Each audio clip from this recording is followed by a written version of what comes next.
That's right. Well, I'm official once I submit this tonight. All right. So we're very good. Thanks That's again. awesome. I appreciate All right, it. good luck to you. Yeah, thank you. Where are you going to be practicing? With Chuck Lemandry down at Oh, that's right. You told me that. Wonderful. I love Yeah. that. That's We're doing a lot of full constitution. that's good stuff.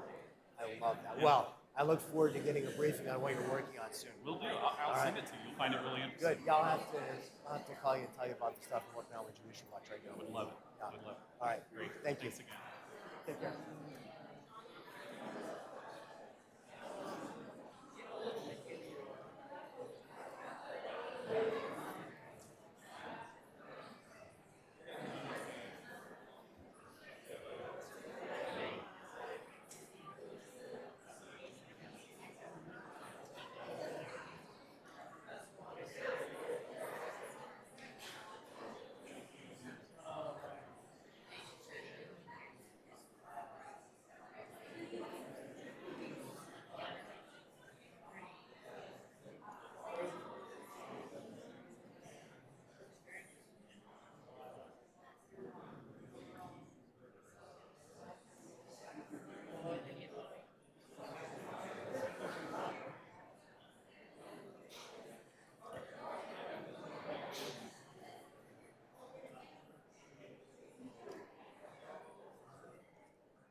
Ladies and gentlemen, before we start our meeting tonight, I want to let you know that if you would like to speak on an item on the agenda, we will ask you to get a speaker card from the table just outside the chamber doors and to write down the item that you'd like to speak on and your name so that we can call you.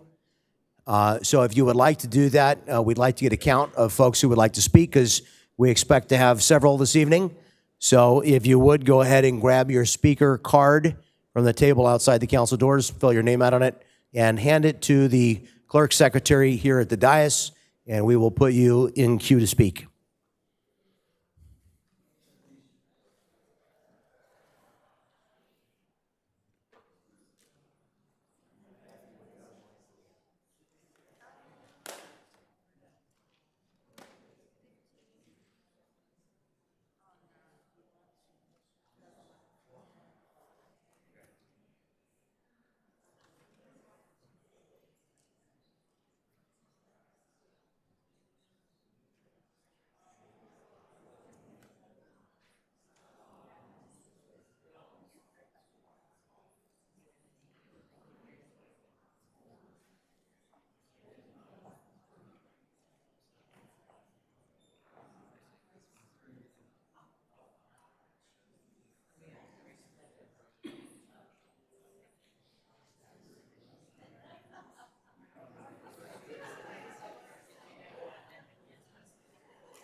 Welcome, everyone. We're going to go ahead and call our meeting to order with a roll call from our city clerk, Kathy Valdez. The record shall reflect that all members are present. Our city attorney, Walter Chung, will bring us out of closed session. The City Council took no reportable action in closed session this afternoon. We'll ask Deputy Mayor Melendez to lead us in the Pledge of Allegiance this evening. Please rise. Ready, begin. I pledge allegiance to the flag of the United States of America and to the republic for which it stands, one nation, under God, indivisible, with liberty and justice for all.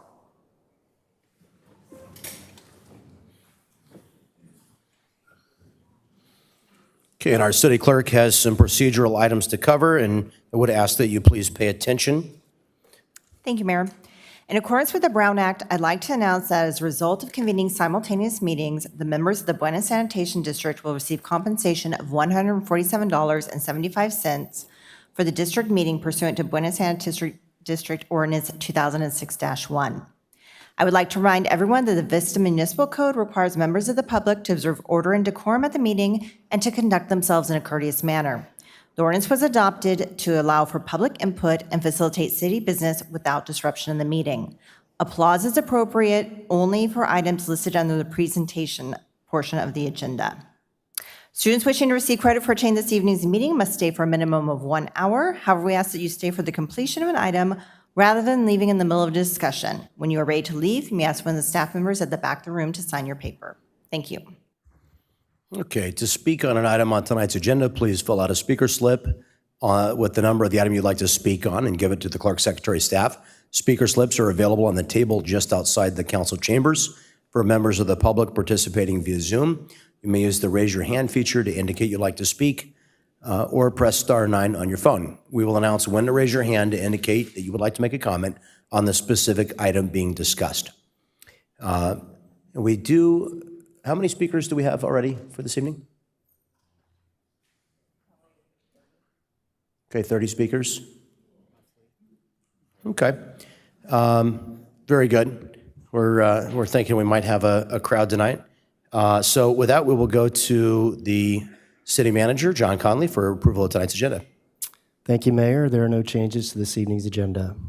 Okay, we have 3 presentations this evening, and so I'd like to invite my fellow council members to join me at the lectern for the first of these 2 presentations.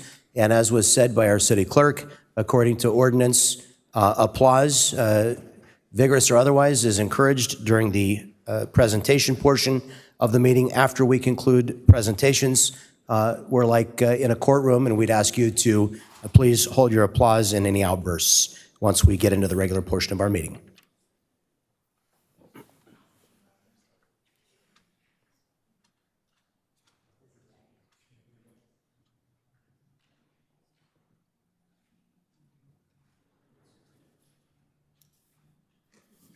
Okay, and Deputy Mayor Melendez requested to present the first proclamation this evening. So, Deputy Mayor, I'll call on you to make this presentation.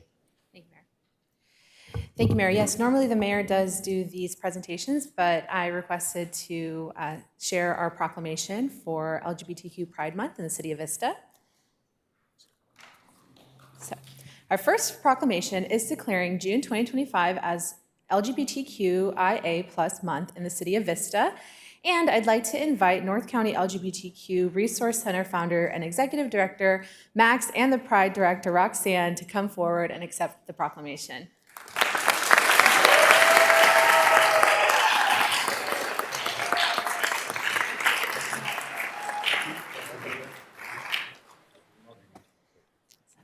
Wonderful. Thanks, community, for joining us today. Here reads the proclamation. Whereas our nation was founded on the principle of equal rights for all people, and the city of Vista supports the rights of every citizen to experience equality and freedom from discrimination.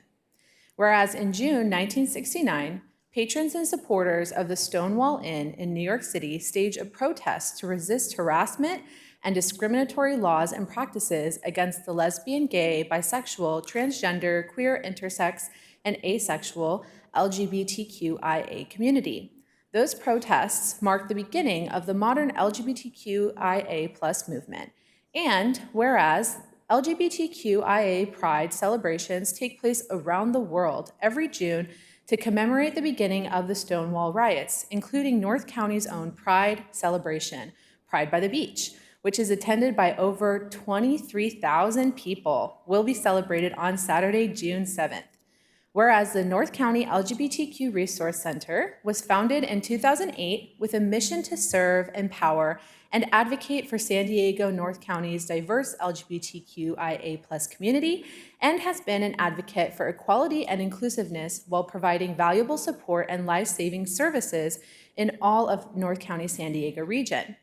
And whereas the Welcome Home campaign has enabled the center to enter into a long escrow for the purchase of a new home at 1919 Apple Street, Oceanside, supporting the center's continued growth. The 18,000 square foot facility offers space for expanded case management services for community members, increased parking capacity, a private waiting area to ensure confidentiality, and behavioral health services.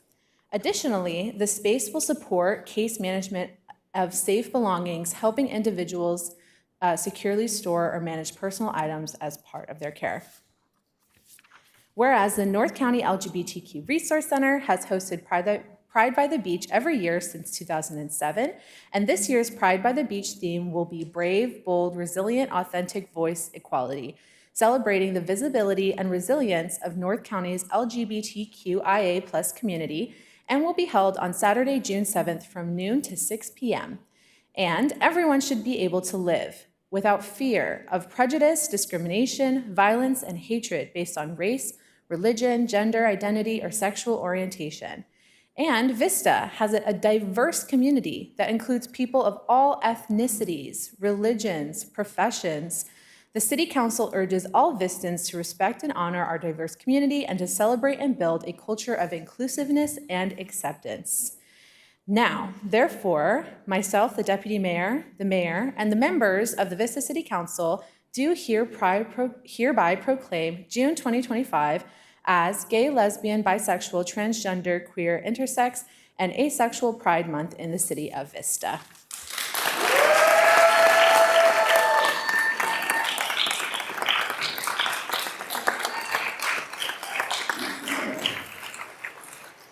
I'm short, sorry.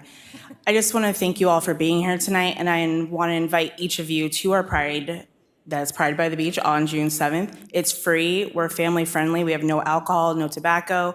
We actually just finished the map today. We're at 200 vendors. It's an amazing event. We have a lot of local community members who are selling their items for the first time, kids who are creating their arts and trying to, make it. It's just a really great day, and we hope to see everybody there. Thank you.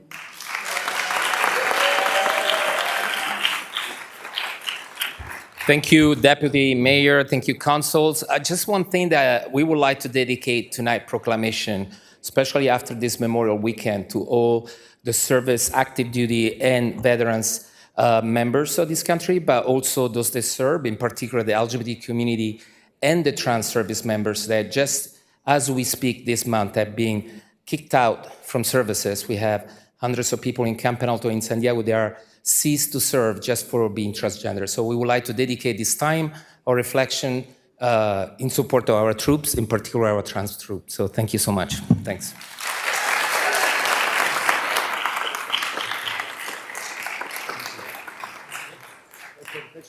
Oh, yeah, sure. Why not? I'll make up. People in the front. Yeah.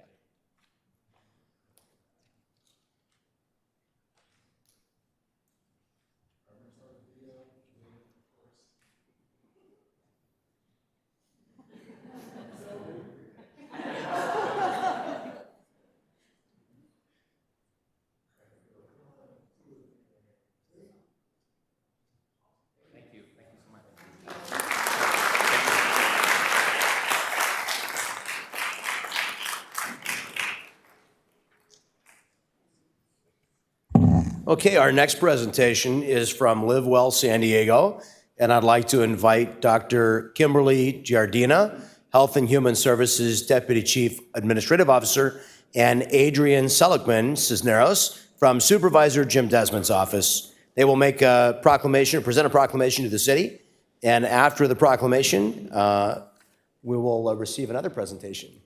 Thank you for being here tonight.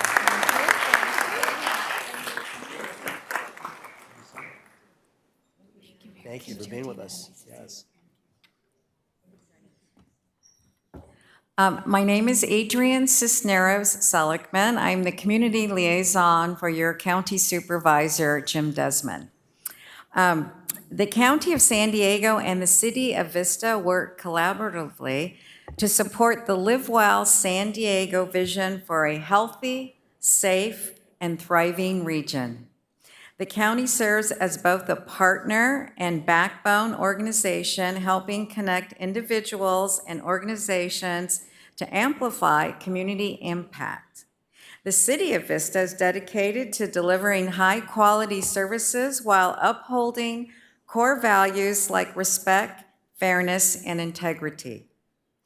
Setting and achieving measurable goals focused on public safety, community health, and sustainable growth, promoting community engagement through boards, commissions, and public outreach, building strong partnerships with agencies like the Sheriff's Department and School District to foster long-term public health and safety wellness. Whereas the City of Vista is committed to continuing advance the regional Live Well San Diego vision in pursuit of a just, sustainable, and resilient future for all.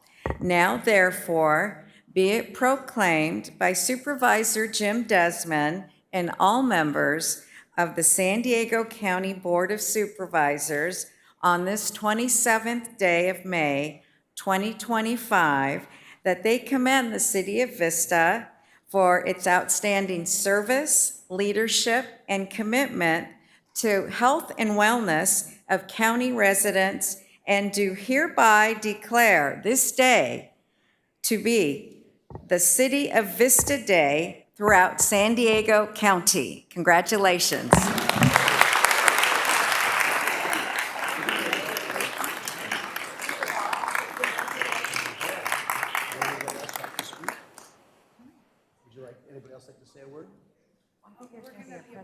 Oh, very good. Okay. Well, all right. There'll be a presentation by Dr. Garrett Dana afterwards.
Okay, Dr. Kimberly Giardina, did I say that correctly? It was perfect. Very Thank you. Well, thank you again, and good evening, Mayor, Deputy Mayor, and council members, and to our community here. We did want to take a few minutes to just explain what it means to become a Live Well partner. So I just wanted to share a little bit. It really is an honor to be here with all of you today. And I just want to start off by thanking the City of Vista, because we've had a long-standing partnership between the County of San Diego to advance the well-being of North County residents.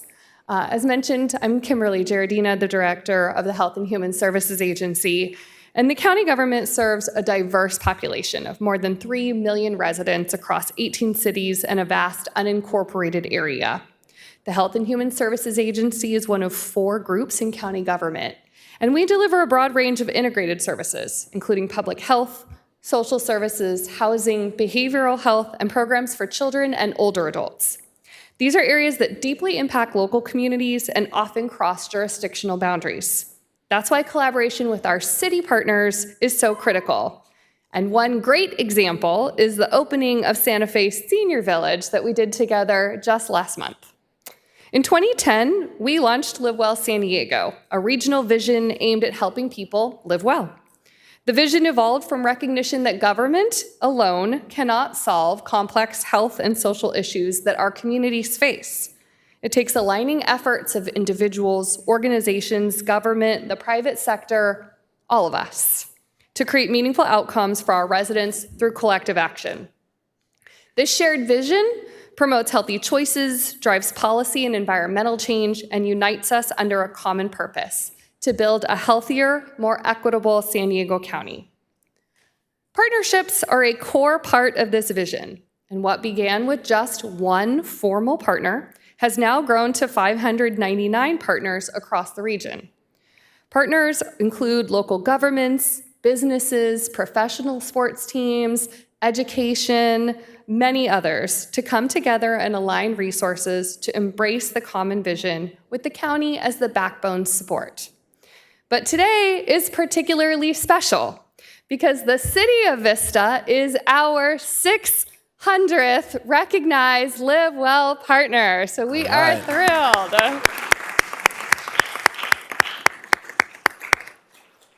And while this is the official start of being a Live Well partner, the City of Vista has long been an important collaborator with the county. On the slide here are a few examples of the strong leadership and community engagement that demonstrated by the city through numerous events and initiatives. Vista's commitment to creating a healthy Vista, as shown through your general plan, is just one example of your dedication to health, equity, and quality of life. And our county Live Well team is ready and eager to support this important work. You also actively and intentionally engage with your residents. You've shown that you value community voice to make thoughtful decisions in city planning and programming. This is echoed by Vista residents like Jovita Serafin, who joins us here today.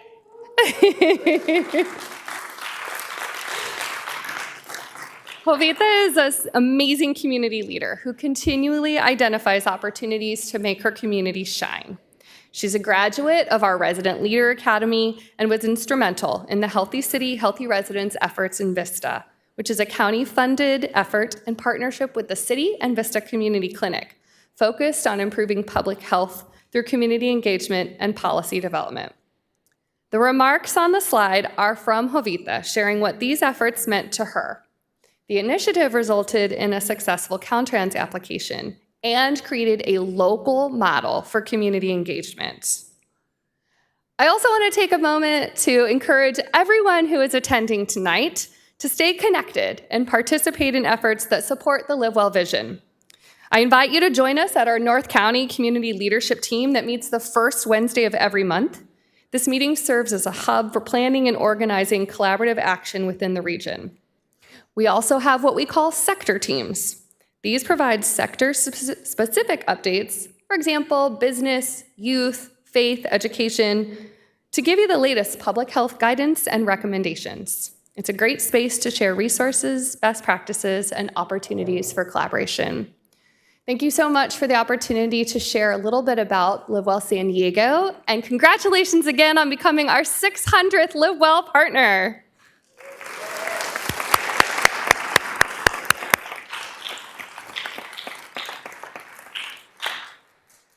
Thank you so much, and that'll bring us to our final presentation tonight, one from North County Transit District Chief of Staff, Mary Dover.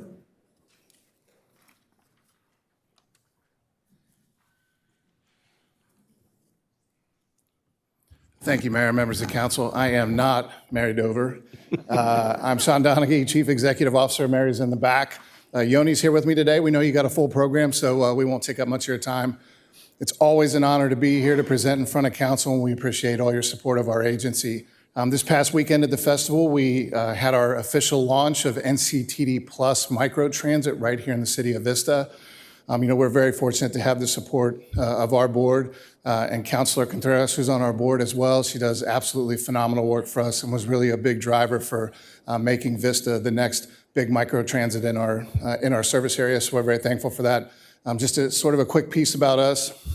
We're sort of a unique transit system in that we have heavy rail, what's called hybrid rail, and fixed route bus transit, but we also have our paratransit service and now our microtransit, which works as well. We're actually one of only 3 transit agencies in the entire nation that have those complements of those 2 types of rail modes and that type of bus service. So we're always very thankful to be serving North County. We've got amazing residents out here, and I'm going to let Yoni take it over and talk a little bit about NCTD Plus.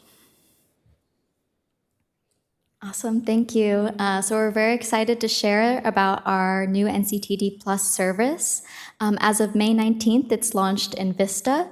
And the way you can book, you can either do on-demand or same-day trip requests through the mobile app and reservation center. When we first started looking at microtransit, we did a suitability analysis, and Vista came up as highly suitable for microtransit because of the large diversity of destinations, serving many schools, public services, medical facilities, and also its key connectivity to our Sprinter rail line. We kind of finalized the zone geography through feedback from Vista City staff as well as community members, seeing as we, through the extension into the new VITA facility on the eastern side of the zone, and really wanting to emphasize that this zone is currently active for NCTD Plus, but this first year of service is essential to kind of continue receiving feedback from the community, the users, people who want to use it, seeing how we can make it work best for the residents and transit riders in this area. And so there is a little bit of flexibility that we can do to make sure that it works well for the people, while also maintaining that operational efficiency while not making the zone get too large so that wait times increase. So currently in Vista, we have service available from Monday through Friday from 6 a.m. to 8 p.m., and then Saturday and Sunday from 8 a.m. to 8 p.m. Youth 18 and under do ride free. However, if you're 12 years and younger, you do need to be accompanied by a minor or by a guardian, but minors 13 years and older can ride unaccompanied.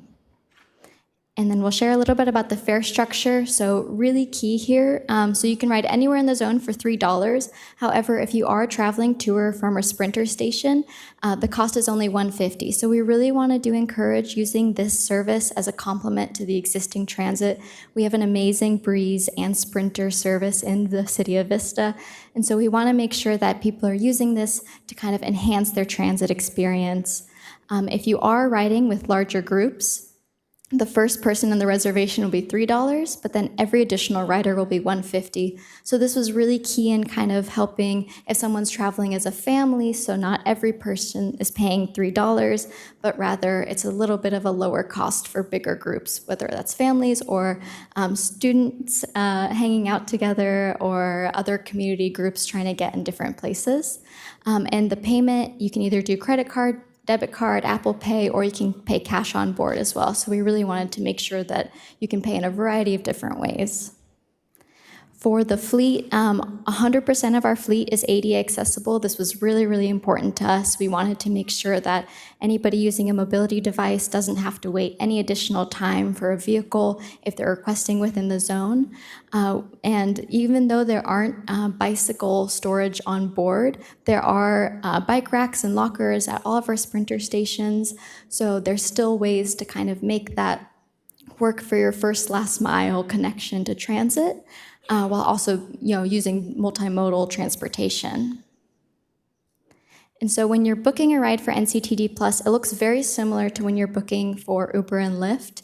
You set your destination, and then it'll show you exactly where you're going to get picked up with the window of when you're going to get picked up. You can also schedule for the same day. And really importantly, we really wanted to make this accessible for the diverse community in Vista. So If your phone is set to Spanish, the app will automatically show up in Spanish as well. And if you're booking via the phone, if you don't have a smartphone or if you don't want to mess with the apps on your phone, you can always call our reservationist line.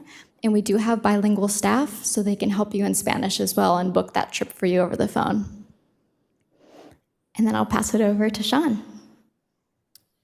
Yeah, so we've been very successful, I think, through some of our marketing strategies. A lot of that is the help that we receive from the councils and members of our board and members of our community when we get out and do some of these things. The best example I can give you in that is when we first launched the service in San Marcos, we received some feedback that we would probably like to see this more in line with our regular service and not a premium service. Initially, the fare was $5. And the nice part about, at the time, that San Marcos piece being in a pilot program, we were able to lower the fare down to $3, which falls pretty much in line with some of our other modes and doesn't fall into that premium category, which we really wanted. So our marketing strategy has been pretty strong on that. And that's really all we had today. I wanted to say thanks to the council. It's always a pleasure to be here and be happy to take any questions if anybody has any for us. I see we've got Councilmember Karina Contreras. First, Yoni and Sean, thank you so much for being here.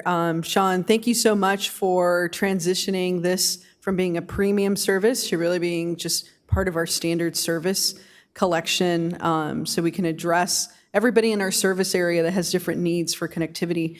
I really do appreciate that. And I just wanted to let folks know the Rancho Minerva Middle School site, we were able to have what's called a school tripper there. It was a great route for the students so that they could get to that site.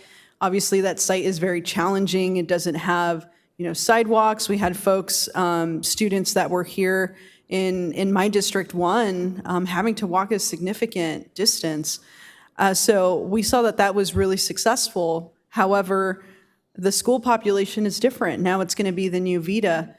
So in creating that geo-fenced area, there was a strong commitment, and the city, North County Transit District, and the school district, we all work together. We've been on several meetings about this, and we wanted to make sure that we would still have access for the students to get to that school site. So I just really want to underscore that it's been a great collaboration, and hopefully one of many different successful collaborations that we can have.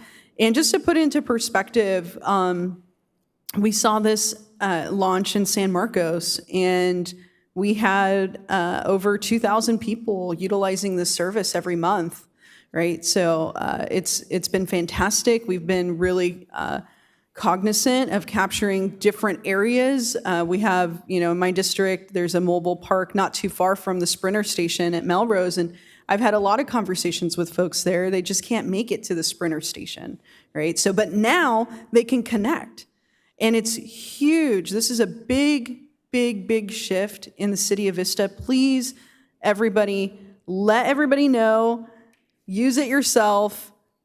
We were able to hop on it on Sunday during the Strawberry Festival. I was there with Assemblymember Lori Davies and the Deputy Mayor and other folks, and it is a comfortable ride.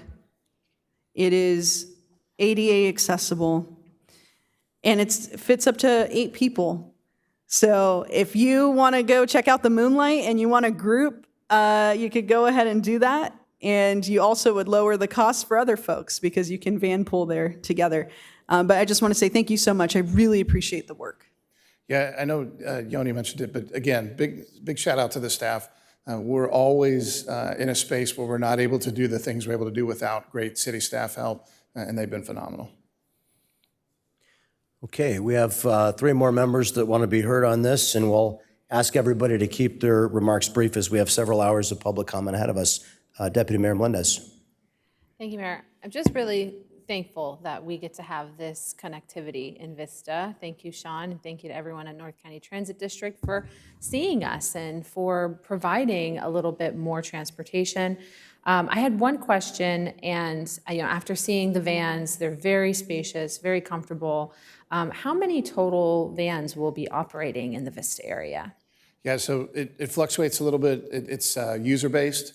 So depending on how many rides we get, we have a pool of vans that we use every day that sort of go between the two zones right now. So the more requests we get for pickups in Vista, the more vans that come over. On average, it's usually 2 to 3 in each zone. But if we start to see those shifts in ridership, we'll move more equipment over so that we can hold that, keep that wait time under 15 minutes. Wonderful. So as this is a pilot program, I encourage everyone, test it out. See how you like it. And there's not much you can get for $1.50 these days except for a Costco hot dog and NCTD Plus ride. So you guys are really providing a lot. Thank you. Councilmember Fox. I didn't have any questions, but I did want to thank you for the presentation, for the service, and call out that it does include the Gloria McClellan Senior Center in the range, which is relevant. We have our Vista Age Friendly Plan on the agenda today, so just wanted to bring that to everyone's attention, and thank you again. Yeah, I appreciate you bringing that up. If there's ever a space where there's feedback where you might need to expand the zone a little bit, let us know. In the first year, we can do that pretty quickly. Councilmember O'Donnell. It's a great point because I noticed that all of South Vista is missing on this map. So hopefully after the pilot program, we can explore that and see, because I actually think it would be really beneficial to a large senior population I have in my district, as well as youth in my district. And the thing I love about it the most is one of the reasons I don't utilize a Sprinter, especially where I grew up. We had great public transportation, is because there's nowhere to really, there's not as much parking as you'd like. You still have to drive there. And so this is just one more opportunity for people to utilize a Sprinter and utilize public transportation. So I just want to say great job. I really appreciate this presentation. Thank you for bringing this to Vista. And for the mayor's request, I will keep my comments short. I'll just say thank you also. We appreciate your service to maintain a public transit safety net for all of our citizens here in Vista. We had a pilot of this in Carlsbad when I was sitting on the board of NCTD, and I was concerned about the per cost fully loaded trip price. So I hope to hear what it works out to after we know what the ridership's going to be, because I just want to make sure that we are getting people around the most efficient, most economical way possible that provides them the greatest amount of freedom of movement. So thank you again for being with us tonight. We appreciate it. Yeah, thank you very much. Thank you. Okay, that will bring us to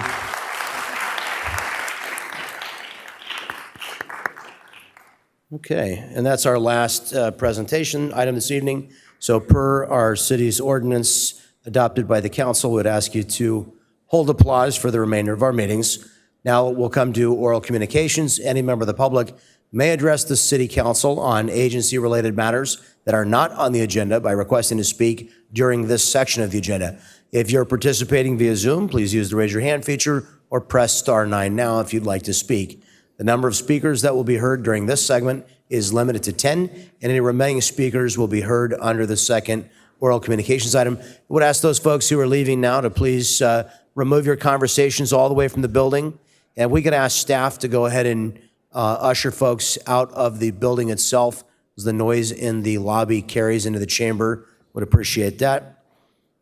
We do have okay, we've got enough seats for everybody. Good. All right. So we have a couple of speakers. Looks like we have 4 speakers on oral communications. When you hear your name, please try to be, if you can, if there's a seat up front, come forward and grab it and be ready when your name is called, because it might be tough to get out if you're in the middle of the column there. We'll start with Cliff Kaiser, followed by Trina Priest, then go to Benjamin Liedblad. Mr. Kaiser. Good evening, Mayor and Council. Obviously, you just passed a proclamation to make June LGBTQ month, and plus a bunch of other stuff. The Council, to remain consistent with today's action, should make these additional proclamations in the months to come. May I suggest the Proud Junkie Month, the Happy HIV/AIDS Month, Finally Legal Prostitution Month, Always High on Pot Month, the Man-Boy Love Association, or is that already in the LGBTQ? I don't know. Fun with Animals Bestiality Month. I mean, why do you do this kind of nonsense? Just like this nonsense that I just said. It's not my morals versus crowd influence morality. It's a weakened community moral threshold. I wish you would change your minds. Okay, please hold your applause per our ordinance. Trina Priest, followed by Benjamin Liedblad, and then Fernandi, I can't read the last name. Hi. Good evening, Vista City Council, Mayor Franklin. I'm Trina Priest. I'm a middle school teacher and a mother of 3 teens. May is Mental Health Awareness Month, and I want to shine a light on the role of marijuana consumption as a cause of mental health problems for our young adults. As a middle school teacher, I recognize how our young people are challenged by marijuana businesses' predatory and pervasive advertising firepower. I came to support the neighbors in their recent complaints about the cannabis event held back on March 15th at the Moonlight Amphitheater with its loud and vulgar music and lyrics. No one, especially children, should be exposed to this inescapable experience and marijuana messaging in their own home. Marijuana special events normalize marijuana use and smoking and vaping as some sort of recreation or playtime experience. It is not, nor is it a default choice for relieving stress and anxiety. The cost to society in physical health and mental health problems from marijuana smoking and vaping is staggering.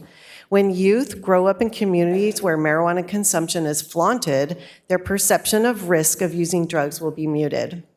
Addiction is a pediatric onset disease, so preventing young people from initiating drug use gives them the best chance at fulfilling their potential. Now is not the time to encourage using drugs for fun. The consequences will not be fun. As Frederick Douglass once said, quote, "It's easier to build strong children than to repair broken men." Hopefully, Vista will care more about building strong young people, and we will see no more of these type of events. Thank you for your time. Thank you, Benjamin Lied. If you would please, ladies and gentlemen, I apologize. I'm required by law to enforce the ordinances, and I have to do it in an even way, which means no matter what you say, whether I agree with it or not, I have to ask you to abide by the ordinances. So please do hold your applause as required by our ordinance. Like you're sitting in a courtroom, applause would not be in order, so please listen respectfully, and you'll have your opportunity to be heard. Mr. Liedblad. Good afternoon, good evening.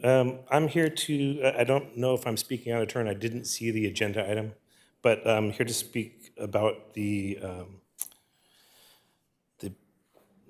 elimination of the emergency lane on Melrose. I think, Dan, I think you wrote a letter out to the community about the, I think you called them the bike lanes. But basically, I, along with a lot of people, are just against them because well, they've kind of, if there is an accident now, there is nowhere to pull over. And I don't know about the rest of the community. I'm a regular commuter on Melrose. I don't disagree with your point that safety should be a concern. Last year, with the help of Katie Melendez, we had speed bumps installed on my road. But I don't think that there's got to be a different way to do that. Maybe like I think if you're on a highway, if you go over a little bit, they call them rumble strips. I think maybe that would help. I mean, right now, if there's an accident, nowhere to go, totally blocks traffic. That happened at least twice over the past 2 weeks for me. And over the last 2 weeks, I've kept track. I've seen a total of 0 bicyclists in the lane when I drive back and forth. Over the last 2 years of commuting that drive, I can count on one hand the number of bicyclists I've seen in the bike lane. 3 of them are the same individual, okay? So I don't know what the plan is. I don't know if the idea is to continue on and just not listen to the rest of the community, or to remove them, replace them with something else. But I think something's got to be done. I don't like them. Thank you very much. Now we'll hear from Fernand or Fernandi, Soros or Doris. Hi. My name is Fernando Solis. I'm just here to speak about a concern about one of the city staff hanging up on me while I was speaking to them. So I'm a designer and contractor. We design houses all throughout California. We design about 70 houses a year, so we know what we're doing. For the past 5 months, we've been having, my contractor has been telling me that he's had concerns with the building inspector. His name is Jorge. And I said, you know, he kept telling me all these things, that he's being very hard, he's being rude, he's being difficult, he doesn't know what he's doing, he lack of experience. And I thought in my head, no, there's no way. How can this person be so rude to him, right? So we had to change the plans.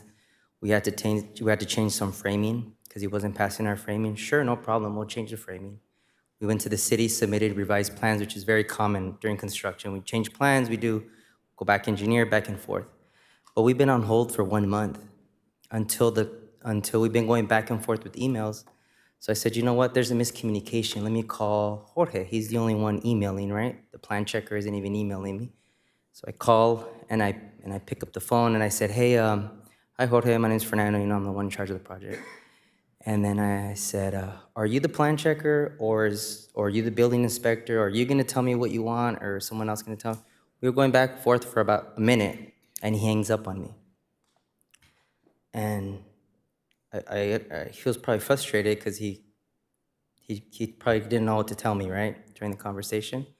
So I call him back, he doesn't answer. So then I call him back from my office, and he answers. And I tell him, Jorge.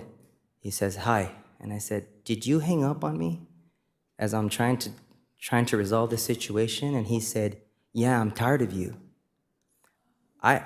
I've never met Jorge. I don't know who he is. I've had zero communication with him. This was my first communication with him. I'm guessing that his frustration is with the contractor that's out on site. I've never been hung up on. I probably design about 300 or 400 houses. I look young, but I've worked a lot. It's already difficult for a building inspector to not have the proper knowledge. You know, all the houses are different. Everyone's different. There's different engineers. It's very difficult to understand someone's plans, right? There's one thing about being friendly. There's another thing about being stern. And there's another thing about just being rude, right? I didn't believe this contractor that this person was very rude until he hung up on me. I'm here to speak about this. It's a big concern because a building inspector, his revision could cost. Okay, thank you. I apologize. Your time is up. We certainly do not condone any discourtesy from our employees, and I'm sure that we will look into that. Thank you. I'm really sorry, but I'm required to treat everybody evenly, and that means everybody only gets 3 minutes. I'm sorry. Okay, and now we're going to go on Zoom. We're going to hear from Sean Zhu. Sean, can you hear me? Yes, I can hear. Yeah. Okay, Can you hear me? Yes, we can hear you. Go ahead. You've got 3 minutes. Cool. Yeah. So I just want to express my concerns about all these newly installed asphalt bumps along the bikeway, and I just want to tell you that I had a bicycle accident in the year 2020, and that was happening on the Melrose, and I was riding downhill, and for whatever reason, the bike kind of failed, and I was thrown out, and then at a very high speed, and I believe with those bumps, I would not be survived, and I did, went to hospital and. Had an ambulance pick me up and went to a hospital, and I was in a coma and then hospitalized for 3 days. And that was happening around the firehouse, that particular place, approaching to the bridge. And there was not a car hitting me. It was just my bike failed. And there was a witness there. And I couldn't remember the details because I went into coma and I forgot about anything happened. during that time. So I just feel like, I was lucky without those bumps at that time. If that happened to somebody else, like me, and then they will be killed. So I suggest to remove those bumps and then replacing with something else that's more friendly. That's all I want to say. Yeah. Thank you. Thank you for your attention. Now we'll go to Madison and then to Becky Rapp.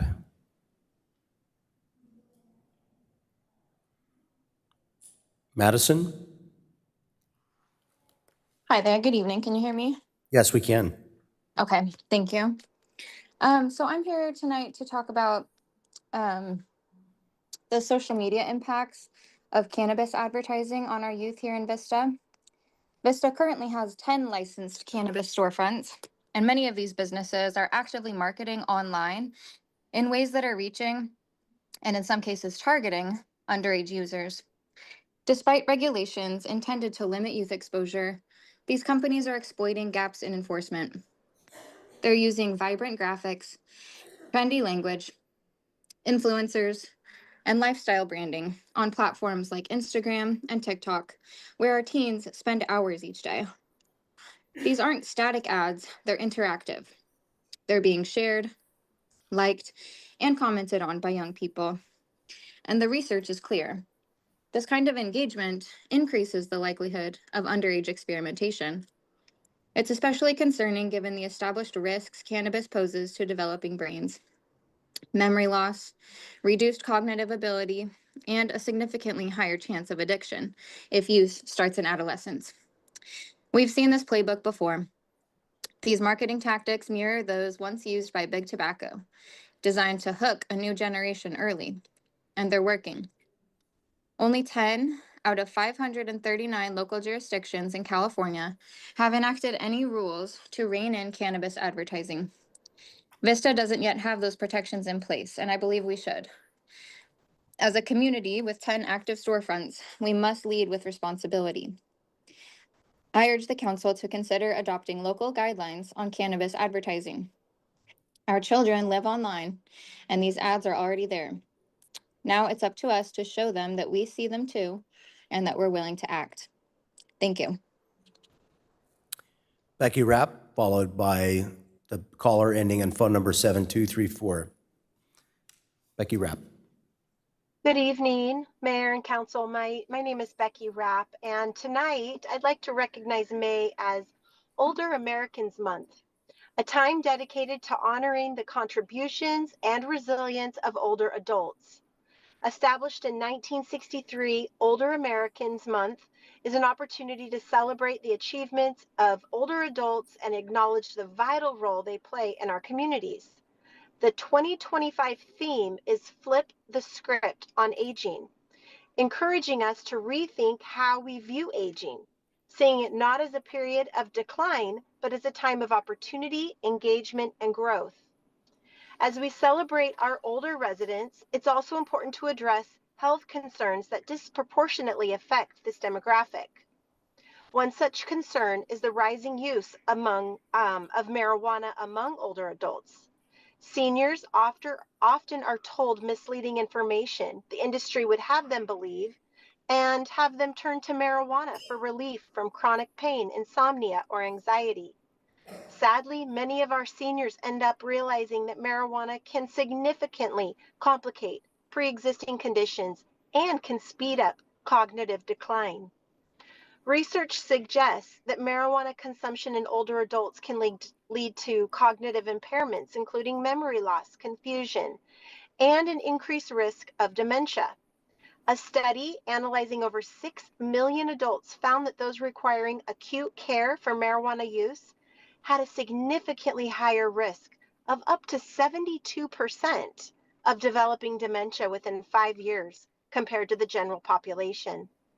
The study shows how marijuana use is associated with cardiovascular problems, including elevated heart rate and blood pressure.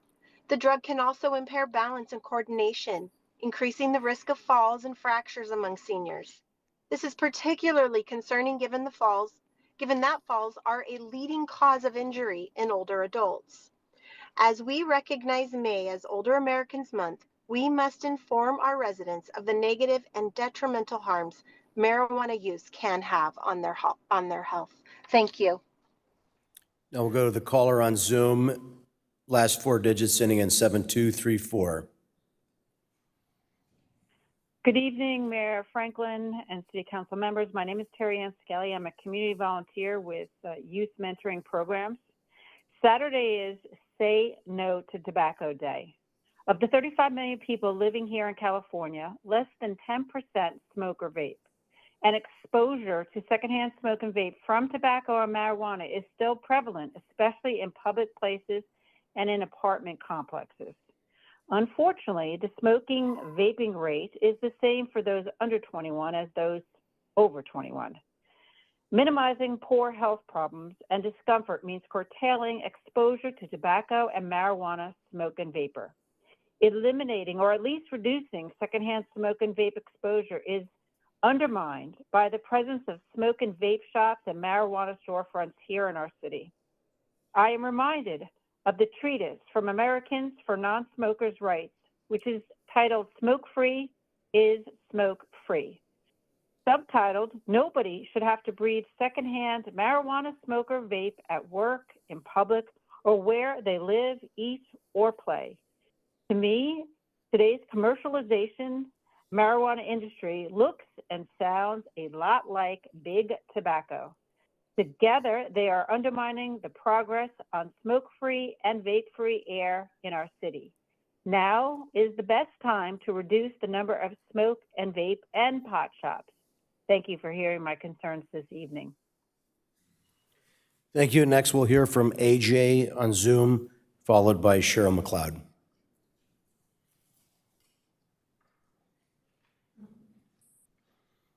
Thank you. I appreciate all that the City Council does for safety. I certainly have a concern, and I'm one of the many people that does not believe that the barriers are safe.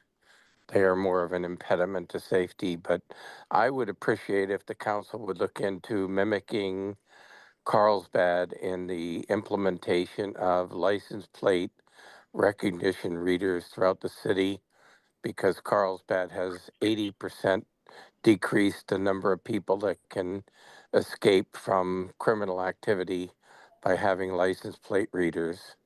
Thank you very much for your consideration. Okay, we'll ask everybody in the back there to please maintain order and silence while you're finding your seats. There are seats up front if you'd like a chair. There's still plenty of seats, so. Okay, our last oral communications speaker is Cheryl McLeod on Zoom. Only speaking because I. You hear me? Can you hear me? I think we still have AJ on. We're looking for Cheryl McLeod right now only. This is Cheryl. Is my microphone working? Yes, we can hear you. Okay. I'm just speaking because at least on Nextdoor, I haven't seen a lot of other cyclists speak out. I want to provide a different point of view. I ride my bicycle every day, often on.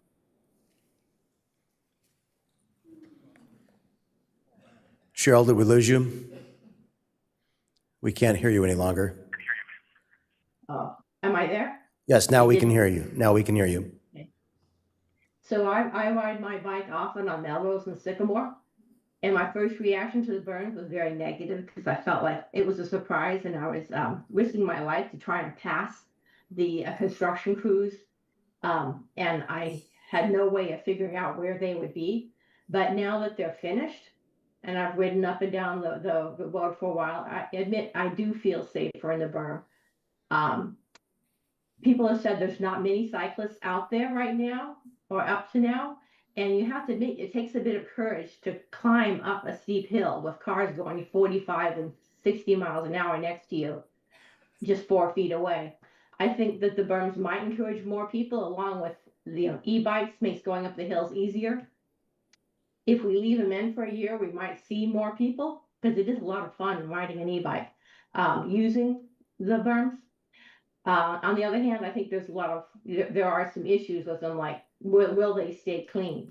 So I just say somebody that I don't think we should take them out, but we should give them a chance. Maybe in some areas as a pilot to see if they do encourage more bike ridership. And that's it. Okay, Thank thank you. Thank you very much for your comments.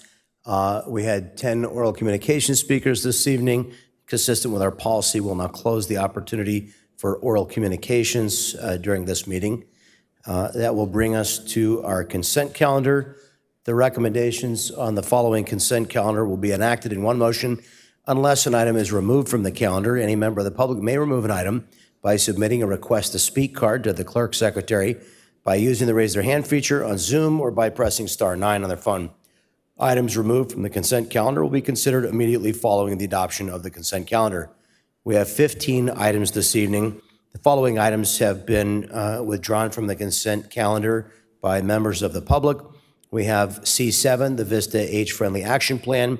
We have C9, the Environmental Commission 2025-2027 Work Plan. C10, the LGBTQIA+ Progressive Pride Flag.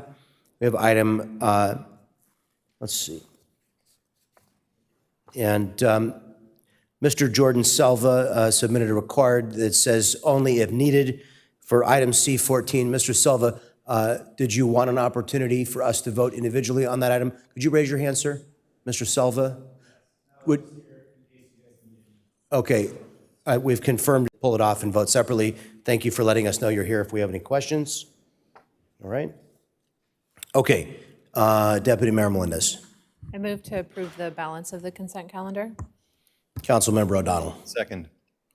Okay, we have a motion and a second. Please cast your votes.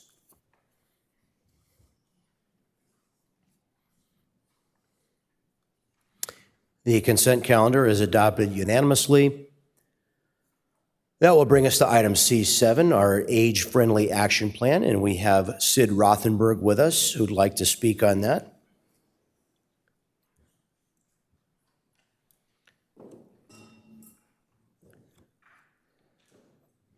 Welcome. Good evening, Mr. Mayor and council members. I stand here as an interested private citizen regarding the age-friendly plan. I, as well as the Senior Affairs Commission, are in support of the adoption of this plan. Each of you have a thick packet of materials you needed to read covering tonight's council meeting agenda. All are as equally important as the age-friendly plan. There are 8 domains spelled out in this plan that relate to Vista senior residents' quality of life. The recommendations within each domain intersect and dovetail across every entity, department, division, commission, and agency in the city of Vista. I asked the city clerk to give each a copy of the email I sent yesterday. What is important to me are the questions posed at the end of the email, and they are: once adopted, how will the age-friendly plan be implemented? Will the Parks and Rec Department look at the age-friendly report's recommendations in the outdoor spaces and buildings domain before completion of the Parks and Rec Master Plan is concluded? Will the age-friendly plan be brought back to the City Council for further consideration and/or deliberation? Will the City Council direct the staff in general or a specific staff person or department to follow up and return to the City Council with specific implementation recommendations? Will a body of people representing different City of Vista commissions, department staff, and public members be assembled to work on the age-friendly plan implementation project, setting priorities and city department contributions based on the report's recommendations? What happens next? The city manager has already responded with one suggestion. Thank you. Thank you very much. Deputy Mayor Melendez. Thank you, Mayor. Having gone through the process of developing this age-friendly plan, I'm really excited that it gets to come before the council now after being heard by the Senior Commission. Thank you to Sid and to all of the Senior Commission members and volunteers who contributed to the plan. I really believe that this is meant to give us a direction on where we want to see our city go forward. This is an age-inclusive plan, but we know that seniors are a big stakeholder in this, and so I want to make sure that their needs are addressed. And I do believe that the 8 domains really capture a lot of the concerns, whether that's housing, affordability, and participation in civil life. So seeing how this plan has been collaborated with between our seniors, has been with partners with AARP, with our city staff, and reviewed by the council, I would move for us to approve our age-friendly plan going forward, and really appreciate everybody's work on that. Thank you. Councilmember Contreras.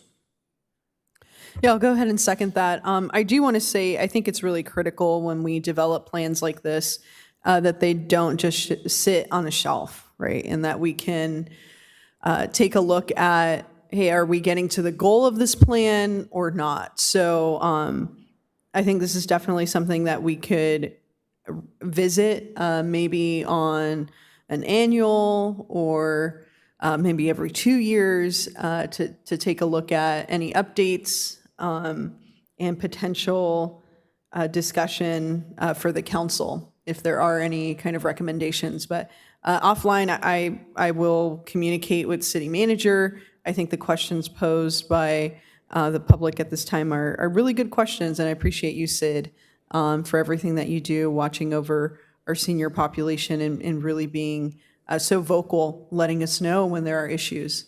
But I do look forward to seeing this implemented, and we want to see success from it. So thank you all. And you seconded the And I motion. second the motion. Yeah, thanks. Very good. Okay, seeing no other speakers, we have a motion and a second. Please cast your votes.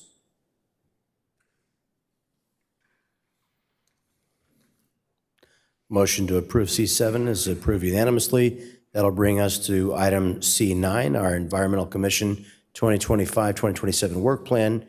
Joe Hood has requested to be heard on this item, as followed by Janice Jones.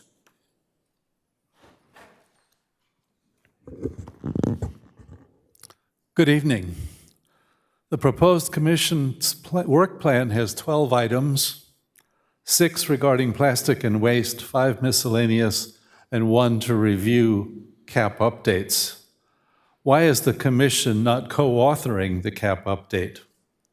Climate Action Campaign, publishes an annual scorecard for CAPs. Scores are based on annual implementation benchmarks, implementation urgency, strengthening transportation and sustainable development goals, prioritizing CAP implementation and budgets, uplifting communities of concern while creating good union jobs, exploring alternative pathways to building electrification, supporting widespread regional action and coordination, and urging residents to opt up to 100% clean energy with CEA.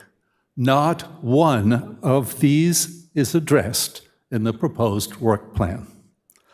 Another set of needed high-priority targets include plans to increase citizen participation in CAP actions, using available tools such as Climate Trace and NatureQuant, redesigning Vista's footprint for needed climate action, electricity generation, nature-based solutions, integrating circular economy methods into city operations, developing a comprehensive fire protection plan, and specifying needed climate finance measures. Again, not one of these is addressed in the work plan. The proposed plan gives high priority, one of 3, by the way, high priority, to an ordinance banning the intentional release of balloons. I suspect that our city attorney could craft a relevant law in a few hours. Avoiding balloon pollution is fine, but do you really think that that will reduce greenhouse gas emissions? This council's laissez-faire attitude is reflected by putting this topic on the consent calendar rather than as a presentation or discussion topic. I urge you to ask the Commission to return with a plan that gives priority to our most urgent items, those identified by the Climate Action Campaign and the others that I've highlighted. I love the idea of the Environmental Commission, and I must say, my heart aches at the sad work plan. We need to do better. Carpe diem. This is code red for our climate. Janice Jones.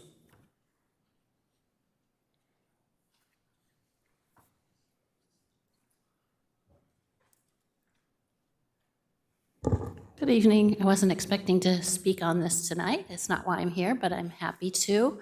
I'm actually the chair of the Environmental Commission, and we've worked really hard, a newly formed commission, just coming together and trying to establish relationships, how we're going to work together, and so on. It's taken some time to do that. With regard to the work plan, I believe that many of the concerns can be addressed by item number 11, which does include provide input on the climate action plan.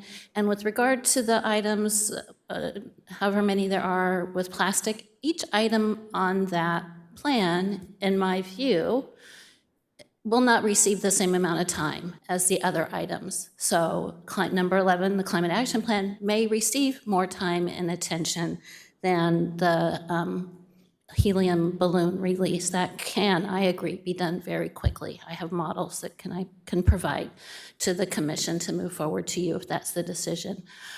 So I am fully in support of the work plan as it's written. It can be refined and revised, and as we grow as a commission, we can continue to evolve and meet additional goals. So again, thank you for having the commission. I'm proud to be a member of it. I'm proud of the work we're doing and want to continue with that momentum that we're building. Thank you. Councilmember Contreras. Just want to say thank you to the public. And, you know, Joe, I know that this doesn't get to everything that you've wanted. But this is a new critical tool for our commissions. It's something that I advocated for years and years because I was hearing from the commissioners, hey, I'm on this commission, and I feel like there's no way for us to look at the goals that we want to have and communicate those to the council. And there wasn't, and there hasn't been. So although this may not be perfect for all those urgent matters, they can always go directly to the council as a discussion here. But I think this is a great step in the right direction. It provides a lot more transparency also between the commissions and the council, and we can always make this better. I think the items that are listed as commission projects, it's a great place to start. We've had some really good success on the tree giveaway program. I think we have shattered what we did last year. If you haven't had your free tree yet, please contact the city. You can do fruit trees. There's a whole list of different trees, native. So I really want to see what comes out of this. And what I do want to follow up on is how is, and this is something that I'll talk, to city manager, to you offline, but how is the council integrating this work plan into what we are going to be discussing and reviewing? I think that's a step that has not yet been fully developed, or if it has, I haven't seen it. But I do want to ensure that, this took a lot of work for our commissioners and our staff liaisons to put together. It's definitely a step in the right direction, and I want to make sure that this work doesn't get lost by the time it gets to us here. But I really appreciate, Cassidy, thank you so much for all the work that you've done.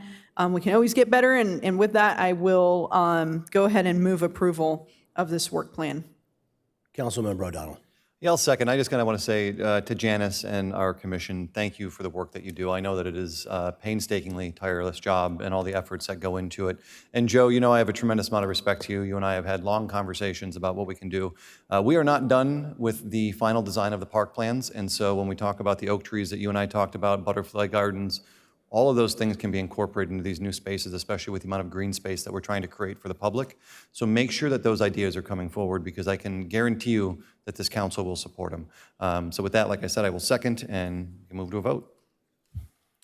I'm going to vote against the item because I'm not in favor of expanding bans of packaging and balloons and bottles and a number of other items here. I do support anti-littering signs. I've called for in the past anti-littering law enforcement operations. I definitely support the application for Tree City and any funds for that. I don't support the bag bans. I support the tree giveaway and the bike training and safety.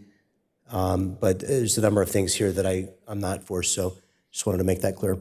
We have a motion and a second. Please cast your votes.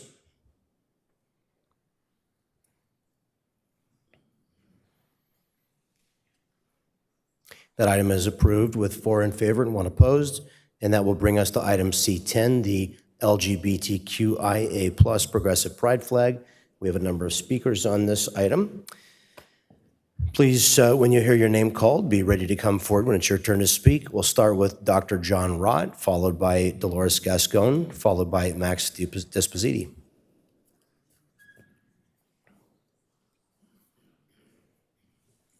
Good evening, Mayor. Good evening, Council. Thank you for letting me speak. I'm a Vista resident of 22 years and a local pediatrician. So I take care of LGBTQ kids every week in my practice. It's not a theoretical thing for me, it's real life. And I wanted to let you know that these kids have it rough these days. They are bullied, they're abused, they're isolated, and unfortunately, rates of depression, anxiety, and suicide are heartbreakingly high in this population. The flag seems like a small gesture, but I can tell you that it means a lot to our kids. I think they deserve to be seen. They deserve to know that the city of Vista is a welcoming city for all kids and all teens. I think this makes a profound difference, just putting up a flag, and I very much hope that you will support this measure. Thank you. Dolores Gascon, followed by Max Dispositi, followed by John McDowell. Mayor, Deputy Mayor, Council, good evening. My name is Dolores Gascon, and I'm a veteran of the city of Vista. I spent 23 years as a city employee. But during that time, it wouldn't have been appropriate for me to speak on a matter in terms of a public comment. But now I'm a civilian. In 2022 and 2023, the Vista City Council approved displaying the Pride flag with a unanimous 5-0 vote. That was incredible. And watching those votes were some of my favorite memories when I worked at the city of Vista, because in 2008, my wife and I were married at the Palomar Unitarian Universalist Fellowship here in Vista. But tonight, I just want to share what your decision means to many employees of the city of Vista, many people that I worked with. I speak from the capacity of being the previous human resources director, so I talk to a lot of employees. I can't even start to count how many employees are affected by this because they are either directly a part of the LGBTQ community like myself, or they love someone who is. It could be a friend, family member, siblings, their children.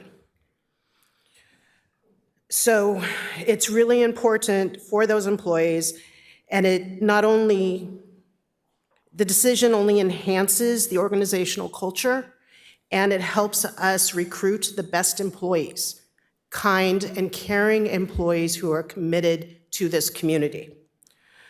And whenever we had new employees start, we used to tell them that working for the city of Vista is like working with your family, because it's true, and it is like working with your family, a family that accepts everyone and includes everyone. So I thank you for the opportunity to speak. I thank you for the time, and I do hope you vote in favor of this item, because it would be really great to see that flag again. Thank you. Max Dispositi, followed by John McDowell, followed by Ava Rose. Good evening, council member, mayors, deputy mayors. Thank you for being here. I'm Max Disposti. I'm the executive director and founder of the North County LGBTQ Resource Center. I had to share with my own open heart, I'm a little bit nervous to be here, even though I spoke 1,500,000 times. because these conversations are never a fun journey for people in the LGBT community. We just experienced a very difficult time with the city Oceanside, in particular with people that spoke against the raising of the flag at the time, last a week ago. The level of hate and unconceivable association with our community of families with groomers and pedophilia is very harmful, and it's hateful, but also very dangerous for our community. So I hope you call it out, no matter where you're voting, no matter where you stand, because it's really something that we can't tolerate. This is causing a lot of harm for us. So it's very difficult for us to come here. I was hoping for a consent agenda that was going to show the rainbow solidarity that last year the city of Vista has stood up with. So I will be very happy to see that again. I don't think the sky has fallen after we raised the flag. To the contrary, as your former employees has shared here, it's an opportunity to express our story, reach out to the families here in Vista in particular, but also in North San Diego County, to show that Vista does not and will not tolerate hate. I heard conversation of people saying, I'm not against the LGBT community, but I only have a problem with the flag. There are very similar conversations we heard years ago, like, I'm not against the LGBT community, but I don't want them to get married. I'm not against the LGBT community, but access to healthcare, it's a problem. I'm not against the LGBT community, but they shouldn't have the same rights because they're taking it away. Some of the LGBT flags have been banned in a lot of states. We do not have federal protections for LGBT people under the law to be when it comes to employment. Yes, you can be fired for being LGBT in Florida, in many other states, actually 17 of them. So recognizing the progressive flag today, it's an act of solidarity, but also a clear message that hate has not place in Vista of any kind, any color, any measure. So I'm appealing to you to do the right thing tonight. I thank you for giving me time and visibility. Thank you. John McDowell, followed by Ava Rose, followed by Emily Barker. Thank you very much. Thank you for allowing me the opportunity to be here. I actually live in Oceanside, but I work and I worship in the city of Vista, and I am just here to take a stand for inclusion and to ask the city of Vista take a stand for inclusion, and that the city of Vista take a stand with and for marginalized people. You know, I listened to that proclamation at the beginning of the meeting. I couldn't have said it better than the words in that proclamation. So I would encourage the city, and I support the proposition, I would encourage the city to fly the flag and stand by the proclamation that the city council has already approved. Ava Rose, followed by Emily Barker, followed by Lana Leghart. Hello, I am a resident of Vista, but I haven't always been. I grew up a scared queer kid in a small rural town, and I vividly remember the first time I saw a pride flag flying in that town decades ago, and what it meant to me. It meant that I wasn't alone. It meant that there were people who would welcome me, that didn't despise me, who were not afraid to disagree with the louder voices in the community, just telling me it wasn't okay to be me. It meant so much to me, actually, that as an adult, I had it tattooed on my wrist so that I could be that visibility and that beacon of hope for other people, for scared queer kids like I'd been. And if you think, oh, Vista's so welcoming, we don't need to fly the flag, please just listen to the people who came here to argue against it and tell them how, or tell yourself how safe and welcoming that makes you feel to hear those arguments. Stand a moment in our shoes. Those same sorts of voices bullied Oceanside Councilman Jimmy Figueroa into changing his vote. He couldn't put up with the kind of harassment that his LGBTQ plus constituents face our whole lives for 2 weeks before he caved. Every queer kid existing in North County is braver than Councilman Figueroa, but I hope that you're braver as well. I know that they appealed to his religious beliefs, and I'm sure that there will be some of that here tonight, so I would like to share a conviction of mine. with the understanding that convictions aren't convictions if you abandon them as soon as they're put to the test. One of my personal convictions is that Christ would hardly recognize followers who claim that empathy is weakness and who betray the highest commandments to love your neighbor as yourself and embrace, include, and care for the marginalized, as he did. I hope that if you vote for this, you won't be swayed by vicious voices that tell you that we're criminals and we don't belong here. We belong everywhere. We are people like everyone else. We have always existed. We will always exist. We are your friends, your neighbors. We're your coworkers. We're your family members. We're your children. And, we're part of faith communities. We volunteer and give back. We're responsible citizens of Vista, and we're just asking our friends and neighbors to be brave, to be better than the political forces targeting us once again. Embrace us when we're under threat. Stand alongside us the way we stand alongside all of you when the rhetoric turns to other prejudices and targets other vulnerable groups. Thank you. Emily Barker, followed by Lana Leghart, followed by Roxanne Dethridge.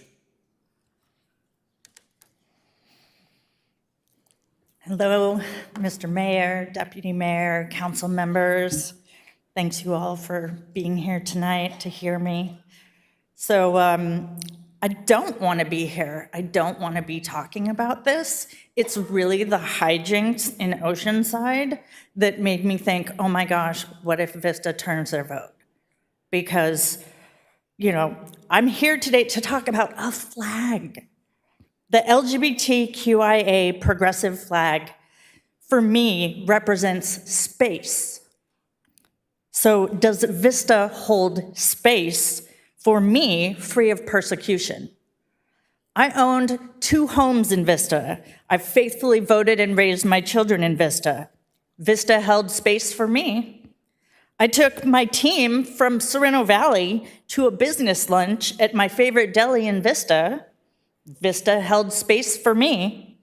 I volunteered at our local food bank. My faith community is here in Vista.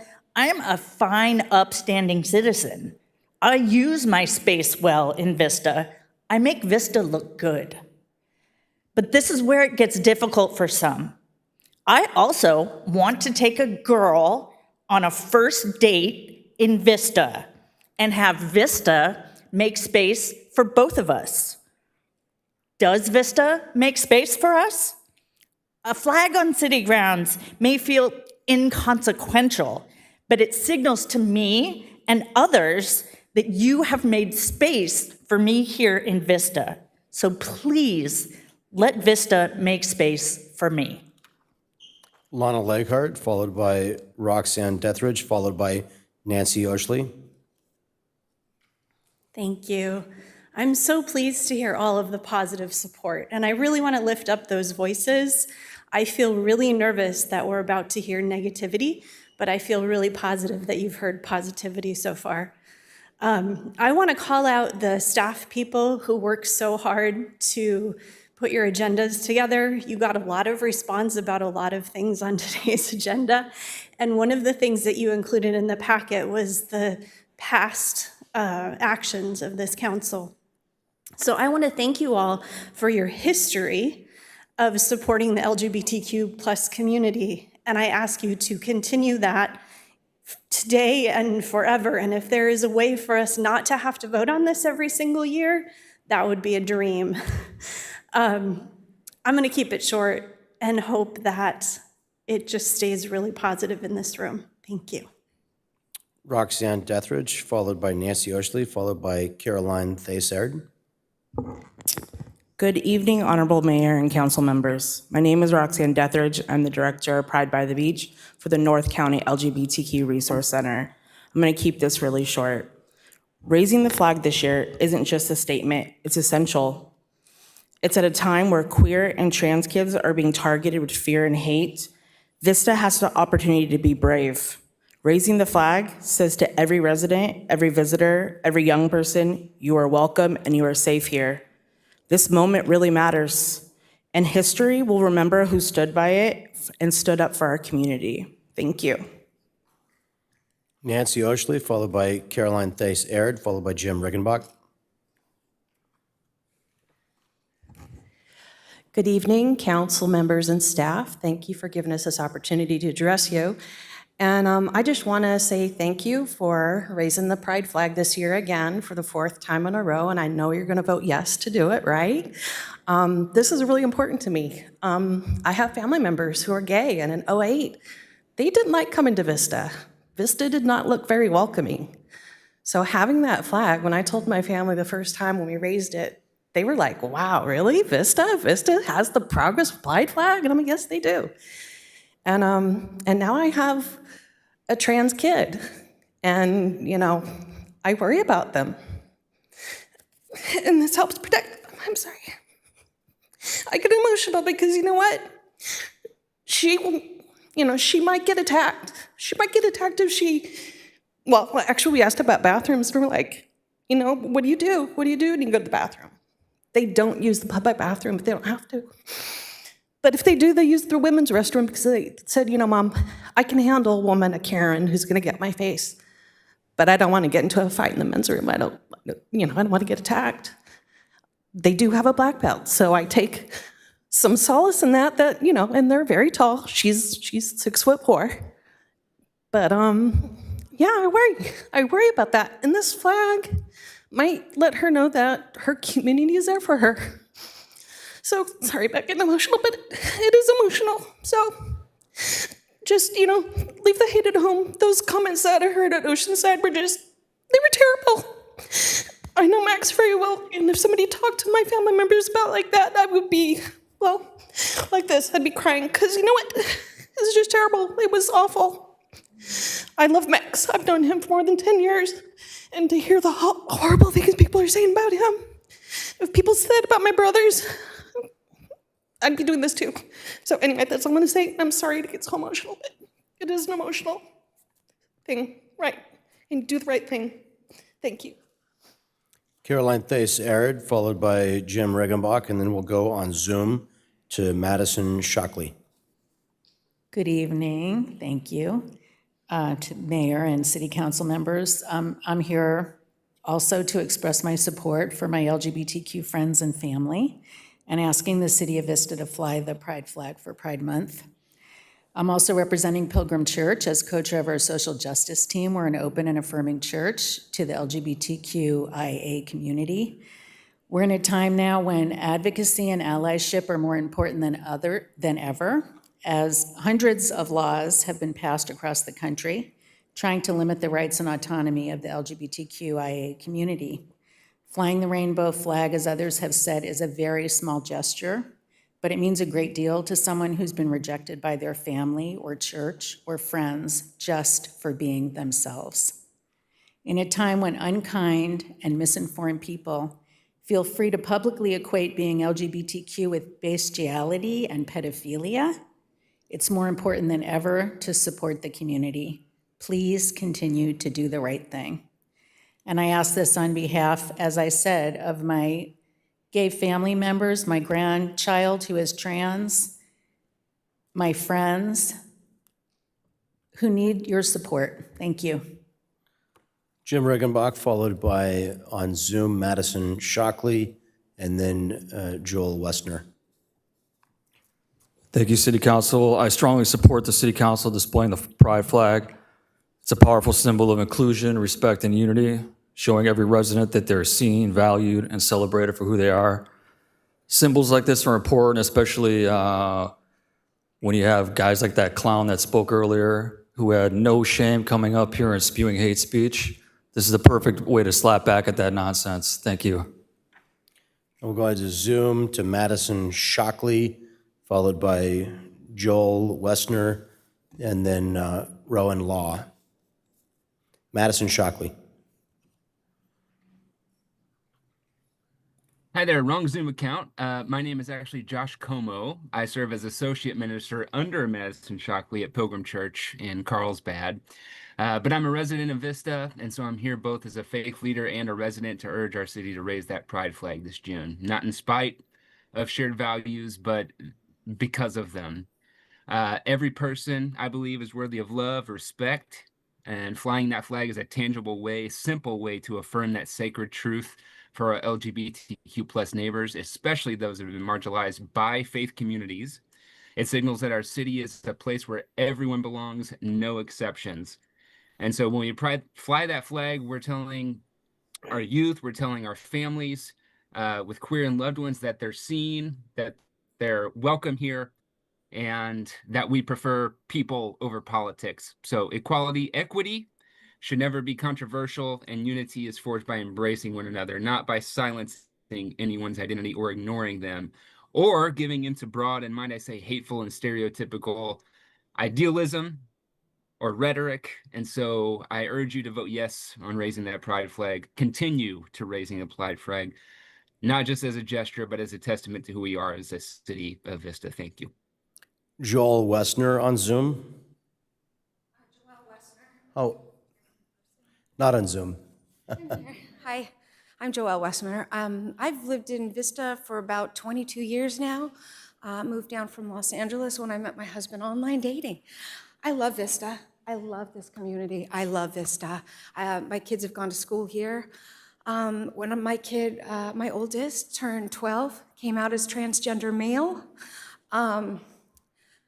I was so happy to be in the school district because it's so affirming. And we've had so much support in this community. I cannot tell you, it's been amazing with some really great people at school. We've had the flag go up, and all I can tell you is I volunteer for trans family support services, and we run a Zoom meeting for parents of trans kids. And when your kid comes out to you as trans, you're not jumping for joy. You're not jumping for joy. Most parents are not jumping for joy. We are confused, we're scared, we're upset. We don't know who to turn to for support. And the only trans person that I had known before my kid came out was dead within a year, and this was a kid. And it was devastating to our family because we knew this kid, and we were shocked by the whole thing. And every time I drive by, and we drive by a lot, I come from Vista High, I come down here, South Santa Fe, and that flag's up, it means so much to my kid. It means so much to me as a parent. I'm proud of my city. I'm proud. I'm proud to live in California. I'm proud of the support, and I want that to continue, and I want my kid to feel like he's proud to live in this city, that they're proud to live in this city, that you guys understand, and we the people truly means everybody, because we can't pick and choose we the people. It's everybody. It's all of us. I love my neighbors. I don't care who you are. I love my neighbors. We may not agree on everything, but we all love dogs and we all love cats, okay? And it's really important for my kid to see that flag. It gives me pride for my city. It's really important for me to see that flag too. And I'm sorry, I'm choking up here. It's just very emotional as a parent and working with other parents and trying to make sure that these kids feel loved and supported, and that is a huge deal for us. So I appreciate if you guys vote yes to raise the flag in support of a marginalized community that is under attack like never before. Thank you very much for your time. Rowan Law is our final speaker on this item. Hello, my name is Rowan Law. I thank everyone who spoke here today in support of the Pride flag. Mayor John Franklin last year objected to the raising of the Pride flag because he believed that only the American flag was enough. But I think we can have both, and we need both. As a queer kid, I never had to grow up scared, but recent events, including the election of Donald Trump, have reminded me that our rights are not something we can take for granted. So the American flag and the Pride flag, they really stand for each other, and we need to stand up for our rights. Thank you. Deputy Mayor Melendez. Thank you, Mayor. Thank you to our community who showed up today. I'm very moved by all of your comments. I think it's a very powerful testament to the culture here in Vista, whether you're a professional, a parent, someone who's involved in advocacy, somebody who owns their own business, whether you work for the city, you've been a lifelong resident here of Vista, or you've come to love and enjoy Vista as your home. I want everyone to know that you are welcome here. And unfortunately, in our city's history and our country's history, LGBTQ people have been legislated against.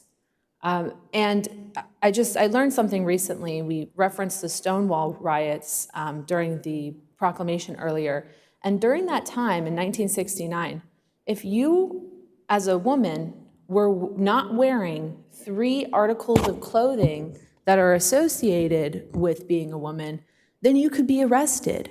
Imagine that, if you're not wearing high heels and pantyhose and a dress, that you could get arrested. And still today, gay and trans people continue to be targeted by lawmakers who want to legislate our private relationships, the way that we dress, and our participation in public life. And what was clear from all of your comments here today is that our community has spoken. They have said that LGBTQ people are welcome here in Vista, and we do not stand for the history, the laws that have been levied against people in the LGBTQ community, and that we will not stand for any laws going forward against a community based on who someone loves and how someone presents, because that is inhumane.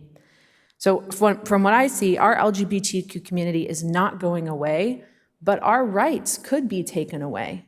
We could continue to be legislated against, and as Max pointed out, we still do not have federal employment protections for LGBTQ people, and that is appalling. We are the country of freedom. You should be allowed to love whoever you want and be allowed to have freedom of association and be able to continue your vocation with dignity. And these are difficult discussions because there is a lot of hate, not in this room, luckily. There's a lot of love in this room, but there is a lot of hate.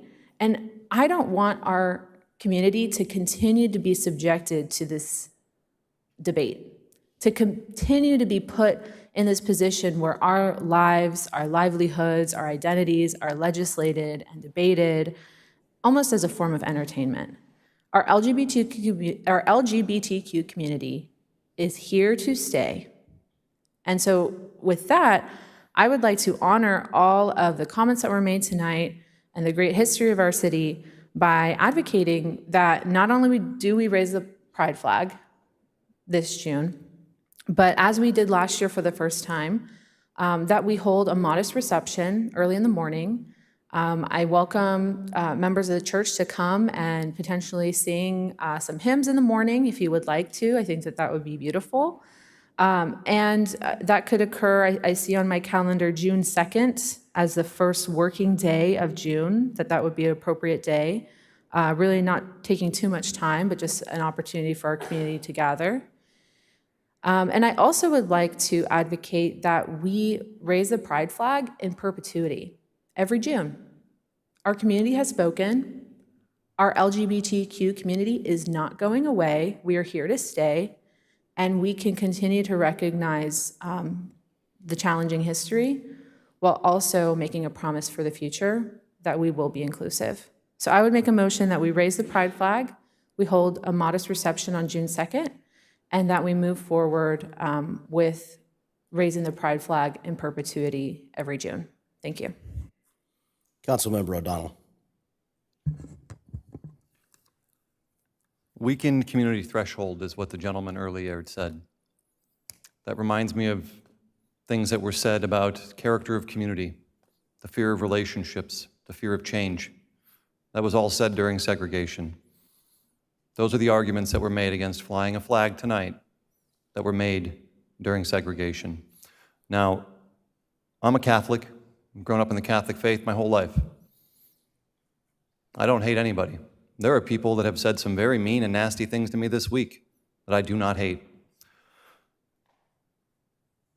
But I also have 2 young sons at home. I don't know who they're going to become. I don't know who they'll be, who their friends are going to be. But I know this. I took my 2-year-old son to daycare the other day, and he did not want to get out of my arms. He was crying. And a table full of children stood up, multiple races, and they said, "Caleb, are you okay?" They wanted to give him a hug. This type of hate does not exist in our youth.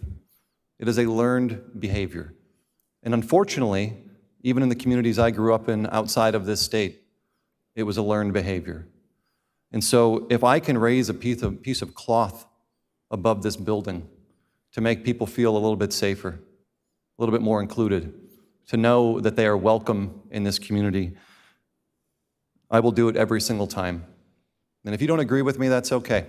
I have a lot of friends that do not agree with my politics, and I still invite them over for dinner. I still have a beer with them. We are still friends at the end of the day, even though we have strong disagreements on our political beliefs. But I don't think that this is about politics. I think this is about unity. And we as a city need to show that there is unity amongst us and be welcoming to everybody.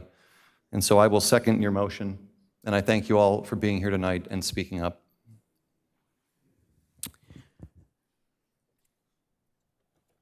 I want to second the comments that I heard tonight. There is no place for hate in Vista. Every person should feel free from persecution, not only in our city and in our state, but in our country. Every person is worthy of love and respect. And all of you, every person is welcome in the city of Vista. I believe in the values that we spoke about tonight in the proclamation for all people: equality, freedom from discrimination, and the ability to live without fear of prejudice, discrimination, violence, or hate. But yesterday, as we do every year, and it seems to fall the day before the Pride flag discussion, we remembered the 1.19 million who died in defense of freedom, in defense of our right to live in equality and freedom, freedom from discrimination and freedom from hate, freedom to live in love and acceptance and peace and dignity for all people. I deeply believe in our American flag as a symbol that represents each and every one of you here tonight and each and every American, regardless of how God formed them. So when I pledge allegiance to the flag of the United States of America, and I pledge allegiance to the republic for which it stands, one nation, under God, indivisible, with liberty and justice for all, I believe those words. And we pledge those words as elected officials. Sometimes we get to do it 2 or 3 times a day. And every single time that I take that pledge, I say the words not in a rote fashion, but I say them carefully and with meaning to myself, because I deeply believe that this flag behind me represents each and every one of you. I do not believe that we need additional flags that we continue to add stripes to. I've had to try and stay abreast of the additional stripes, the additional symbols that have been added. And I've come to believe that there is an element of division that exists within these symbols. And for that reason, and for the reason that I want to join with you in advancing the idea that our American flag represents each of you and your right to live without freedom and fear of discrimination. For that reason, I don't support flying any flag other than the United States flag here above our city. Councilmember Fox. Thank you, Mayor. I will say that this is probably one of the items that I've had the most conflicted feelings on so far. On one hand, I can definitely see the value in raising a flag to show the solidarity that every single person in this room, everyone that lives in Vista is welcome here and is a member of our community, a loved member of our community, a protected member of our community, and that every single person that lives in Vista should feel safe and should feel like they're at home here. I completely believe that with every fiber of my being. Flying flags is when I think about putting a flag up on our city flagpole and what that represents, I can definitely see the value in that and seeing that visual symbol flying in our city. That being said, I think it's probably something that at some point we're going to have a serious discussion about as a city on like what is our policy when it comes to flying flags on that flagpole.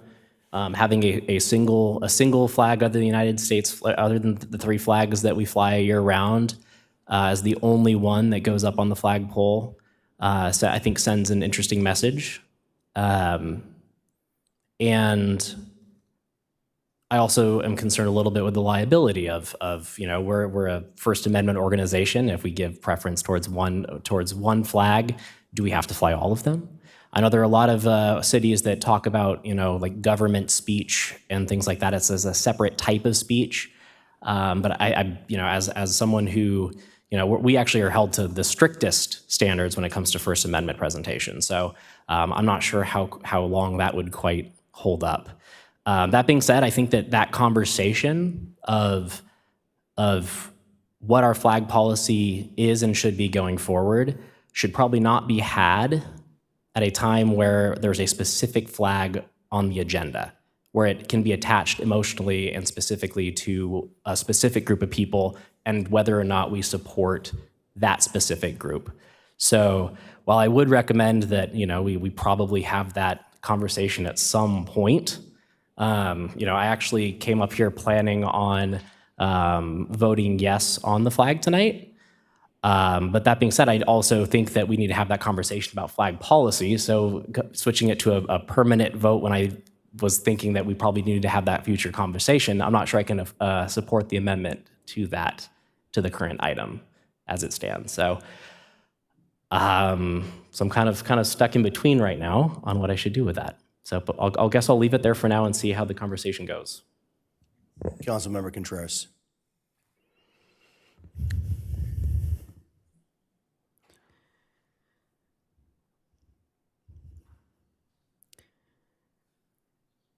We shall overcome. We shall overcome.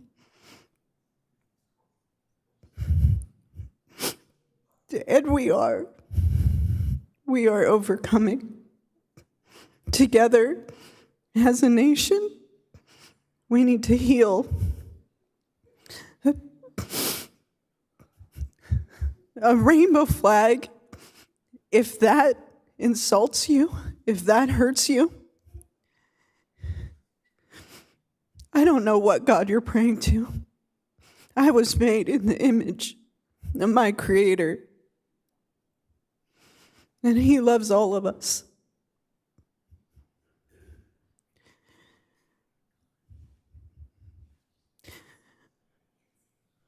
Just because we raise the pride flag does not mean that we lower our American flag, that we lose the values of unity and our collective march towards a more perfect union.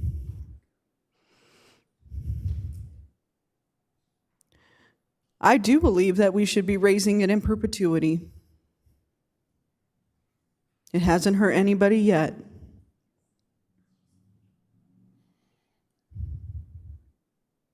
And it will never hurt. It only brings us closer together. And if you have hate in your heart about this topic, I invite you to coffee, maybe a beer. Maybe we can go have some wine together at the new place. I want to have a conversation with you. I grew up going to St. Francis Church. Unless we missed the time and then we would go over to the Abbey. Sometimes we would go to San Luis Rey. And I never once heard the word of God being used to divide. So let's not use it to divide. I'm just human. I'm not going to change the way I was made, the way that I love.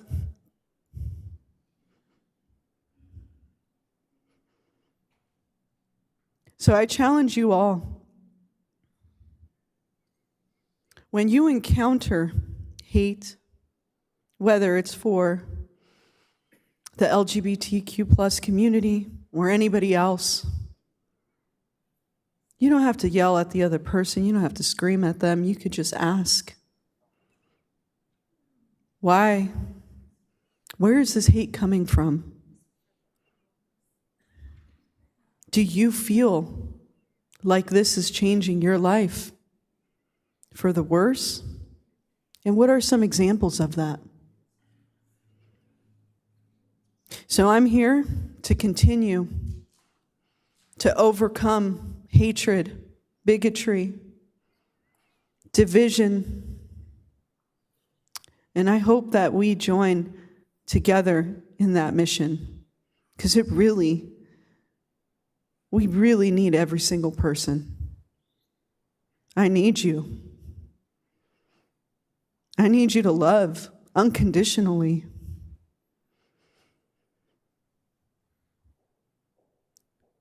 So I wholeheartedly support the motion on the floor. If you have a hard time supporting that, I'm sorry. I really am. It's unfortunate. But we will move on without you. Thank you. Deputy Mayor Melendez. Thank you, Mayor. Just wanted to respond to some of the concerns. So I did receive a note to specifically strike 2025 in the resolution and insert each year, right? And so that's my intention with the motion, is that, instead of just doing this business here, where we have had a number of comments come through, every single comment on this item has been in support of us flying the pride flag, which genuinely surprises me. But I'm very grateful for just the cohesion of our community. And we, to respond to your concerns, Councilmember, about a policy, there are many items that the City Council should endeavor to create a policy about, for efficiency, for equity, right, for social betterment. And I have never in my time serving have ever had anyone request of me to fly a symbolic flag on our freedom of speech pole outside, except for the LGBTQ Pride flag. And I am an American. I'm very proud of an American. And Mayor, I appreciate your patriotism, and I do believe the American flag represents me. But I had to wrestle with that. I still am questioned on my loyalty to my country because I'm a lesbian, and so I'm questioned, right, as to where my priorities stand. But my priority is as an American, and if I were born anywhere else in the world, I would still be gay. And so the LGBTQ Pride flag transcends where you're from the First Nations here in the Americas, to our communities here in Vista, to communities all across the world where gay people are experiencing discrimination and public beatings. The LGBTQ Pride flag acknowledges them. And we still do not have federal protections. And so I do see a time where maybe we don't fly the pride flag. And that could be a time where we really do have full integration, where the LGBTQ community is fully integrated under the law. And at this time, our LGBTQ community is not fully integrated under the law. And so this flag speaks volumes to the priorities and the freedom of speech and the ideologies of this council, which, don't seem to be contested on the basis of religion, which I respect. I think that that's very logical, but perhaps it's based on policy. And, to offer any reassurance, I've never had anyone ask for, a St. Patty's flag or, a hate crime flag, right? Or some other type of expression. And if they do, then we will call for that. But this moment here, where every member of the public is saying, we want you to fly it, I believe it's important for us to represent the public will in our speech. And our speech exists on that flagpole and could be expressed in a flag. So I totally understand the desire to create a policy, right, and to create some sort of cohesion. I think that this actually provides a lot of cohesion to say, we're just going to fly it every year. We know we have a long-standing community. We have, gay inclusive churches. We have doctors. We have teachers. We have a whole long-standing community here that's going to come back year after year. And there will also be a long-standing community of people who are homophobic. And I've heard comments, even whether it's online and other council chambers, and I personally don't want to subject our community to that. I can endure it, I'm fine. But our community, is looking for us to maybe make a stand. And I'm not going to be on this council forever, right? A future council can always change that and say, you know what, we're not going to fly the pride flag anymore. But I know I want to fly it this year, and I know I want to fly it next year, and I know I want to fly it the year after that. And so it creates a little bit of cohesion to say, every year, we're going to fly it. So that would be my argument, but no disrespect to you. I understand where you're coming from. And with that, I will leave my comments there. Thank you. Two last thoughts. I do want to take the opportunity to specifically disassociate from any comments that are hateful of any person, because I don't have hatred in my heart for any person, not any person here in the room tonight or any person in our community at all. So I think that is very important to say, and I do want to underscore that. And I also want to join with Councilmember O'Donnell in saying you're all welcome at my table. You're all welcome to knock on my door to borrow a cup of sugar. I love all the people of Vista and all the people of our state and our country, and have no hate in my heart towards anybody. And I wish every person to live with dignity and respect. Okay, we have a motion and a second. Please cast your votes.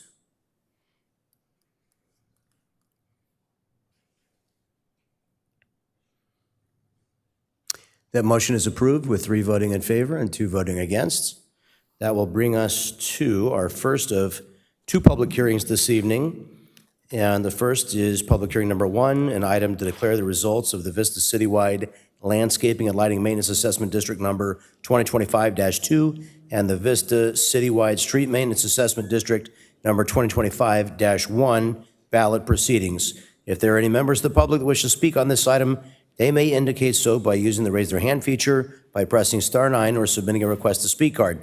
Speakers will be called upon after the presentation. Our Finance Director, Mike Sylvia, will introduce the item. We're going to take a 30-second break. Please take your conversations outside of the building so that we can continue to conduct our business. If you'll just go right outside, it's a beautiful night. Have your conversations. We would be grateful so we can continue the council's business. Thank you all for being here tonight.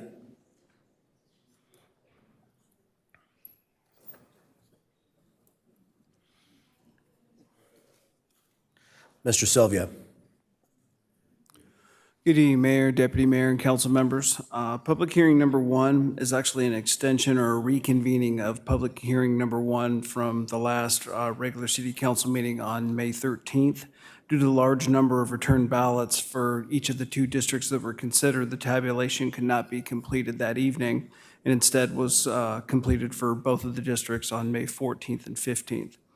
The results for both proposed districts show that there is a majority protest, which means neither of them can be formed and the formation proceedings need to be abandoned.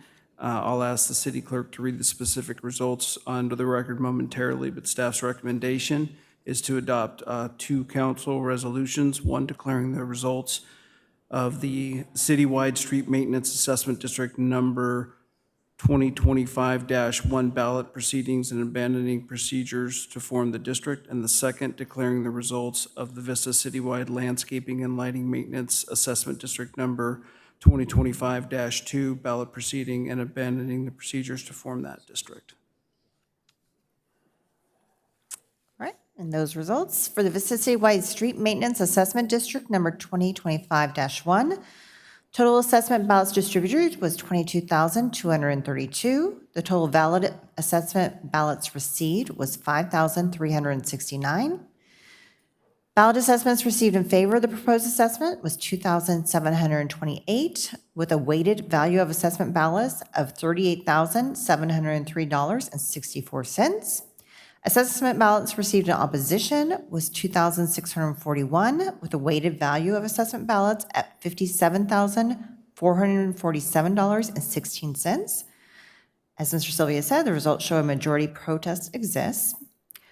For Vista's citywide landscaping and lighting maintenance district number 2025-2, total assessment ballots distributed was again 22,232, with valid assessment ballots received being 5,842. Assessment ballots received in favor was 2,504, with a weighted value assessment of $161,616.26. Assessment ballots received in opposition was 3,338, with a weighted value of assessment ballots at $285,404.45. Again, this shows a majority protest exists. Okay, and we have a public speaker on this item, Mr. Joe Exline.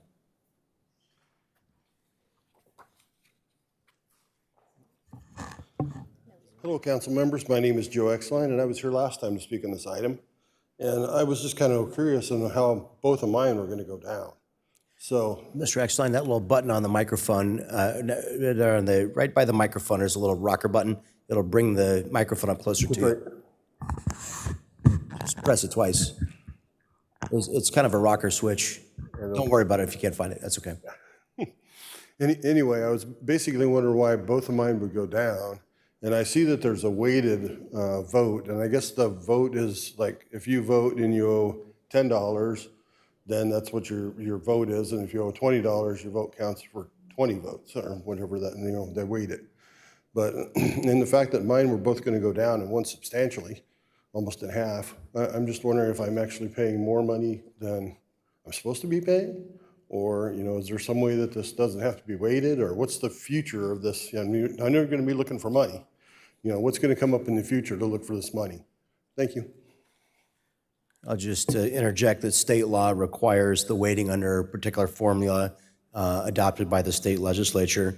We have one more speaker on this item, Sean Zhu, on Zoom. Yeah, I would like to make a comment about the flag. I think, City I think Attorney, I'd every- ask to interject due to this item being irrelevant for the comments being made. Yeah, the comments are not germane to the agendized item, so they would be out of order. Okay. Mr. Zhu, I apologize. We'll have to receive your comments during oral communication because they're not relevant to the public hearing. Okay, now we'll go to Councilmember O'Donnell. I'll just make a motion to close the public hearing and move forward with staff recommendation. And then I do have a question. When will this come back before the council, since I know that we will need to make some decision on what we're going to do moving forward? We'll be bringing it back in the fall after the July recess for discussion. I would ask that we heavily notice the public about that. Thank you. Councilmember Contreras. I'll go ahead and second that and just underscore that, it's been really difficult for the city utilizing fees that are set at a 1997 rate to continue the maintenance. And there's a clear voting from the public that folks don't want to have additional fees or whatever the reason might be. So we will have a further discussion on what our medians and everything looks like. I anticipate that there will be a significant change, but we just cannot continue to drain our general fund. 1997 fee, that's a long time ago, and that rate just does not fund labor costs at this time. But thank you for everybody who voted and exercising your right to do that. I know this was really confusing. Okay, we have a motion and a second. Please cast your votes.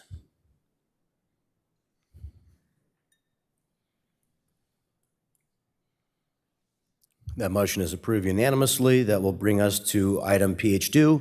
Our next item is regarding compliance with a new legal obligation. A public hearing is required on vacancies and recruitment and retention efforts per Assembly Bill 2561 and subsequent government Code section 3502.3. So we will now open the public hearing. If any members of the public wish to speak on this item, they may indicate so by using the raise their hand feature by pressing *9 or submitting a request to speak card. Speakers will be called upon after the brief presentation by Human Resources Director Natalie Jacobs. Just push that button right in front of you to turn your microphone on. There we go. Thanks, Mayor. Good evening, Mayor, Deputy Mayor, members of the City Council, city staff, and members of the public. My name is Natalie Jacobs, Human Resources Director, and next to me is Human Resources Analyst Erica Valdivino-Smith. We're here before you tonight to present the City of Vista's vacancy and recruitment retention efforts for calendar year 2024 in compliance with the Assembly Bill 2561. All right. So during our presentation this evening, we're going to discuss with you the new state law, the Assembly Bill 2561, provide you some statistics on citywide vacancies for calendar year 2024, along with a breakdown of vacancies per bargaining unit for the year, and discuss the city's recruitment and retention efforts. The obligations under the AB 2561 apply to all public agencies that are subject to the Myers-Milius-Brown Act. The law became effective January 1, 2025, adding Government Code Section 3502.3 to the MMBA. The law was enacted as there was a statewide interest in ensuring that public agency operations are appropriately staffed and that high vacancy rates do not undermine public employee labor relations. This bill mandates that public agencies present information on vacancies and recruitment and retention efforts at least once per fiscal year prior to the adoption of the final budget.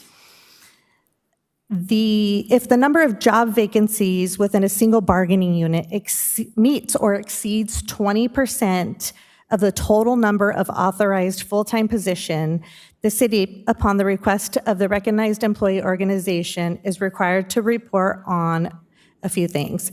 One being the total number of vacancies, the number of applicants the city received, the average time to fill positions, and opportunities to improve compensation and working conditions for employees in the bargaining unit. I am happy to report this evening that Vista did not have any vacancies for any of the bargaining units, or in fact citywide, exceeding 20% for any part of calendar year 2024. So the chart before you depicts citywide vacancies for 2024 by month. As you can see, the total average vacancies per month was 3.2%. The highest monthly vacancy rate for the calendar year was 4.9, which occurred in the month of July, primarily due to newly added positions. The calendar year ended with 333.125 full-time equivalent authorized positions with a 1.2% overall vacancy rate. Now we're going to take a peek at the 2024 vacancies by bargaining unit. This is the average vacancies here that you see per bargaining unit for 2024. Looking at the vacancies by bargaining unit, all of which were below 20% for 2024, with our Vista City Employees Association at 2.5%, the Vista City Maintenance Association at 4.3%, Vista Firefighters Association at 1%, and the Vista Chief Officers Association at a whopping 0%. All right, causes for vacancies in 2024 is that first pie chart you see here. 51% of the vacancies were caused for 2024 due to staffing growth, promotions, and retirements. The other portions, 35%, were due to turnover, and we had 14% that was due to involuntary separations. Of each of all those vacancies, we had done recruitments in 3 different types of strategies. 63% of those positions were filled by way of an open recruitment. 28% were hired off of current active eligibility lists. And then we had 9% here where we conducted promotional recruitments for promotional opportunities for current staff. As we talk forward about recruitment retention efforts, we have several ways that we conduct our recruitments. However, we like to cast our net wide and far to yield great qualified candidates. We do use online job boards and platforms, our social media, usually those that are affiliated with those positions and that we are recruiting for, but we like to be inclusive of all and like to cast our net wide. We do, throughout the year, attend career fairs. Erica attends quite a few career fairs at high schools, colleges, and community events, so we can talk about the positions that we have available here at the city. When we speak about retention, we do periodically review our city's compensation structures to make sure that we maintain competitive within the San Diego market. We also continuously provide training and development opportunities to keep current employees abreast of new technologies, changes and updates within their respective functional areas. This training and development allows for us to continue offering promotional opportunities to our staff as they progress professionally in order to meet their own personal career goals and also to meet the goals of our growing city. That we do ask tonight that you please adopt going forward our procedures to continue to bring these statistics to you and provide an annual reporting of vacancies. That concludes our presentation, and we are available for any questions. Councilmember O'Donnell. Thank you for the presentation. I will make a motion to close the public hearing and move forward with staff recommendations. Deputy Mayor Melendez. I'll second that and just say thank you for keeping us compliant on this. Absolutely. Okay, we have a motion and a second. Please cast your votes. And yes, thank you very much for keeping us in compliance with this very important state law. Glad the legislature could give us that task. That item is approved unanimously. That'll bring us to item D1, the first of 2 discussion items this evening. This is one that I asked to be placed on the agenda. It's a discussion regarding the new protected bike lanes project, CIP number 8362. If there are any members of the public that wish to speak on this item, they may indicate so by using the raise their hand feature, by pressing *9, or submitting a request to speak card. Speakers will be called upon after the presentation. So there's been a lot of back and forth comments from, I think, as many as 1,000 Vista residents online. And I did some extremely not scientific polls on Nextdoor, which I find to be a great way to engage with the community. And I asked outright whether residents supported more berms, supported removing the berms, or wanted to keep the ones that we've installed but don't add more. More berms was 10% or 35 votes. Remove the berms that have been installed was 263 votes or 77%. Keep the ones that have been installed but don't add more was 13%. And I'd done a poll a few days earlier that was, do you think the city should spend more on roundabouts and other traffic diet items, including the berms? That came in at 9%, 37 votes. and there were 396 that said we should spend more keeping our roads paved and in good condition rather than redesigning the roadway infrastructure. So knowing that there was a great desire to speak on this item and many frustrated residents, I've asked the council to have a discussion on it tonight. And I see we have about 31 or 32 speakers already, so we have about an hour and a half of public comments if everybody speaks for 3 minutes, which you are fully entitled to do. But if you would like to make the most important point in your mind, and I'll leave it to you whether you want to repeat points that have already been made or just sort of express your sentiment on the item and then hear what the council has to say. So we will start with Scott Harrison, and then we'll hear from Shannon, I think it's Goen, and then we will hear from James Myers. If you heard your name called, go ahead and be ready to speak when you hear your name called again. Mr. Harrison. Good evening, and thank you, Mayor and Deputy Mayor and the City Council for allowing me to speak tonight. I just retired from over 51 years in the fire prevention business and spent a lot of my time training fire marshals, building officials, fire prevention individuals, and safety personnel all around the world. And my focus in my career has been trying to save lives. And one of the key things that we have in this situation that we're discussing this evening is the proper performance of fire prevention and safety and medical personnel. There are a lot of other concerns about these safety berms with the bicycle lanes causing other issues such as, bicyclists falling over, hitting the berms, and a number of other factors.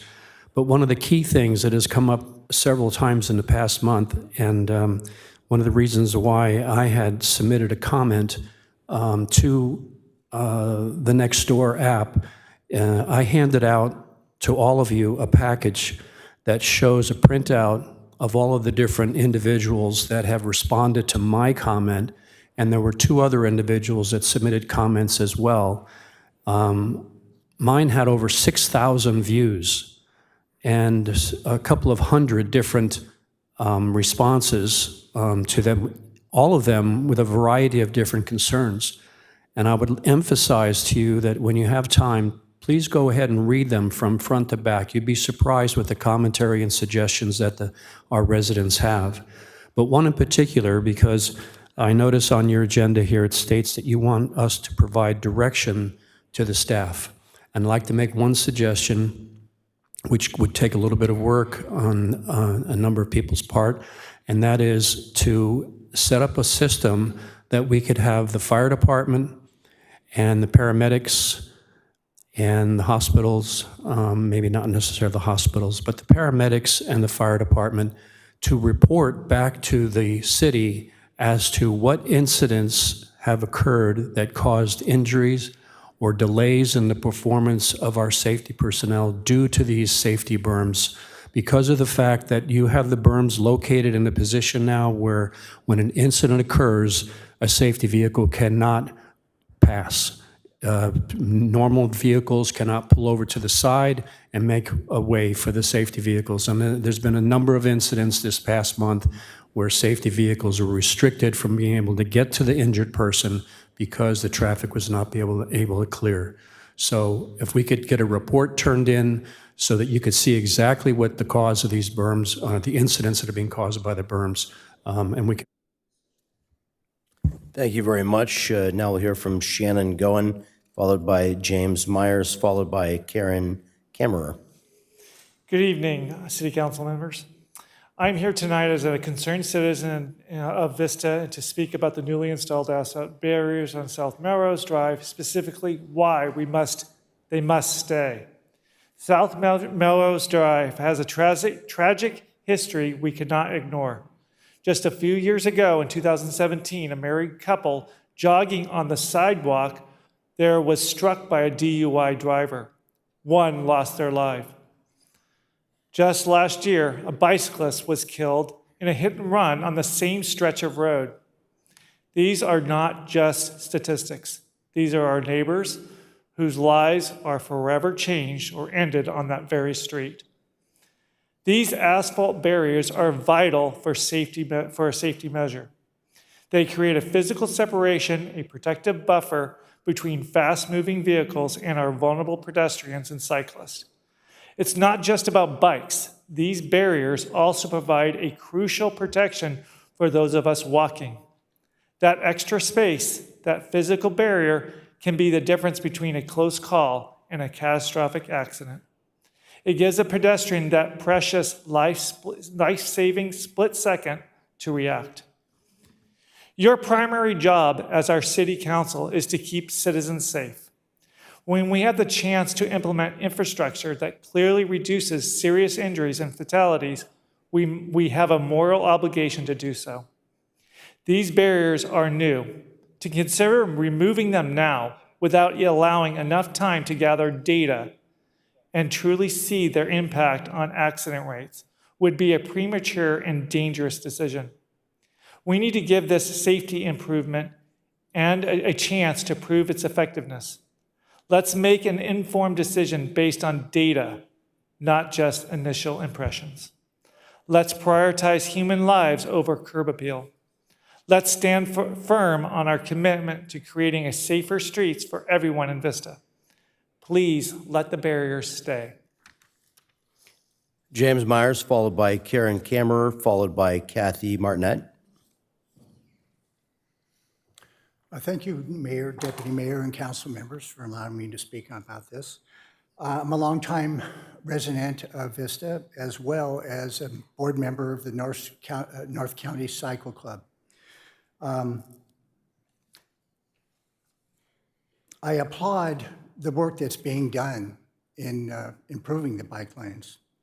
While an increase in bike lane size and the addition of the buffer zone between cyclists and honor lanes are a great improvement, I and many of the members of the club have talked about this and are concerned about the addition of the asphalt concrete curbs or bollards.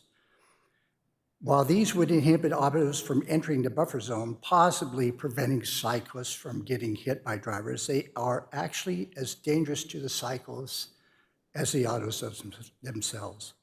Those curb stops in the buffer zones themselves can cause severe injuries. Also, the chance is very high that a cyclist, upon hitting one, will lay over because it stops the front wheel from moving to the left, but the rider's weight also continues, and you end up in the lane. So an autoist might run over a cyclist to no fault of their own.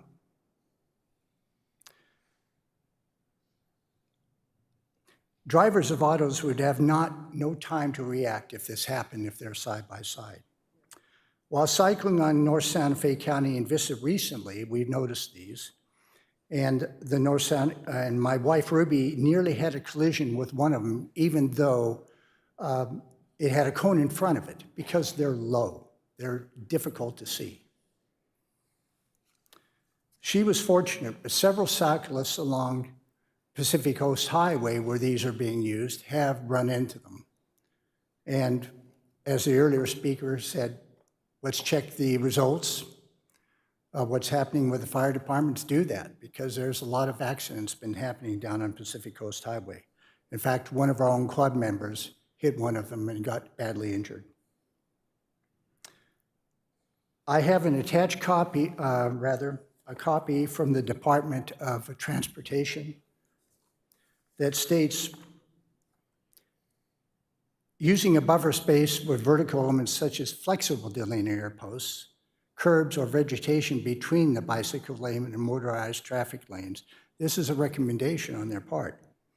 However, they also state that a low-cost flexible delineators can reduce bicycle vehicle crashes by up to 53%.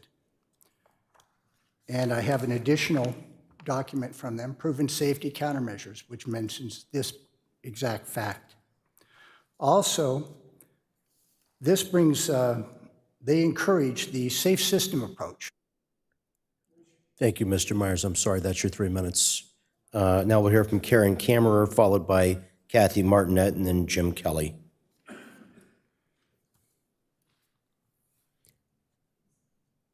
Karen Kammerer.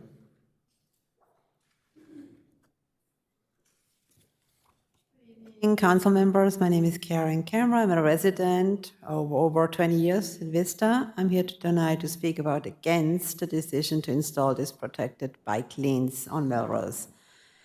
Let's be honest, this project is a disaster. It cost taxpayers a lot of money, and for what? To install cement bike lanes that no one asked for, and that most residents agree are not only unnecessary, but also dangerous. For decades, we've been begging for a traffic light on Melrose and Dawson, a truly dangerous intersection where real lives are in risk. But instead of investing in something that would actually save lives, the city chose to pour over I don't know how much money into a vanity project that does the opposite. These lanes have made Melrose less safe. There's now no shoulder, so if your car breaks down, you're forced into the middle of traffic. That's not just inconvenient, it's life-threatening. Emergency vehicles can't pass safely. School drop-offs become chaos. Delivery drivers, elderly residents, and everyday people are being put in harm's way. This project doesn't reflect the will of the community. If you listened to us, if you actually cared about your residents, you would know that nobody wants this. Vista families want safety, common sense, and accountability, not wasted tax dollars on concrete barriers no one uses. We need you to hear us tonight and fix these dangerous intersections. Listen to your community, and please stop throwing our money away on projects that put us in danger. Thank you. Kathy Martinet, followed by Jim Kelly, followed by Joe Hood.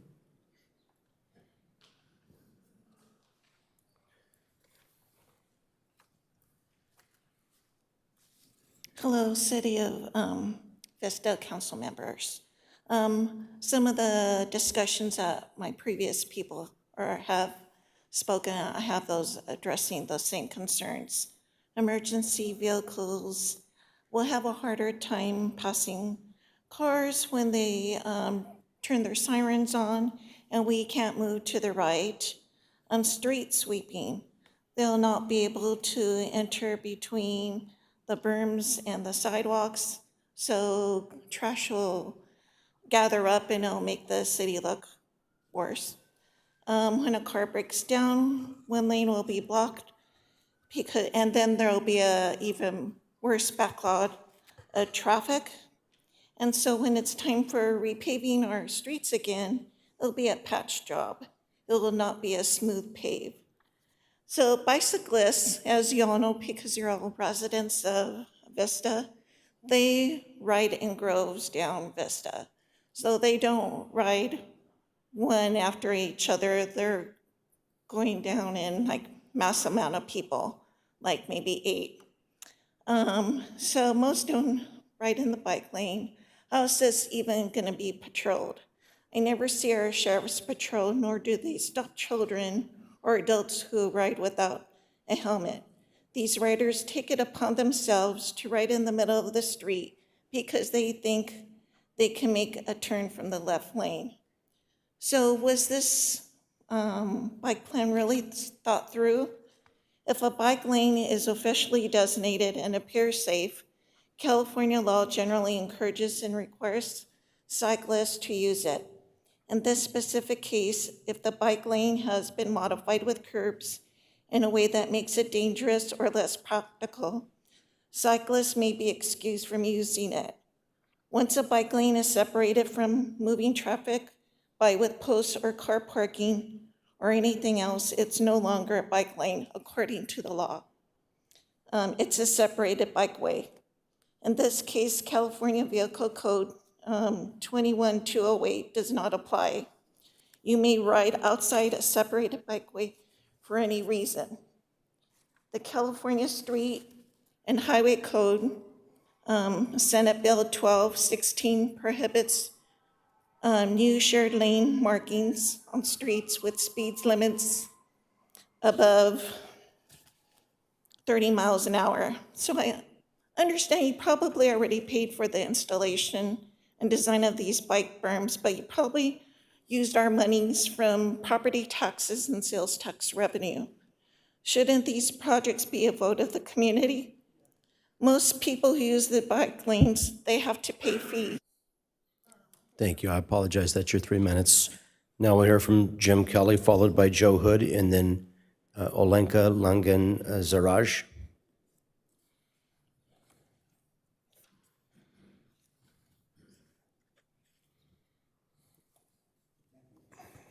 Thank you, council members. A lot has been said about the berms with the damages and bicycles, and I'm sure more is going to be said about them. I'd like to talk about the cost that money was spent. There's been some discussion tonight about the fees and that we didn't want to approve the fees for certain things and the city needs money for certain fees. But they spent money on things that are not necessarily for the good of all the people.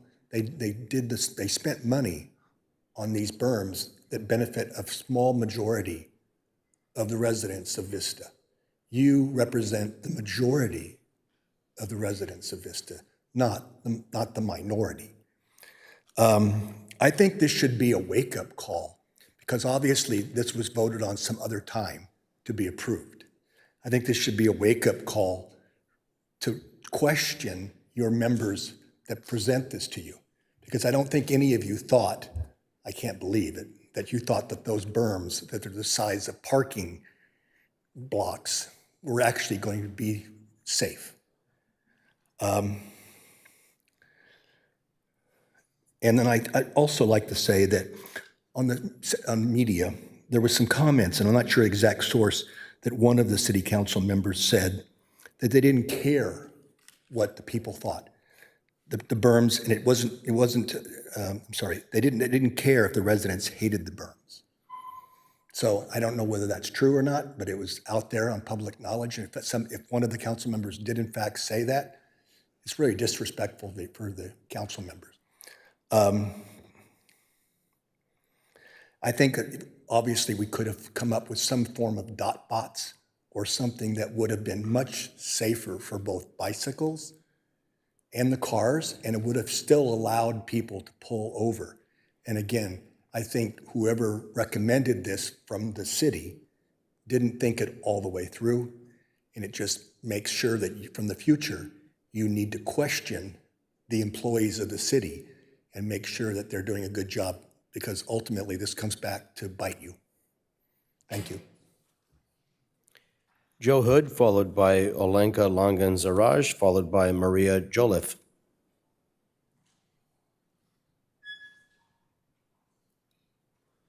Is Joe still here? Nope. Okay, now we'll hear from Olenka Langen-Zaraj, followed by Maria Joliffe, followed by Frank Piperato. Is Olenka here? No. Okay. Is Maria Joliffe here? Please come forward. Next, we'll hear from Frank Piperato, then Carol Johnson. Good evening. I've lived in a neighborhood directly over Melrose, south of Shadowridge, for 18 years. The speed limit is 50 miles an hour, despite the northbound lanes being headed into a school zone, and people regularly speed here. My kid walks to RBV. I walk on Melrose and Shadowridge several days a week, and previously saw many cars driving in bike lanes at high speed, sometimes seemingly pointed at me. As someone mentioned earlier, there have been 2 deaths in this area. When I did a community study last year, some Shadowridge residents recounted these crashes. This trauma affects the wider community and feelings of safety. I wasn't sure what the new bike lanes would look like or if it would affect me getting in and out of my neighborhood. It does not. And the cars are no longer on top of the sidewalk. They're in the proper traffic lane. Research and guidelines support separated bike lanes with a vertical barrier such as a curb or poles. As the gentleman mentioned earlier, the Department of Transportation has a fact sheet entitled Proven Safety Countermeasures. Proven.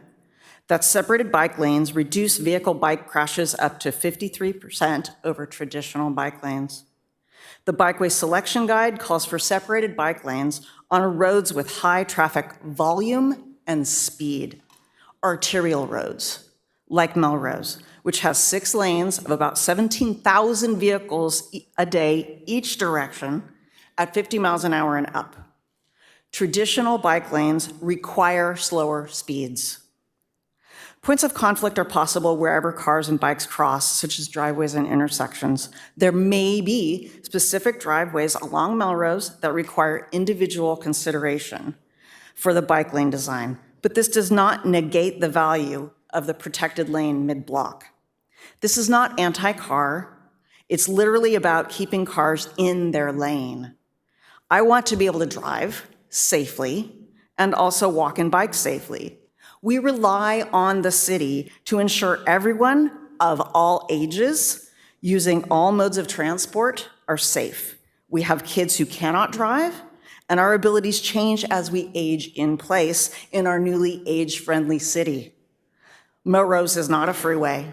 It's a neighborhood. It's my neighborhood, and I support the protected bike lanes. Thank you. Frank Piperato, followed by Carol Johnson, followed by Diane and Jim Manning.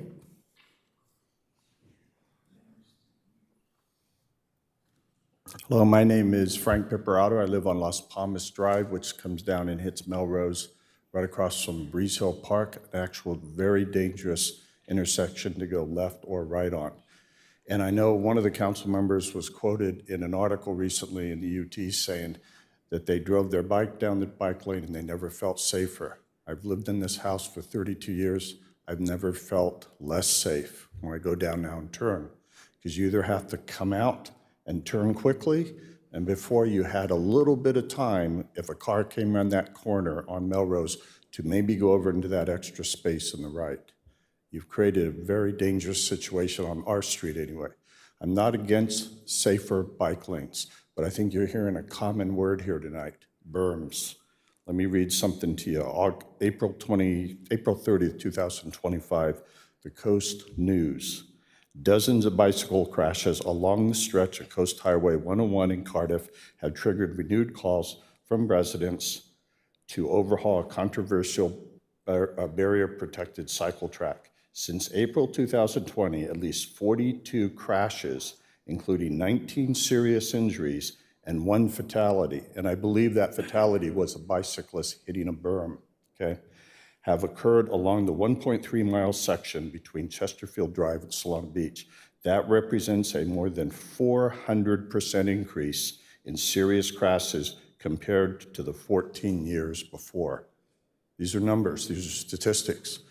I want to point out a few things about this. Think about when you walk along a road and there are asphalt berms, and they've been there a while, and the sun hits them, and the rain hits them, and they deteriorate, and they start to crumble. If you look over the edge, you'll see chunks of asphalt that come off of them. We've probably all seen that. These berms are going to be hit by cars at night. We hear them down on Melrose. We have our window open. I can hear drunk drivers hitting the curb and stuff.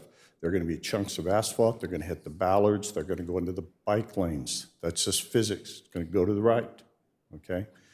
I think sometimes when we do things, what happens is we get too complicated. I ask everyone here, drive down Melrose and you will see white ballards, black berms, white stripes, green stripes, small green stripes, wide green stripes, solid green stripes.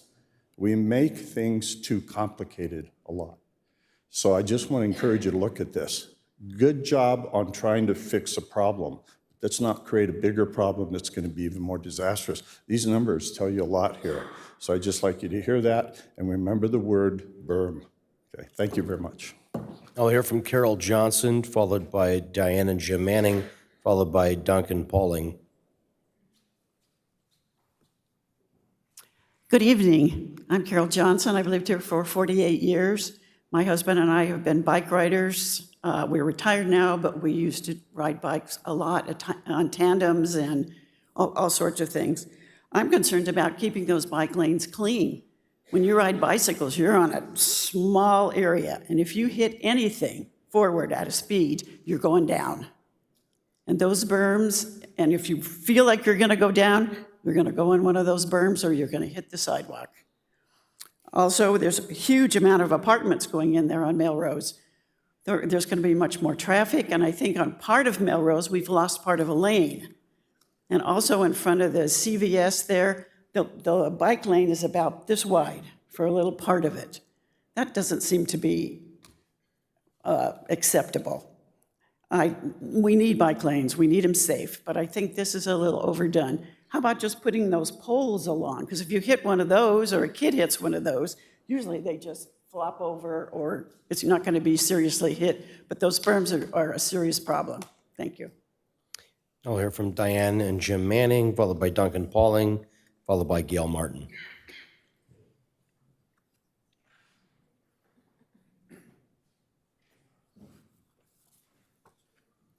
Good evening. Diane decided I'd be the spokesperson. Don't want to take a lot of time. I think you've heard all kinds of comments tonight. And from my point of view, the adverse consequences have far outweighed any benefits gained. And I think there's other solutions that could be done to keep the safety for the bikes without creating the hazards that we're doing now with this system. Enough said.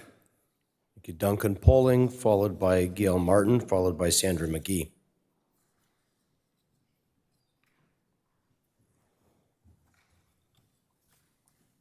Thank you, Mayor, Deputy Mayor, council members. I really appreciate the opportunity to speak to you all this evening. I want to voice my support for this project. I also want to congratulate and express my gratitude and appreciation for this council and the city staff and the excellent work that you do. Your work is important and valued by me personally, and I'm sure a lot of our citizens.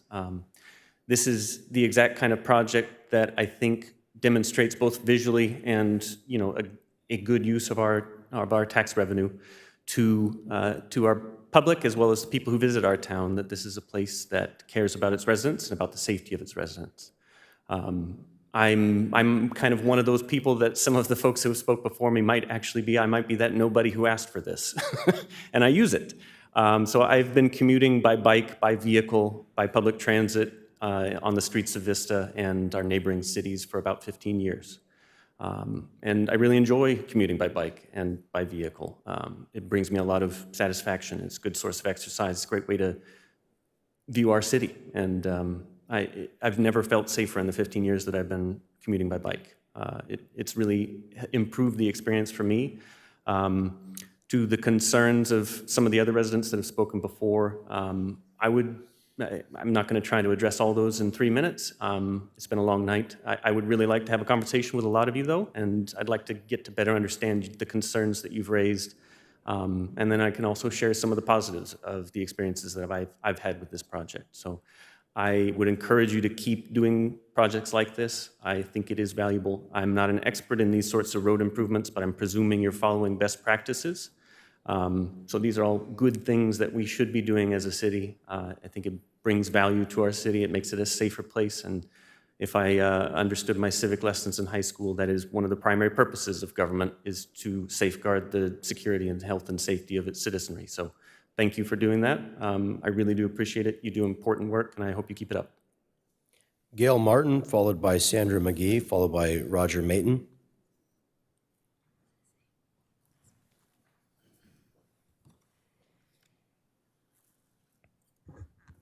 Hello, I'm Gail Martin.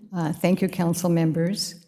Regarding our bike lanes project, our city approved this protected project. It would be a shame to lose $1 million by canceling it now. Please keep this project. It saves lives. Thank you. Sandra McGee, followed by Roger Mayton, followed by Natasha Payton. Is Sandra McGee with us? Roger Mayton?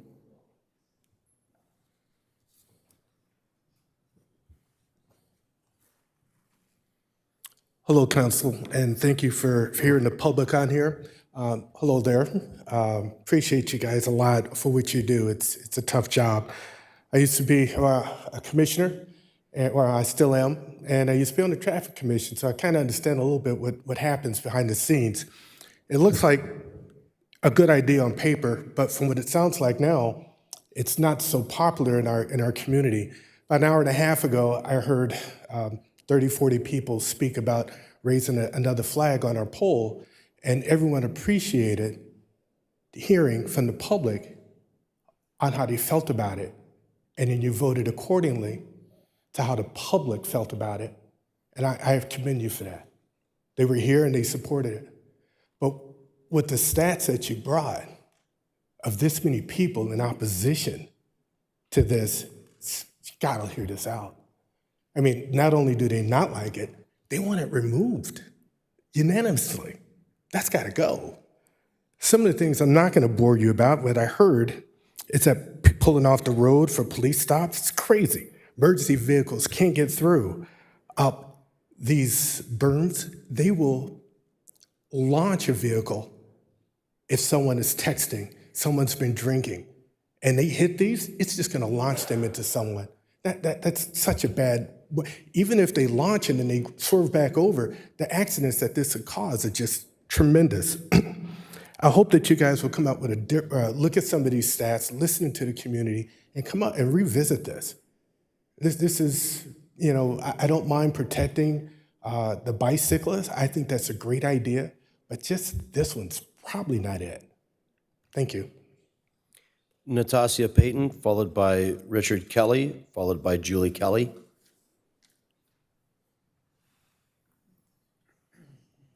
Good evening. Thank you for the opportunity to speak tonight. I wanted to say thank you for putting in these protected bike lanes. It makes me feel a lot safer.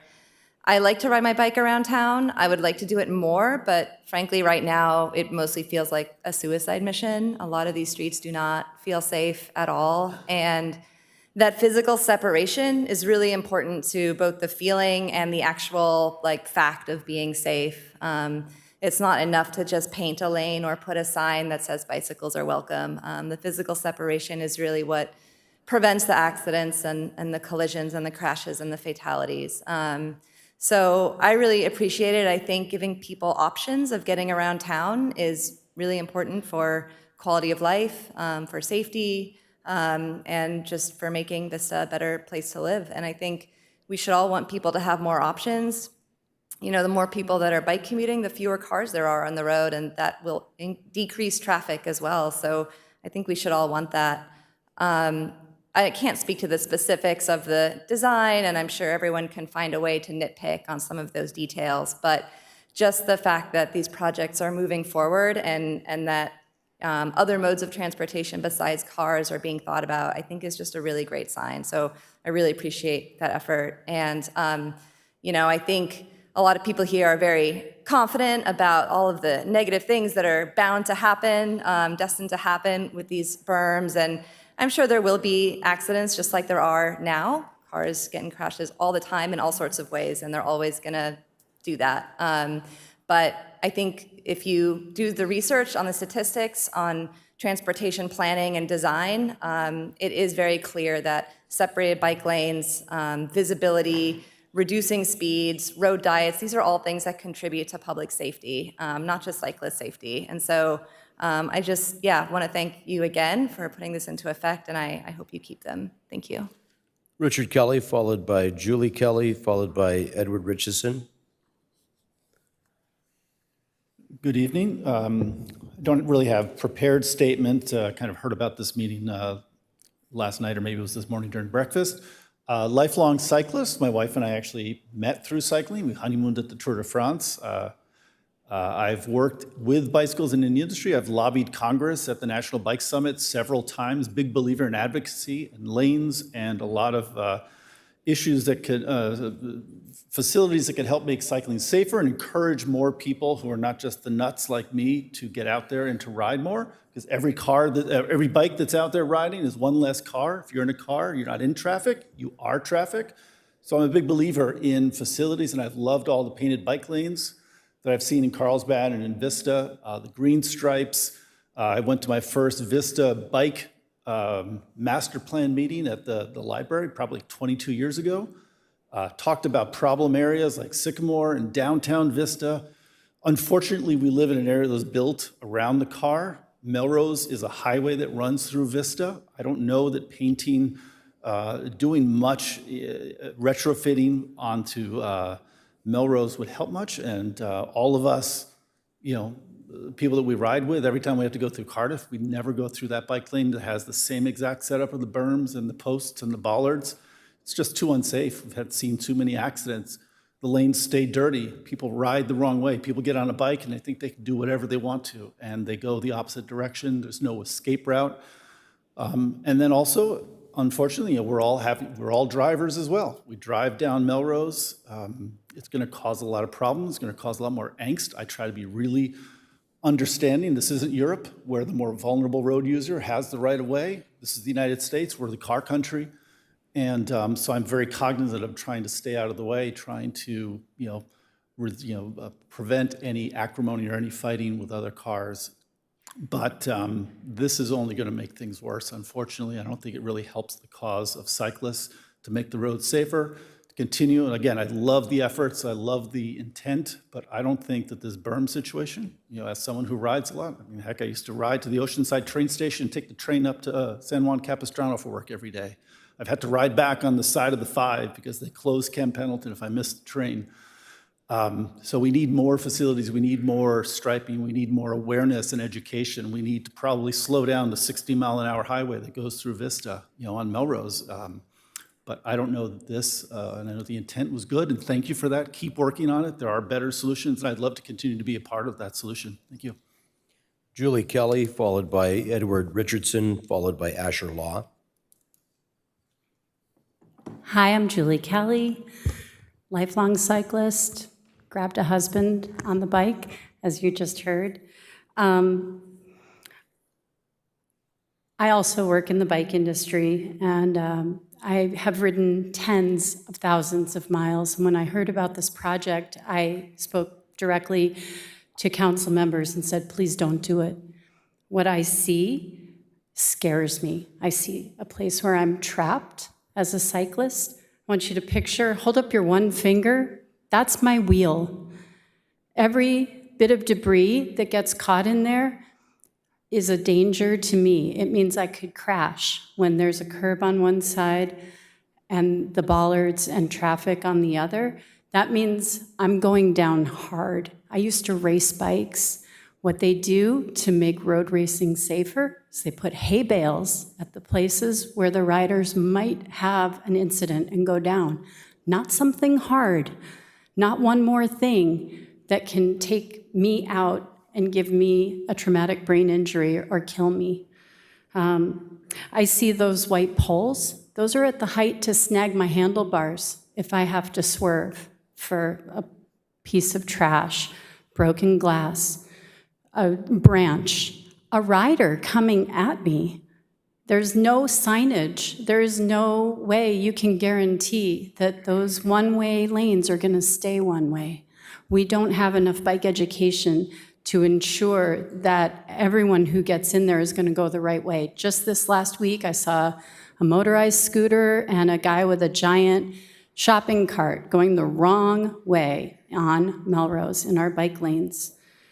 So another thing I want to share is that something others have touched on, which is like these lanes are going to cultivate driver aggression. You've seen it in the comments on Nextdoor.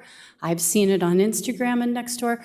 People say, okay, well, now those cyclists really better get out of my way. You're creating more traffic and more frustration with people.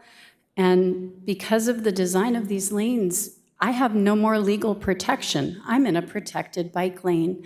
My accident won't be tallied as a traffic accident. It won't report to accident databases.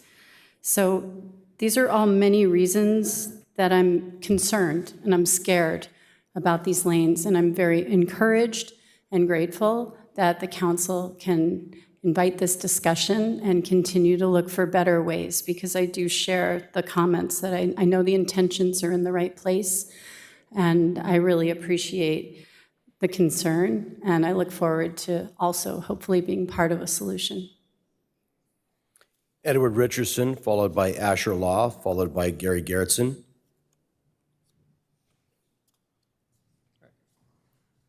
Thank you, everybody.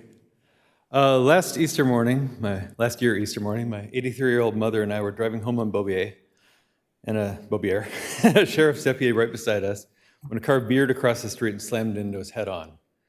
My mother's lower spine fractured, but thanks to Palomar surgeon and months of recovery, she's here today. We were lucky. Lucky we were in a car with airbags, not on bikes and not walking, because if we'd been, I'd be mourning my mom instead of talking to you today and begging you to fix our streets. Yes, change is hard, but these systems are in place all over the country. Denver has a very similar system called the zipper, which is a plastic berm, but we need these badly. Your children deserve safe routes to school. We parents deserve to cross the street without fearing for their lives. Yes, narrowing roads is inconvenient. Is inconvenience a too higher price to pay? Melrose should not be a high-speed, 7-lane road designed to help some guy from Fallbrook, Oceanside, or Murrieta get to the 78 as quickly as possible. He's late to work and College Boulevard only has 4 lanes. Straight shot. Every morning, I watch people fly on the right-hand side of Melrose, inches from kids in their bike lane. And I don't have to guess how fast they're going because there's a speed limit sign right there, flashing 62, 62, 62. We've all seen it, every one of us. So, these kids need protection. They don't need paint. Paint did nothing to slow down the guy who crashed into us on Beaubier. And the sheriffs do a fantastic job at writing speeding tickets and trying to catch as many as they can. But infrastructure works 24/7. We need well-designed streets that force drivers to slow down and pay attention. Our community deserves it, our children deserve it, and my mom deserves it. Thank you. Asher Law, followed by Gary Gerritsen, followed by Lisa Wellens.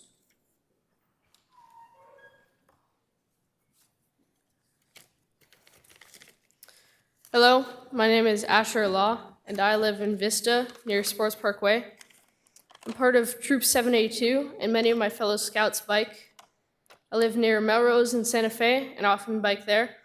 I'm personally very grateful for the new bike lanes being implemented on Melrose so that I can ride my bike safer and easier. One of my neighbors, Ethan, rides his bike to school on Melrose every day. Implementing these bike lanes could help him ride to school safely. I feel that these protected bike lanes are necessary as people frequently go more than 50 miles an hour on these streets and bikers are forced to use the road and risk being hit by cars. People might argue that it's inconvenient, but speed should not be favored over safety. What should we prioritize, lives or a little traffic? Thank you for your time. Well done.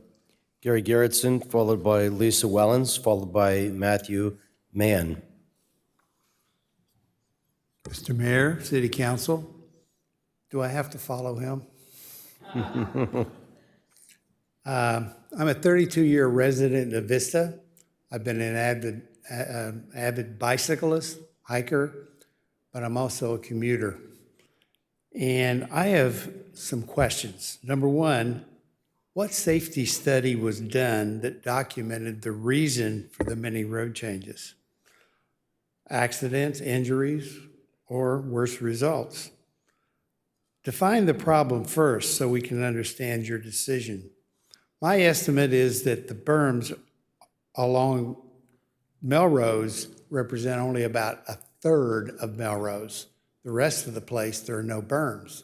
So you're talking about bicyclists doing 2/3 without the berms. So the bicyclists and the drivers have to coexist. Number two, did any government agency mandate any part of the Melrose narrowing to 2 lanes, installing bike lanes, green lanes, berms, and so forth? And number three, what is the overall plan to continue this installation throughout the city? Are we talking about only major roads, or are we talking about every neighborhood? I think the council should define what the long-term plan is. Number four, what is the citywide cost of this entire expense? How much will be spent, and how will it be funded? Will there be grants, county, state, federal government funding?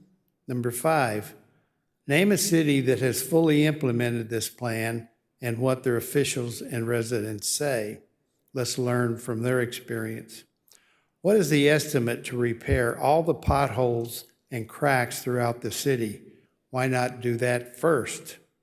Could this money be better invested in parks, sidewalks, lighting, and safety personnel? Number 8, what does our new fire chief and sheriff say about this slowdown for safety responders? Number 9, why were special public feedback forums not held when the residents are so heavily impacted and the expense is so great? Let's face it, when you're in a hole, stop digging, stop the expense now, and assess the impact, and then decide to go forward. Thank you. Lisa Wellens, followed by Matthew Mahan, followed by Nathaniel Sherlock. Good evening. I know it's getting late. I'll try and be brief. I learned that this item was on the agenda from a post on Nextdoor, and boy, did it spark a lot of outrage. Whoa. Especially for an item that was voted on unanimously back in October, was discussed, safety, berms, exits, trash cans, parking. They all discussed it already. They all voted yes. That's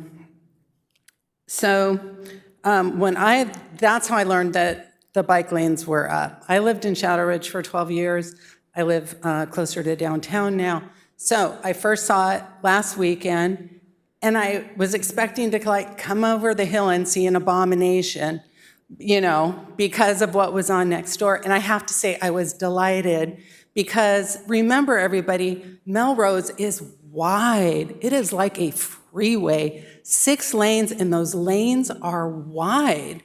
And the side of the road, that's wide too. So I imagine that if emergency vehicles couldn't get through, it wouldn't be done. Also,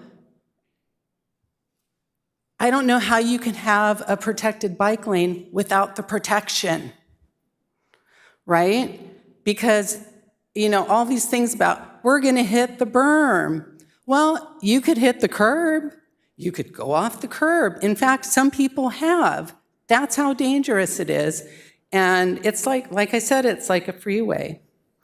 People have been talking about, there's been a lot of armchair quarterbacking of what's gonna happen or what could happen. And I have complete faith in probably the thousands of hours that city staff and researchers from all over have put into this. And from what I understand, our people at Vista, and I believe this, are really good at designing these things. In fact, I've had city staff from other cities say, oh, Vista, they're really good. I agree. So it seems like, I think we need to slow down the outrage machine, right? I think we need to see how it goes. What I'm noticing from comments is there seems to be a difference of opinion between recreational riders and commuters. Seems like the commuters are saying that it's necessary and they feel safe, and my husband was a commuter. Thank you very much. Matthew Mahan, followed by Nathaniel Sherlock, followed by Janice Jones.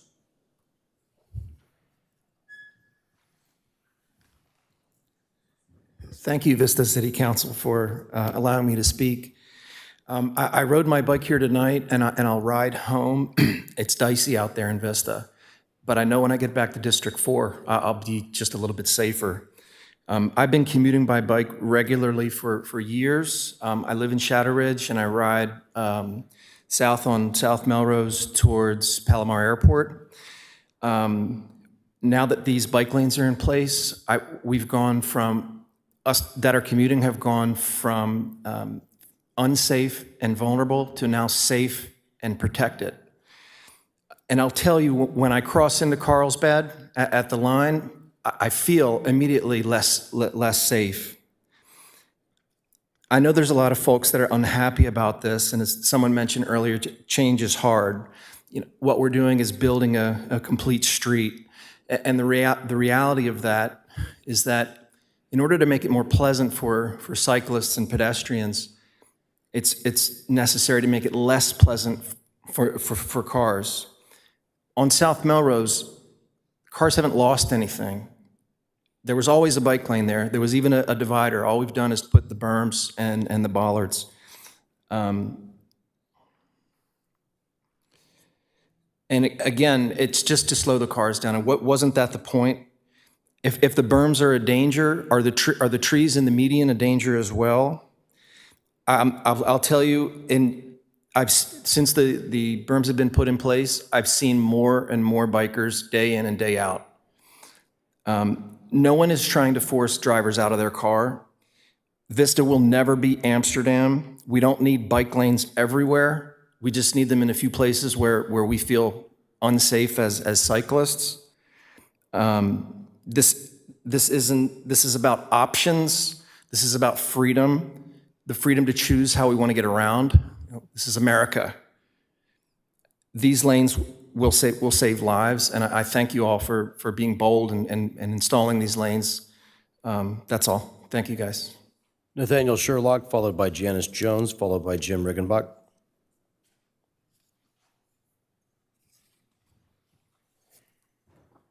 Good evening, and thank you for reopening this to allow the public to speak on this, even though we've kind of had one chance before, but now that we're actually seeing the results, that we're able to actually voice our concerns. And particularly for me, I empathize with those who have had trouble on these bike lanes, who have had people get hurt, and I totally understand that. But my worry is that because of these berms, we're gonna have a whole lot more people waiting longer for emergency care when they need it. With these berms, it makes it almost impossible for any emergency vehicles to get up and down Melrose, especially during traffic hour when school's getting out, because let's be honest, that is standstill traffic. And if there's no way for the paramedics to get out of that area, what are we doing? Are we just gonna hope that the 30 minutes that it takes for the ambulance to get to someone is gonna be acceptable? And that we're dumping all this money into something that is meant to protect people.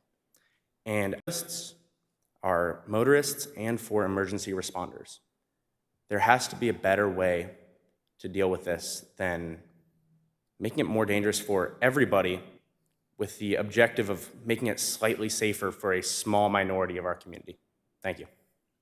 Janice Jones, followed by Jim Riggenbach, followed by Elizabeth McMillan. Good evening again. I completely support the protected bike lanes, and Lisa has already made most of my points, so I don't need to belabor some of those things. I just want to point out that tonight the City of Vista joined the 599 other cities as part of the Live Well initiative. And the Live Well initiative, as I understand it, is about health and well-being, and the protected bike lanes ensure more safety for bicyclists, pedestrians, and also contributes to active transportation, which also supports public health. I understand the concerns of residents, and I'm completely engaged in listening to what the bicyclists say. I'm not a bicyclist, so I don't have that experience, but I did look at the data, and it shows that protected bike lanes do protect people. With regard to the emergency vehicles, I don't understand. There's more than one, there's 2 lanes at least, or 3 lanes in many places along Melrose, like any other city street where there are 2 lanes or 3 lanes, cars move over. I live off a civic center. Cars move over. There's room for cars to move over and let the emergency vehicles pass. Again, emphasizing the Live Well initiative and how allowing more people to choose cycling helps create a healthier, more environmentally responsible city, and supports road users of all types, in our cars, on bikes, walking. So I urge you to continue investing in protective roadways and all the infrastructure that you've invested in to make sure that we're safe as a community. Thank you. Jim Riggenbach, followed by Elizabeth McMillan, followed by Armin Cridian. Thank you, Council, for building the protected bike lanes. This is a good start, but there's a lot more work to do to make Vista a multimodal, active transportation community. multimodal and active transportation options, make Vista stronger, more resilient, healthier, and more livable. I'm really trying to understand the concerns with them, and I just don't see them, but I'll continue to listen and try to understand the concerns and see if they come to fruition. When considering the arguments against the berms, we rely on leadership to think critically and calmly and not be reactive to anecdotal evidence or next door polls. I think there's fair criticism about the rollout. The delineators probably should have been installed first and then the berms. Some public education likely needs to take place. For example, reminding people how to pull over for an emergency vehicle. It is possible if done correctly. And just an important reminder, despite the alternate reality the mayor tries to push online, this is the 6th time the council has talked about these berms and bike lanes at city council.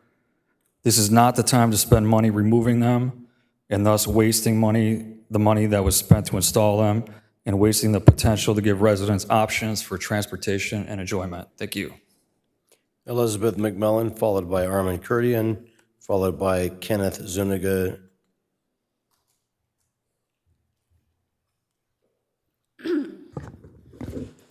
I live directly on Olive Avenue where the new bike lanes are in progress, and I'm coming here today to speak again in support of the interconnected bike lanes throughout the city.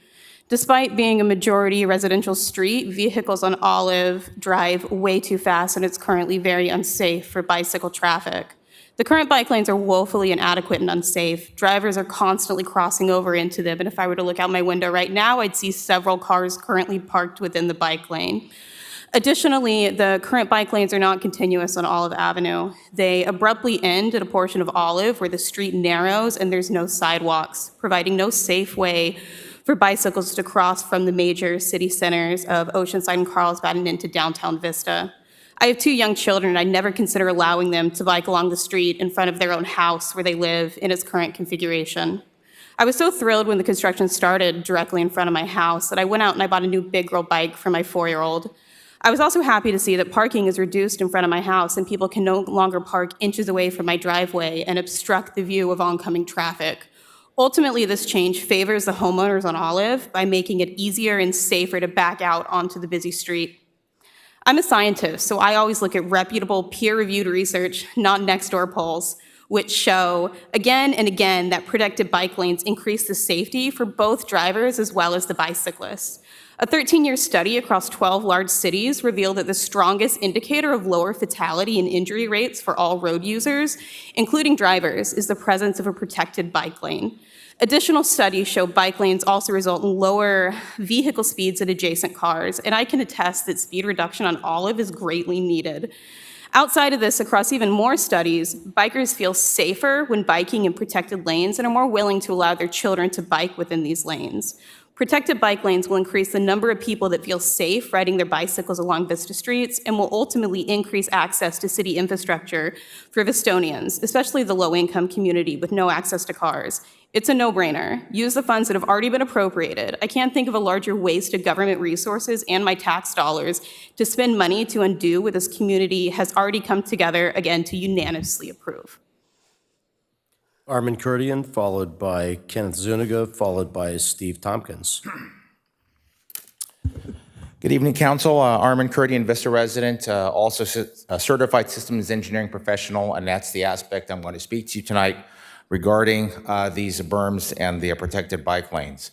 We're not discussing the merits of money being spent, say, on a park or some other civil aspect. We're not talking about the merits of I'm not going to talk about the merits of the bike lanes or even the merit of the concept of protecting the bike lanes. I'm talking about the specific material solution that's being implemented by the city right now. My first indication that something was seriously wrong and that no risk assessment was done was when I saw coal black concrete berms being placed on the road with no other visual or sensory cues that it was actually there. And then later on, you saw the orange, reflective strips on there, then they striped them, and then you had the poles going up. It's put in a very, very haphazard manner.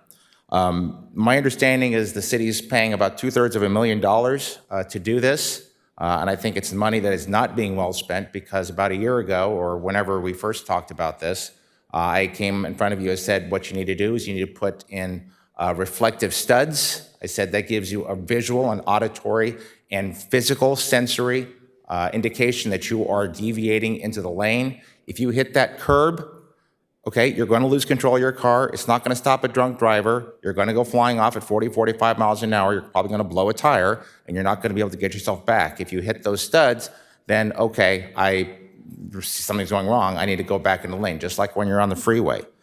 And plus, if you hit that berm, you're going to hit something else if that happens. And hopefully, it's just the curb just off to the right of your vehicle, and there won't be a bicycle there. But you won't have control of your car. You won't be able to stop. And hopefully you won't hit something else that has people in it, whether it's a bicycle or another vehicle. I strongly recommend you remove them. It's okay, sometimes people make mistakes, but this was not well thought out and it was not well implemented. It's time to rectify this situation and put in something that's makes a lot more sense, and that you do see implemented all over the country, which is those reflective studs. Thank you. Kenneth Zuniga, followed by Steve Tompkins, followed by Joe Exline.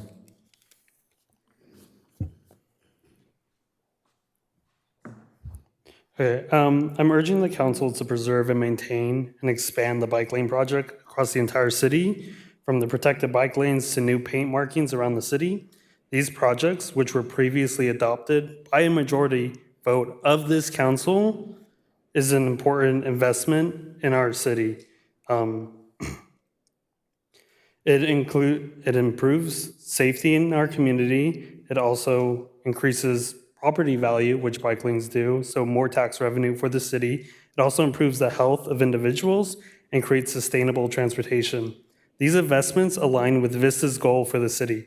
The City Council unanimously approved the planning goals for 2024 through 2026, which includes to improve pedestrian and bike safety and to work towards funding protected bike lanes in accident-prone areas.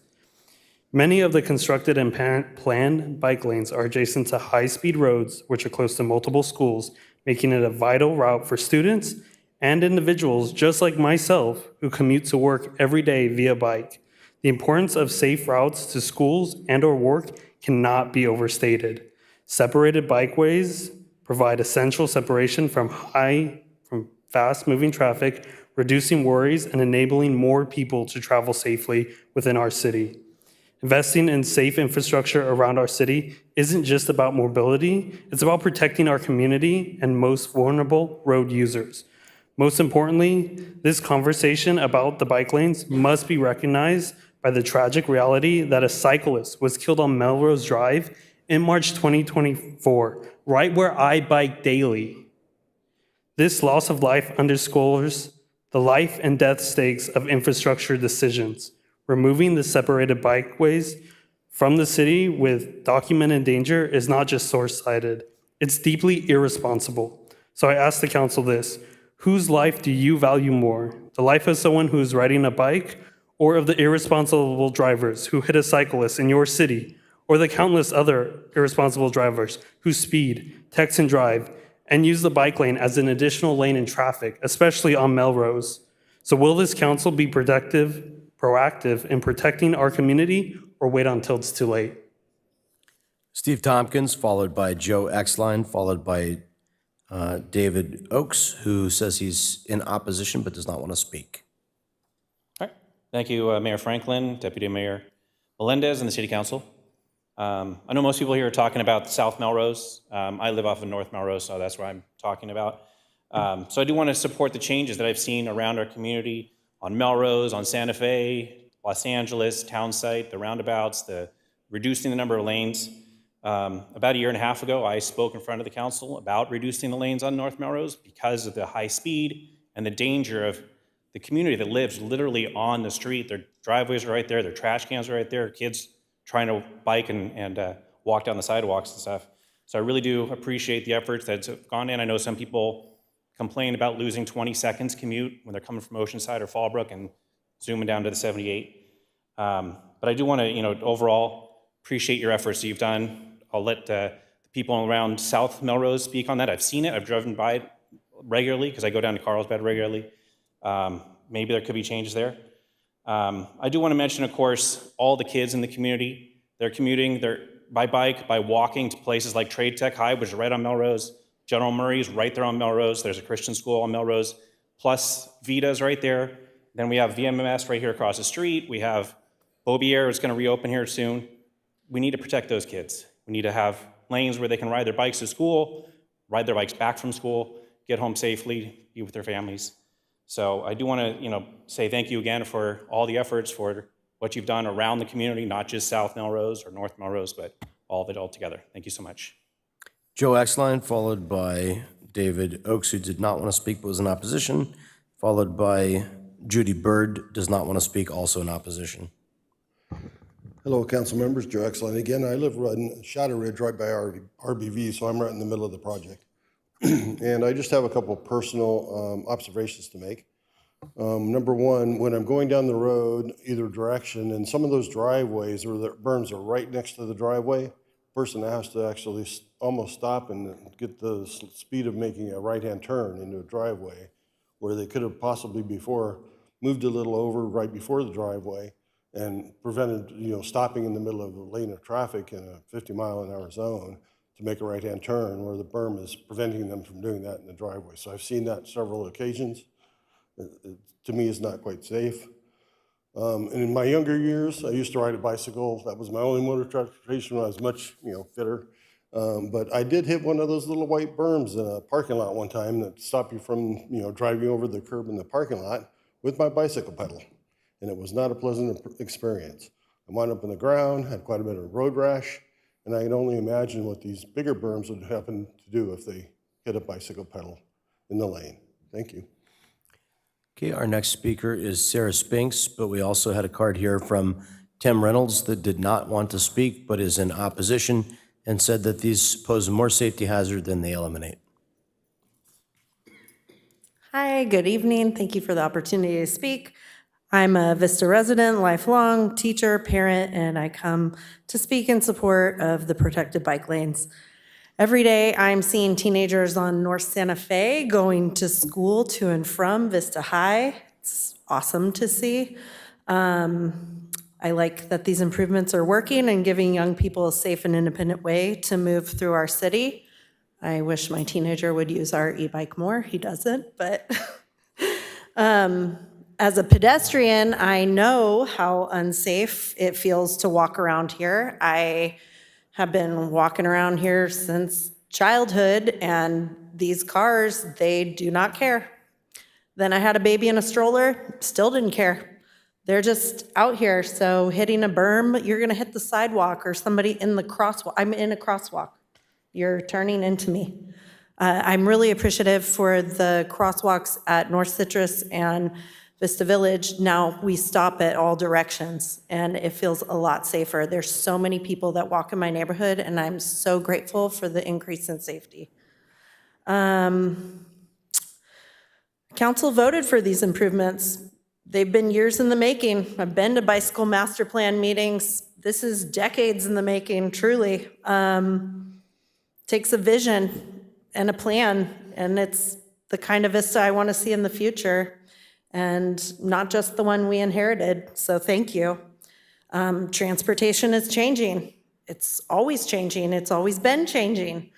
I just taught first graders about long ago and now, and we learned about transportation from the past. It's always changing, right? So our job is to make sure we change with safety in mind and not fear. And the world isn't owned by cars. It's just not. And I feel like all these questions about being not able to pull over, it's a 2-lane road. You're supposed to pull to the right. Pull over. You see people who just are not driving safely. Every day we're all driving with unsafe drivers. It's madness. That's why I like to drive as little as possible, because people are so distracted when they're driving. I also want to say that the loudest voices on Nextdoor app don't dictate public safety policy. That's not governance. That's not democracy. What we're seeing now is a reaction to change, and like any big change, it brings discomfort. But that's not a reason to go backwards. We made these plans, so let's keep it moving. And real quick, my husband, medical situation, passed out driving. Guess what? His car went through a yard, hit 2 cars. He's safe, no one got hurt. There was no curb. Cy Rigmaiden, followed by Karina Valdespino, followed by Christian Martinez.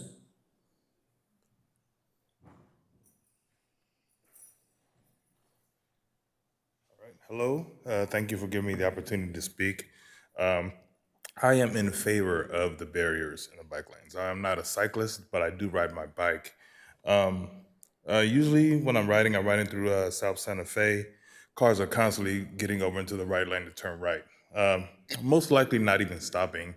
So the lights aren't being respected most of the time, especially on the South Santa Fe, Civic Center, and East Vista Way, that whole section where the school is. I also avoid East Vista Way completely because the bike lanes are not respected. So I do feel safe with the barriers there.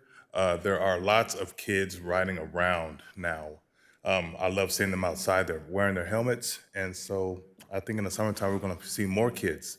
So I appreciate them there. And so I hope that we keep building forward with those. Thank you. Thank you. Cy, let's see, Karina Valdespino, followed by Christian Martinez, followed by Ray Sippus. Good evening. My name is Karina Valdespino, resident and cyclist in Vista. I want to begin by thanking this council and city staff for their efforts in creating bike facilities that make everyone safer in Vista. The commitment to the well-being and health of your residents is very commendable, and I appreciate it a lot. I'm asking you all to stand behind separated bikeways throughout Vista. These projects help fulfill a goal in the Vista General Plan, as many of my peers have also spoken about, which commits the city to a bicycle and pedestrian-oriented transportation system that is safe, accessible, and connected. Separated bikeways are key to achieving that goal. The community support is also clear, while many have said that maybe there are other voices that are louder than others, but during the bicycle master plan engagement process, nearly 69% of respondents said that they were very supportive of added high-quality bikeways in Vista, and only 4% were very unsupportive. So contrary to the vocal minority speaking against these bikeways, this is a direction that Vista residents want to see. Many of the projects are also located on high-speed corridors near schools where students of all ages ride bikes and e-bikes to class. These kids deserve safe routes to school, and separated bikeways provide that safety. I'd also like to echo the comment that a fellow resident said about safety for all ages. It's not just kids going to school, it's not just young people going to work, it's anyone who is using the bike lanes, it's people who are walking on the sidewalk, families. So just wanted to echo that and the importance of, making a respectful place, road for all people.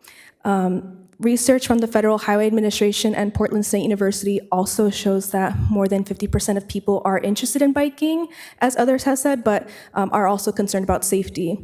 So when we build protected infrastructure, more people will ride, especially families, students, and people of all ages. These facilities are also evidence-based safety tools. Also, according to the Federal Highway Administration, they reduce crashes between drivers and cyclists by over 50%. So another massive public safety gain. I also wanted to touch on removing or canceling these projects wastes taxpayer dollars on tearing out infrastructure that is already installed and proven to be effective in other places. It's not fiscally responsible, it's reactionary and dangerous. More importantly, I'd also like to highlight again that earlier this year, last year, the cyclist was killed on the high-speed corridor in Vista on Melrose, and that loss is a tragic reminder that safety cannot be an afterthought. We need more protected bike lanes and not fewer, so let's not take that safety away. Continue to support separated bikeways to protect children, families, and everyone who chooses to bike. I would like to be able to bike safely in my neighborhood rather than to have to make the drive all the way down to San Diego to use their bike infrastructure. Please prioritize safety and save lives. Thank you for your time. Okay, next we'll hear from Christian Martinez and then Ray Sippus, and then we'll go to Zoom, and we'll begin with Emily McCowan on Zoom. Christian Martinez. Good evening, Council. My name is Christian Martinez, and I am here in support for the protected bike lanes being added throughout our city, and I support the addition of more traffic safety initiatives in Vista. The protected bike lanes, were they the best solution for bicyclists? Maybe, maybe not, but they are protecting us. Was this communicated the best? Again, maybe not. This has been many years in the making. I participated in traffic safety and traffic calming workshops, where the first thing that Sam, our traffic engineer, talked about was, hey, we are adding these protected bike lanes. So it has been communicated as well for some time. There has been a lot of valid concerns from our fellow residents, and some of those include emergency responders, correct? This has been studied throughout the country. We are not the first city to implement protected bike lanes, and as much as I love a fun next door poll, there are studies about this. We are not the only ones, right? I am curious from anybody who opposes the protected bike lanes for emergency responders, as important as they are and as vital as they are to our city. Would residents be willing to take our 6 lanes of Melrose, reduce it to 4, and add a dedicated lane for fire responders for emergency vehicles? Probably not. So I support it. I support protected bike lanes as a pastime cyclist, as an occasional bike commuter, and as a car driver. I have a very cozy SUV. I support it for the students of Vista that want safe paths to and from school, for the parents that don't want to sit in gridlock for 45 minutes to drop off their child at school, for any resident of Vista who wants to save a bit of money, not paying for expensive gas or insurance premiums even, and for anybody walking alongside one of our busiest roads of Melrose, pulling out of their driveway feeling cars passing by at 50 miles or more. The protected bike lanes are not just for bikes. They are much more to everyone in Vista. I appreciate our city government for adding them and including and adding more. Thank you. Ray Sippus, and then we'll go to Zoom. We'll hear from Emily McCowan, followed by Jim Barras. Good evening, Councilman. Mayor Franklin, thank you for bringing this out and allowing us to speak on this matter. I was told by Councilman O'Donnell that it was a 5-0 vote, unanimous in favor of the berms. So when you offered to bring it forward, it was a pleasant surprise, so thank you. I live near the high school off of Melrose. I've lived there for over 30 years. The other day when we drove down Melrose, my wife and I saw the berms for the first time. It was the first week they were installed. It was the second day of driving along that stretch of road near Home Depot. I was in the number 3 lane, and a large truck in the number 2 lane drifted over the line into my lane. I was in a position where I had no ability to stop in time. You know how that position is when you're next to a big vehicle, you're kind of pinned. So my reflex reaction was to swerve to the right, except there's a curb. I couldn't do it. So I punched it. Hitting the brakes, I would have collided with the truck. And I floored it. And that was the way I got out of that pinched situation. People say, how does it happen? You're not paying attention. I pay attention. I drive almost 40,000 miles a year. I just got rid of a car with over 500,000 miles. I pay attention. So that's how it happens. The problem is that roadways are like bandwidth on the internet. There's over demand and under capacity, and taking away capacity is not the answer. I think protected bike lanes are important. I think bike paths and pathways off of major roads are critical, but I don't think this is the way to do it. If you're going to put a curb alongside of traffic lanes, I would say make it solid so that you don't have a blunt force impact if you do hit that curb, be it a bicycle or be it an automobile. Another thing, the bike lanes, the section along the road is very narrow. One of the biggest complaints that bicyclists have is debris in the lane. If you watch a bike lane on any roadway, you'll see they always are riding on the left side in the bike lane where there's less debris. Well, there's no opportunity to sweep those bike lanes because the curbs are too narrow between the berm and the side of the street. So how is the debris going to be cleared? The other day also, another day that I was driving down the road, I saw an e-bike on the outside of the lane of the berms because it was passing a bicycle that was going too slow in the lane. He had exited the berm at the intersection and continued riding down the roadway. Really quickly, the other day on Melrose, northbound between Shadow Ridge and Longhorn, traffic was gridlocked. There was a fire apparatus coming from Station 5. It ended up going in the northbound lanes, in the southbound lanes, going northbound opposing traffic to get around the traffic. So, Thank you, Mr. Sippes. Okay, now we're going to go to Zoom. We'll start with Emily McCowan, followed by Jim Barras, and then we'll hear from Leaf Park Jordan. Emily McCowan, are you there?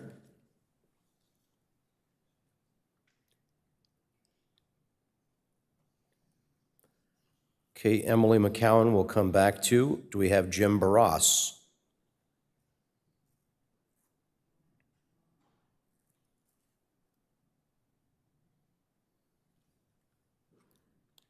Jim Barras, are you with us?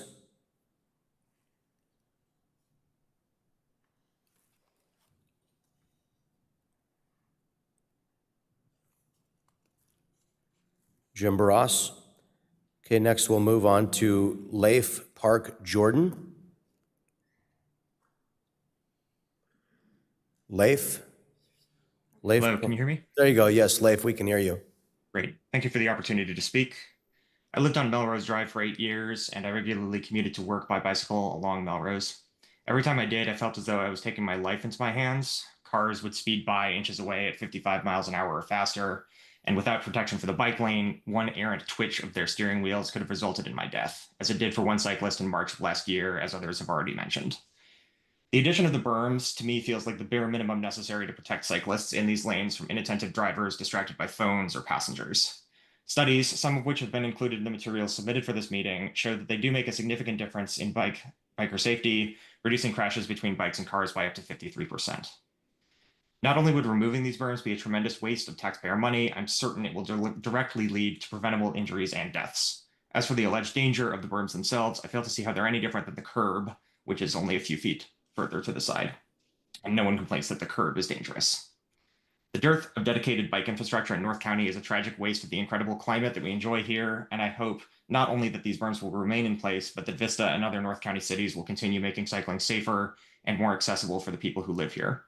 Biking makes a community healthier, greener, and less congested, and I hope that you will recognize the importance of these basic protections in making it viable. Thank you. Josh Clark, followed by someone labeled San Diego County Bicycle Coalition. Do we have Josh Clark? We do. Hello, everyone. Hello, I trust Josh. you can hear me. Hi. So I had the great pleasure of studying safety and usage of roadway redesigns like this project across San Diego County. So with the implementation of the Melrose Protected Bikeway, Vista is now the 14th agency or jurisdiction in San Diego County with a Class 4 separated bikeway installed. Over the past 10 years, mileage for this bikeway type has increased eightfold from 7 miles in 2016 to 56 miles countywide now. I've led the before and after evaluation of 2 similar protected bikeway projects in North County, which we studied for usage and safety. These are the Coastal Rail Trail in Carlsbad, a curb-protected bikeway on Carlsbad Boulevard connecting the State Street roundabout to the city limits with Oceanside, and Escondido Creek Bikeway, the Missing Gap Connector, a flex post protected bikeway on 3 streets in downtown Escondido connecting Escondido Creek Trail segments. Bike ridership increased at both of these sites following the protected bikeway installations, and the rate of bicycle-involved collisions decreased. Also, my project team has studied 5 additional sites throughout San Diego County to determine the preference for people riding on roadway segments where they can choose either the bikeway facility type that best suits them. There are 5 streets in San Diego County where a protected bikeway is next to either unprotected bike lanes or shared lanes. There's more than that. These are the ones I studied, sorry. And we found that the majority of people biking choose to ride in the protected bikeway at all 5 of these sites. Again, comparing the precondition to the post-condition here, the total number of people biking increased with the protected bikeways installation. The USDOT FHWA Proven Safety Countermeasure Study has already been cited, but I'll note that nationwide, since that study was released, there's 3 cities with 5 additional bikeways that have been studied. but the findings are consistent. The flex posts and barrier protected bikeways reduce bicycle involved collisions by half compared to the precondition. And lastly, the multi-city study that determined that better safety outcomes are instead associated with a greater prevalence of bike facilities, particularly protected and separated bike facilities, has been mentioned. This was at the census block group level over multiple cities, finding that it was safer for all roadway users. And I think you're sort of seeing evidence of why that is the case tonight. People are paying great attention to the new roadway configuration on Melrose, and I think you have a great opportunity here to pair this newly installed protected bikeway with outreach, education, and encouragement opportunities. Thank you. Now we have a representative from the San Diego County Bicycle Coalition. Yes, thank you. Good evening, council members and city staff. My name is Ian Hembry, and I'm the Advocacy and Community Manager with the San Diego County Bicycle Coalition. We submitted a letter to the Vista City Council, so I'm not going to cover all of that, but I do want to echo everything that Karina Valdespino said about the public engagement efforts of the city, the safety of the infrastructure, safe routes to school, and increasing ridership that these separated bikeways lead to. I do want to quickly address the issue of emergency response times. The San Francisco Municipal Transportation Agency, or SFMTA, and the San Francisco Fire Department commissioned a study measuring how different road designs and conditions affect emergency response times. What they found was that separated bikeways do not affect response times negatively or positively. I submitted this document also as a written comment, and I urge you to look at it to see that these do not make a big difference when it comes to response times. So we, as the coalition, urge you to keep voting the safety infrastructure, and have a good night. Sean Zhu, followed by Regina. Sean Zhu. Hi, thank you, Mayor and the City Council members, allowing me to speak about this issue. And I think we should not be misled by some of these statistics that from this research. And one very important thing is that yes, if it's a protected bike line, people will have much likely to ride on it and will be much more safer. But the problem is that all these bike lanes on the Melrose are very narrow. They're not wide enough to be a lane. And adding those bumpers, they just physically reduces the usable lane width. And so now people have voiced concerns about cleaning the debris and the emergency vehicles. I think these two are the major concerns, right? But these are real concerns. Now you can say, okay, this is 3-lane or 2-lane, emergency vehicle can take the other lanes, okay? But what about the debris? Because the debris, if they are not cleaned, and the bike, it's not going to be safer to the cyclist. And you know, all these studies, these numbers are collected with wider bike lanes. And I'm a cyclist for like 30 years, right? I started biking from my very young age, okay, in elementary school, and it's you know, I enjoy bicycle, but these lanes are not really good for commuting because yes, of course, you know, commuting when because they are just too narrow to begin with. The street is too overly crowded, and you just forcefully creating this lane, it's not going to be safe anyway. So I would suggest, you know, if really you want to push for connected bike lane, build a new one.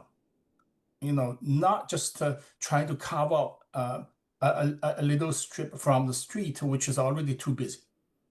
So I think these issues, we need to be a little bit more creative and thinking about, you know, if we solve problem, we solve the problem really good. Not to do something like a patchwork and making it more complicated and get worse. So I really strongly against putting those bumpers there, and I wish them to be removed. Regina, followed by CHAR. Regina on Zoom. Is Regina with us? Okay, we're going to go back and try to call on Jim Barras. Is Jim Barras with us?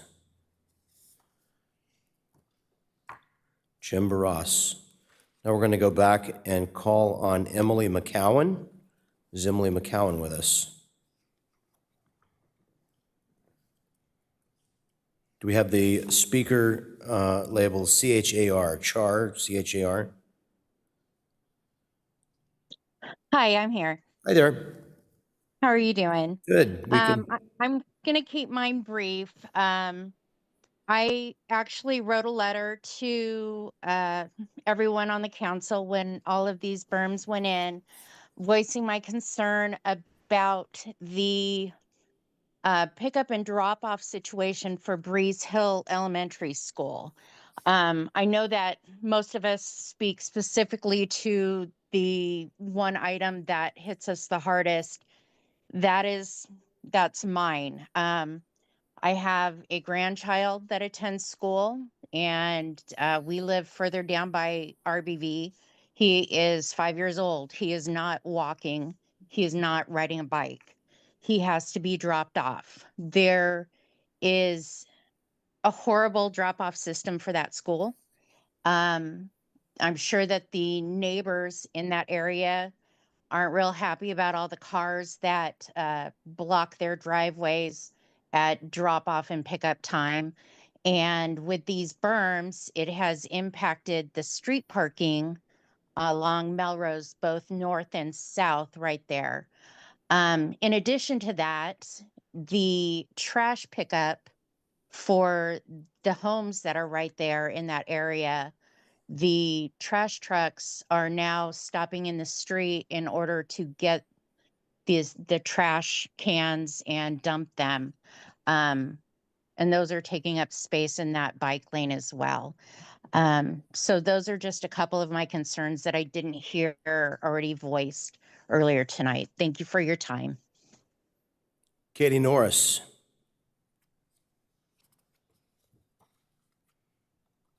Katie Norris. Hello, Hi there. Council. Can you hear me? Yes, we can. Okay, great. Thank you so much. I appreciate the opportunity to speak. And I just want to say I really appreciate all of the comments that have been shared by my neighbors in Vista tonight. It's been very informative. I just wanted to say I lived for several years off of Melrose, so I can speak personally to the unsafe speeds and conditions of cars flying down that road every day as a pedestrian. And I certainly never felt safe to even try and ride a bicycle in the area. So while I definitely hear some of the concerns being brought up with the implementation that we have in place, I don't think it makes any sense to spend money removing the protections that have been put in place. If we have concerns, for example, I hear about debris and street sweeping, then by all means, the council should look into what options exist. I know this type of system is put in place in other cities. How do they handle removing debris? It just doesn't make sense to spend our money undoing the protections we've put in place, even if they are imperfect, when the alternative is absolutely nothing between cyclists and pedestrians and the cars going way over the speed limit, when even the speed limit itself is unsafe for cyclists. I just also wanted to speak to a gentleman spoke earlier this evening about how he'd been in a situation where when a car veered towards him, he was unable to veer towards the bike lane to get out of that truck's way. And I just want to say that the alternative, if that berm wasn't there, would have been to veer into a cyclist. So although I understand the frustration and the dangerous speeds that can occur on these roads, I don't think changing the conflict between two vehicles to a conflict between a vehicle and an unprotected person on a little bicycle is a good trade-off. So I appreciate your time and the chance to speak. Thank you. Cindy Aguilar.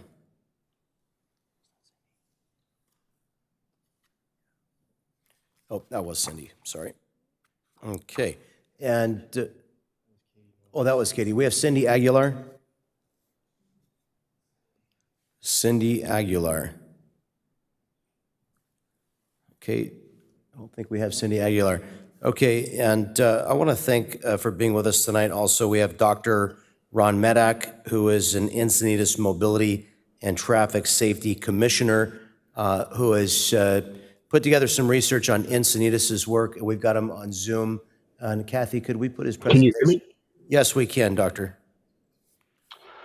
Do you have my first slide up on your screen? Bringing it up right now. I can introduce myself. My name is Ron Nuttock. I'm an MD.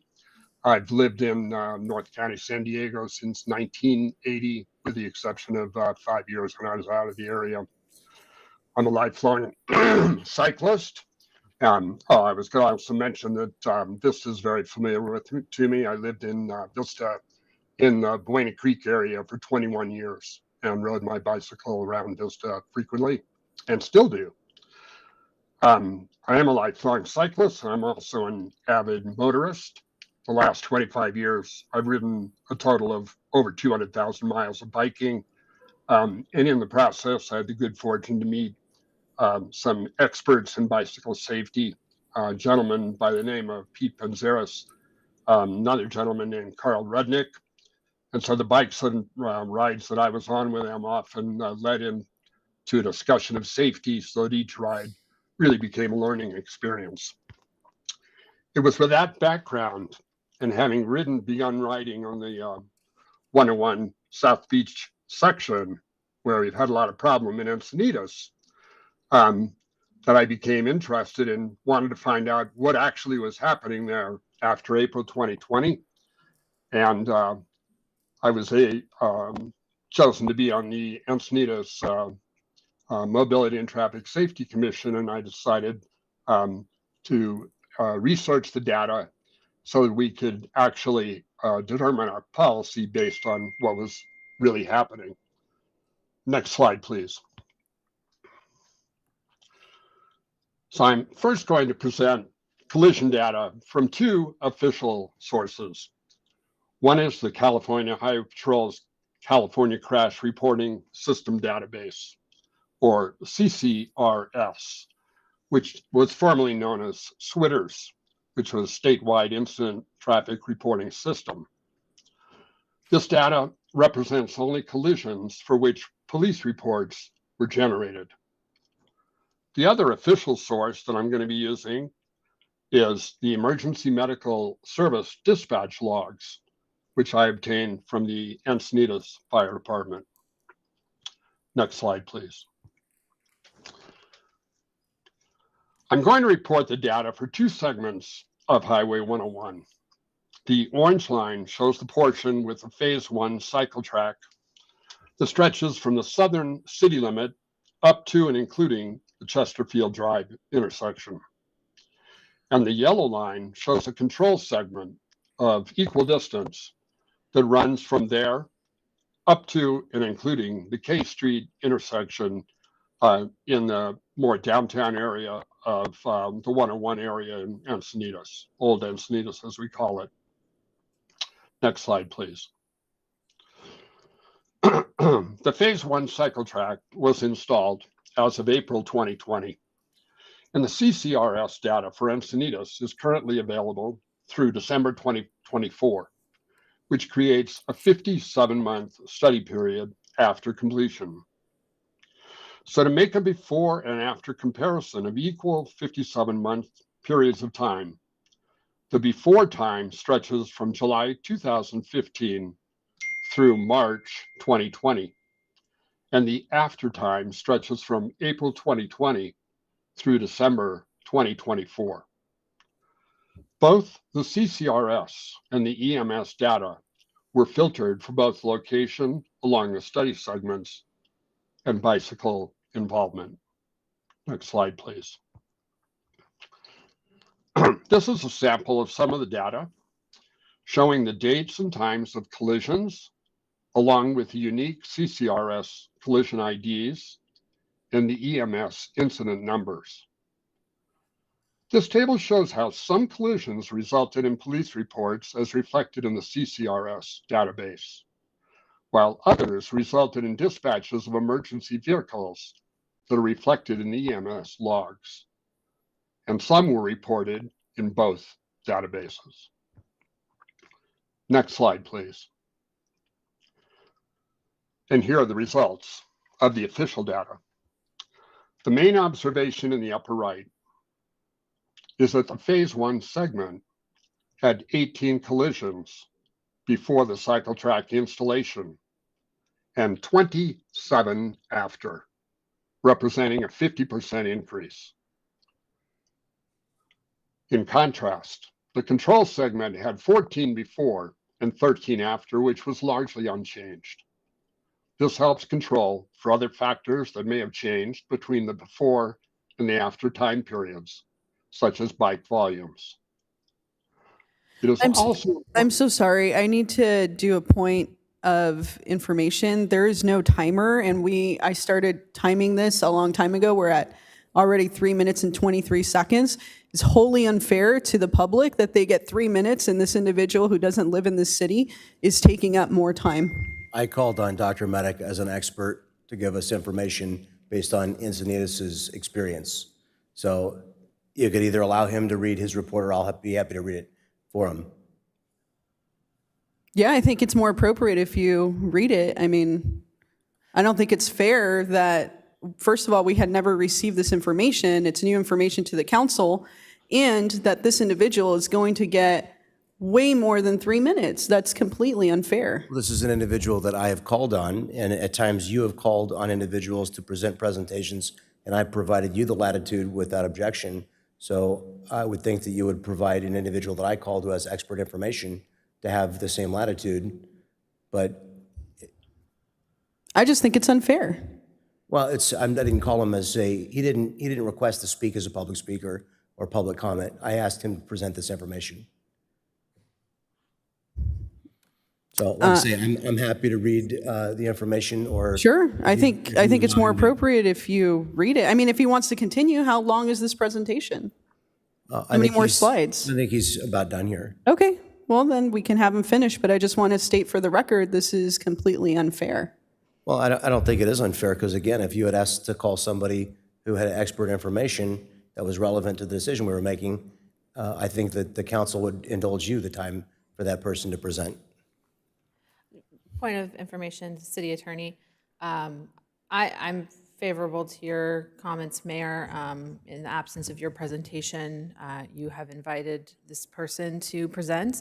But City Attorney, is this included in any type of policy that the City Council has in regards to, we have professional courtesy, right, amongst one another, but is there anything stated as to what that policy is regarding calling upon experts or inviting others to provide a presentation amidst a discussion? Not officially that I'm aware, but I have understood it to be kind of basically a point of order between the council members themselves. I'm happy to hear the presentation. I just didn't know if we had a policy on it. Thank you. I think I have the privilege as mayor to call on such people, but let's take if there's a majority of the council that wishes to dispense with it, raise your hands if you wish to dispense with it. I would just like to make the comment that it'd be nice to have this information provided to us before the meeting begins in the future. I would like the gentleman to finish, just to be clear. No, I received the information today, and I thought it was important. It's highly relevant. I think it's very relevant and important, but it would be nice to have it before getting it at... I agree. I only received the information today, and so I've submitted it for the record so it could be included, and I've asked Dr. Medic to present it to you. Dr. Medic, my colleagues will provide just a little bit longer indulgement, so I'm going to ask you to get to conclusions, if you would, please, sir. Okay, I'll try to do the best I can with that. Let's see. We were last on slide 6. Let's go ahead to the next slide, please. This slide just shows that the average daily bike counts spiked a little bit on a nearby section with Coastal Rail Trail during COVID, and then settled back down afterwards. They went up by about 10%, so they were not couldn't be considered responsible for the 50% increase in the official data. Next slide. This will be slide number 8. In addition to the official data, Mr. Sergei Isakov has had a page on Facebook in which he asked for people to report crashes as they occurred. As a result, those crashes were very well documented. There were photos, etc. Mr. Isakov followed up with each individual in order to be sure there was an actual crash. The results you can see there.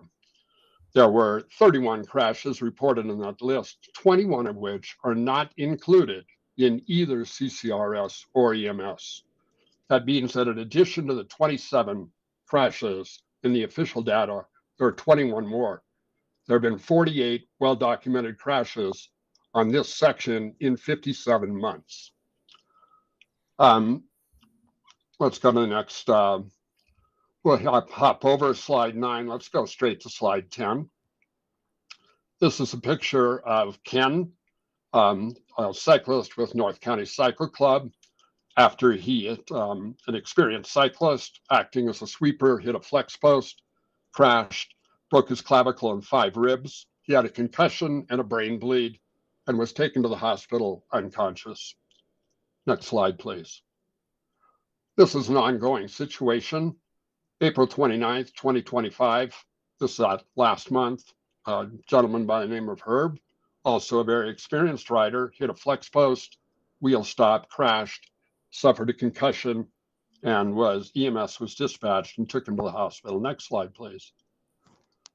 On March 17th, 2024, there was a fatality in the southern section of the northbound portion of the 101.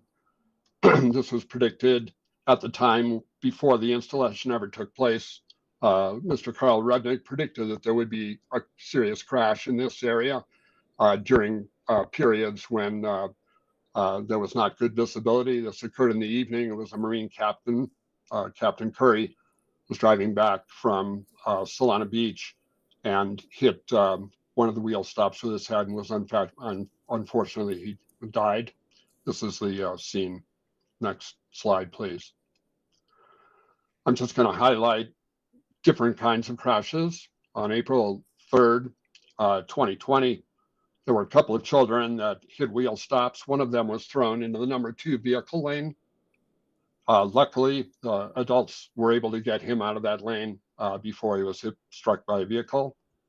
On May 26, 2020, an experienced randoner, those are long distance cyclists. This gentleman had a lot of experience, hit a wheel stop, trying to avoid surfers and suffered fractures.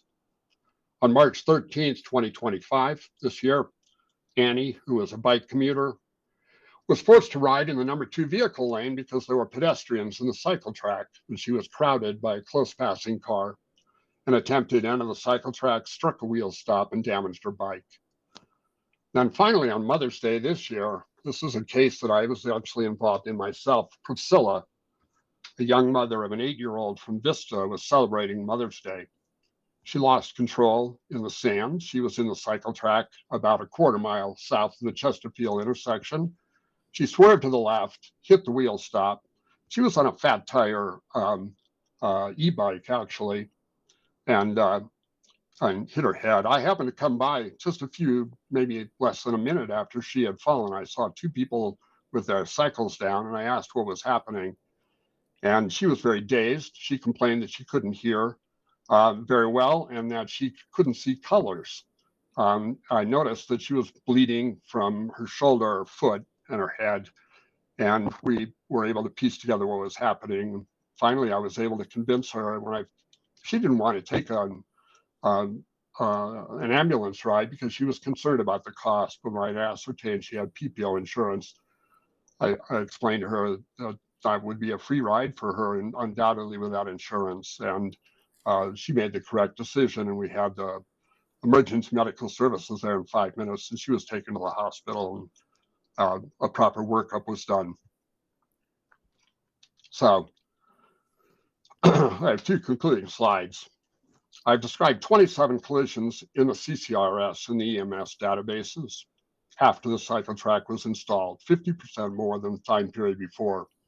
So paradoxically, what was being presented as a safety measure was not a safety measure at all. And there were 21 more crashes from the 101 crash list, so a total of 48, as opposed to 18 in that same area before this was installed. Last slide. The 2022 Encinitas local roadway safety plan used an approach called equivalent property damage only scoring to assign societal cost to collisions. And it did that by assigning standard crash costs for different severities and summing those values for many of our street facilities. Here I'm showing that same type of analysis applied to the 19 crashes that were a direct result of a cycle track. While these are hypothetical societal costs, this demonstrates at a minimum that the cycle track has had a significant negative effect. Thank you very much for your time, and I apologize for taking so much time. Dr. Medak, thank you very much for making that presentation. I thought the comparative data of a 57-month period without and a 57-month period with, in addition to the fact that you had an equivalent section of road that does not have the berms as a control, was very valuable data.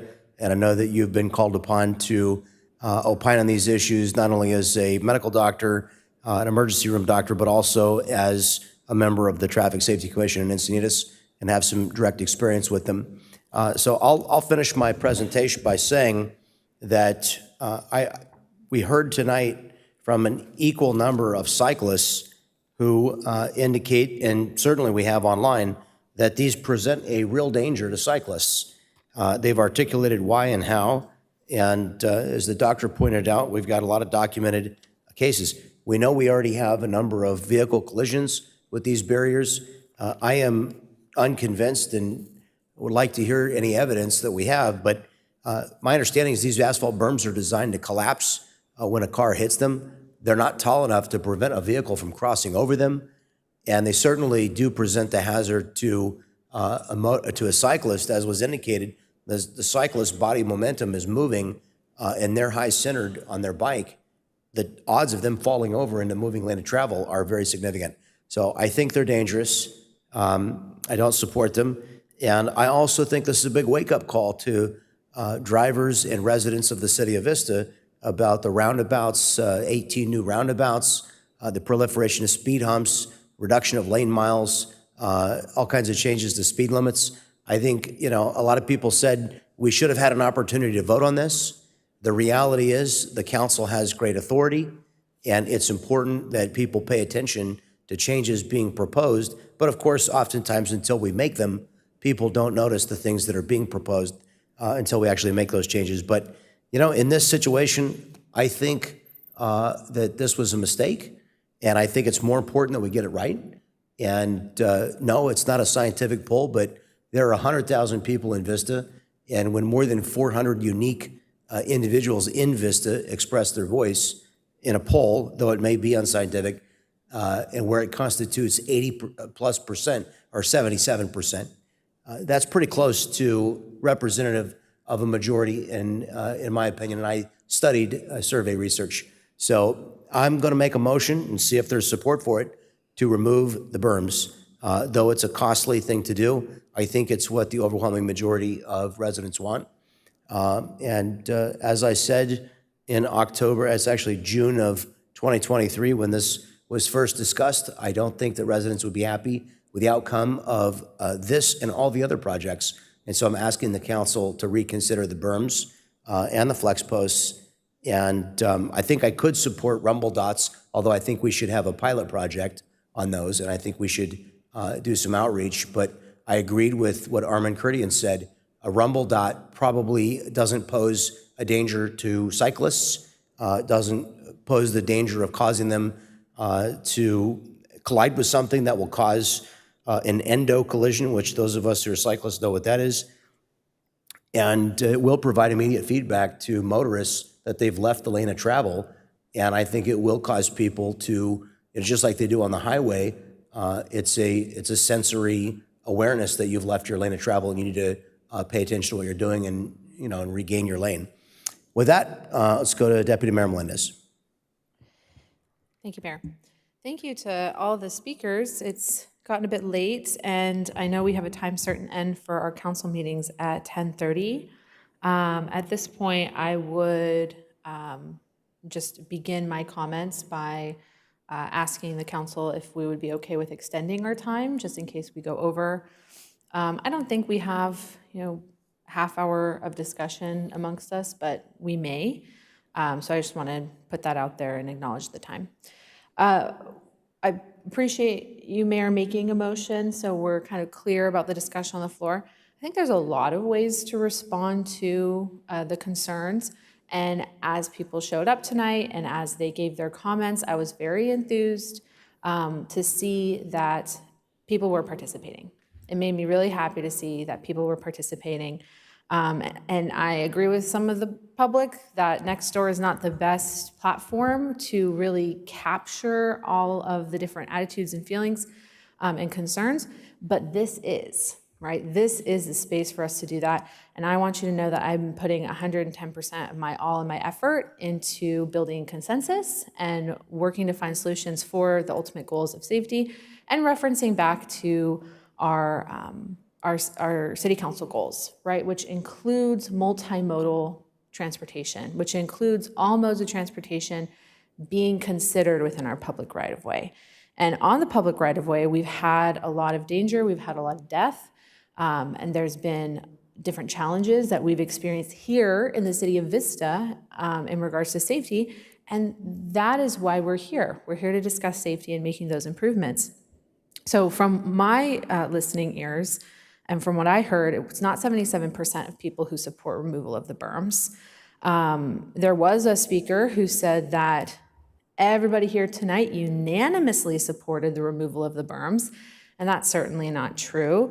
What I counted was 23 speakers who participated in the debate tonight who want to continue what we're doing, who want us to move forward, who want to see this through, who want to extend the protected berms, who advocated that we keep and preserve the berms, right? Those are 23 speakers.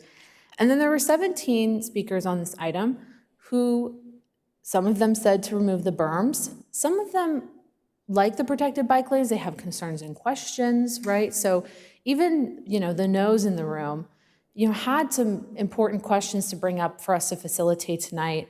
And I think that that's important. But we do have, not just the motion that the mayor put out, we have a lot of options before us as to how we move forward. I really appreciate the feedback about the rollout of this program. And as we have brought forward new initiatives, this council has initiated many improvements to infrastructure, everything from bike infrastructure to street lighting to park amenities and all of our public facilities and amenities in our public land and the spaces that really are the people's house. We have tried to make sure that people are integrated in those discussions and that we're rolling things out in a way that is informative and productive and safe and healthy for the community. So I do think that we have some valid criticisms about the rollout of this new infrastructure. And then there are, I think, common questions, right, that many people have about how to interact with this new infrastructure that people were not prepared for the change that they saw within the roadway. I think that can be very frustrating and understandably so. So everyone who came out to oppose the berms in some way, I completely understand where you're coming from. And the majority of speakers tonight support the work that we're doing with protected bike lanes, and they want to see us continue that success. I stand by my decision to support the protected bikeways, to increase not only visibility of the bikeways, but build into the infrastructure physical barriers so that motorists and bicyclists can be separated. I know that there's even a debate amongst cyclists that there are some cyclists with certain experiences on certain types of bikes that might find it to be challenging to be in a congested roadway. And then there are, our kids. I was really impressed by our Boy Scout who spoke and shared that he was excited to start riding his bike. And my neighbor who spoke, who said that she bought a bicycle for her 4-year-old. And my neighbors that spoke that said that they've been riding on our bike lanes for a long time feeling and being really unsafe, and now we've finally provided for them. So the benefit here is really robust for our community. We do have an effort to make our roads safer, but I know that there's a concern about emergency vehicles, about if a car breaks down, there's maybe potentially driveway issues, visibility issues, how are these things constructed? There's a whole number of challenges, right? But we have discretion, we're able to address those challenges head on, right? And take that feedback. So I know that we might have the opportunity to hear from our fire department tonight. We might have opportunity to hear from our city staff about the data that we have. We might have an opportunity to hear from engineering. But in all the evaluations that I have done to feel sound about this decision that we made, I found that these protected bike lanes do make people safer. From the statistics that we have and the data that we have, it makes people safer. I know there's concerns in other cities, and I've spoken to Mayor Ellers, and I asked him, I'm like, you guys are having some trouble. What are you gonna do? Are you gonna remove them? He didn't say he's gonna remove them. He said no. So I'm not sure what other cities are planning to do when they have challenges with their infrastructure or they give community feedback, but we don't have to just go through and remove everything. We can make sure that everything is properly rolled out. We can be studying the conditions, and then we can make a measured and appropriate response. Really, really want to focus on education. So I would be giving direction right now to city staff that we take a better look at the education that we're doing, and we provide a little bit more to the public, right, in terms of how to navigate our roadways with all modes of transportation. But at this time, I would like to make a motion for us to preserve the protected bike lanes that we have and to continue the contract that is in place, to continue the installation of the protected bikeways, and for our staff to engage with the public and educating them and soliciting feedback so that we can make sure that the rollout of these berms is successful. One of the ways I've already engaged on that is making sure that we have proper noticing. You might have heard from some of the speakers tonight that people are parking in the bike lane. It is already illegal to park in the bike lane. We can already be enforcing parking in the bike lane. And I don't want to go through and enforce in all the neighborhoods that are going to be affected without a fair warning and making sure people understand. So I've asked that of the city manager, that we are providing education and we're informing people about the current law that you're not supposed to park in the bike lane, and make sure that we have that point of education covered. So those are my comments for now. I'm going to make a motion that we continue the contract and we don't interrupt this service that we've brought to the public, and that we provide better education in the process. Thank you. Councilmember Contreras. I will second that motion. I want to address a few things I heard from the public. Why aren't you fixing Melrose and Dawson? We actually voted on that. Was it last year or the year before? But Dawson and Melrose and Ascot and Franklin and Vista Way, Vista Village, wherever it becomes Vista Village, Vista Way in that area. Those are 3 traffic signals that this council already approved. It does take some time to go through the process. Believe it or not, a stoplight like that is very, very equivalent in the cost to a traffic circle. It's crazy, I know, but they're very, very equivalent. So those, I think we're anticipating those to be installed. I think maybe we were able to move them up by like 6 months. We're looking at December of this year. So more safety getting rolled out. It's really critical that we have comprehensive safety. Not everything is going to be solved with just one tool. I was the one who said, if the public is angry, it's okay. I understand these changes are difficult. We had a meeting here about Melrose between North and Olive because the previous council had widened that by one additional lane on each side. And what happened? Things that were fender benders turned into fatalities. We had people right here, right where you are right now. They came out, they spoke that we want a reduction. We even had an individual who was like 8 or 9 months pregnant, a vehicle traveling excessively fast because the road was designed for excessive speeds, okay? Crashed the car, went through their front yard. Thank God it was stopped because they had a wall, but it still crashed through the wall. And she had to witness this man die. This is about public safety. I have kids in my district that are crossing Melrose to get to Maryland Elementary School. They're crossing 7 lanes, high-speed traffic. How can we do that to our kids? I'm sorry if you're inconvenienced by 5 minutes. We are saving lives, and I'm not going to go back on that. I remember the first time when I was running for council back in 2017, 2018. We had a debate at the Shadow Ridge Country Club.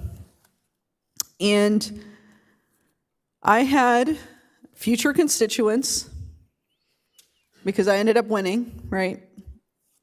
Future constituents that were there. 2 young women came up to me crying, please do something. I don't feel safe. The cars are right up against me, traveling 50 plus miles per hour. I couldn't do anything until recently. We had an individual come here pleading to the mayor, please listen. Come stand in my front yard for 5 minutes, he said. I don't think you've ever taken it up on that. That offer is probably still on the table. Listen, I travel all different ways, every single mode. I bike, I walk, I take public transit, I drive. And what happens to me when I get in a car? It happens to everybody. We get freaking car brain, and we're just so interested in how to get to the next place that we need to go as fast as possible that we forget that we're in a multi-ton vehicle going at speeds where we see, okay, that if you crash vehicle to vehicle, the chances of injury are much lower. When a vehicle hits a pedestrian, it's 30 times more dangerous in that you'll find a serious injury or fatality. These protected bike lanes are not just for cyclists. I challenge all of you. I understand it might be difficult to see Melrose. And I agree, we had a speaker that said, hey, if we are super concerned about this, let's utilize one of the lanes for emergency. We can do that. We can do an emergency only and bus lane only. We could probably get better circulation for our buses. We could even maybe make that a share so that professional cyclists maybe can use that. But I hear all this concern. How am I going to get, if there's an emergency vehicle, how am I going to pull over? You all aren't pulling over anyways. No one's pulling over. I'm like flabbergasted when I'm in the car and I see your life is not more important than what they're doing. So I can't take that sincerely when I don't see that behavior on the road. I wish people would pull over. There's still multiple lanes to pull over. Are there issues with the rollout? I completely agree. It was a botched rollout. We should have never have had black berms out there without the safety. I totally agree. We're not doing that work ourselves. Our contractor is. We've already had that communication with our contractor that this is not an appropriate way. We do not believe that it's safe. And so when they roll this out, if the council majority decides to preserve safety and taxpayer dollars, instead of wasting $1 million to remove what we already did, if we continue to move forward, the contractor has different methodology that they're going to use. And contrary to popular belief, this plan was designed with our first responders as part of the planning process. That's just what happens. When it comes to street sweeping, guess what? We've already had that conversation with our contractor. They're going to sweep it twice, every 2 weeks. If we want to do more, we can. This is not Encinitas. We don't have a marine layer. We don't have sand from the beach coming into the bike lanes. It's not apples to apples.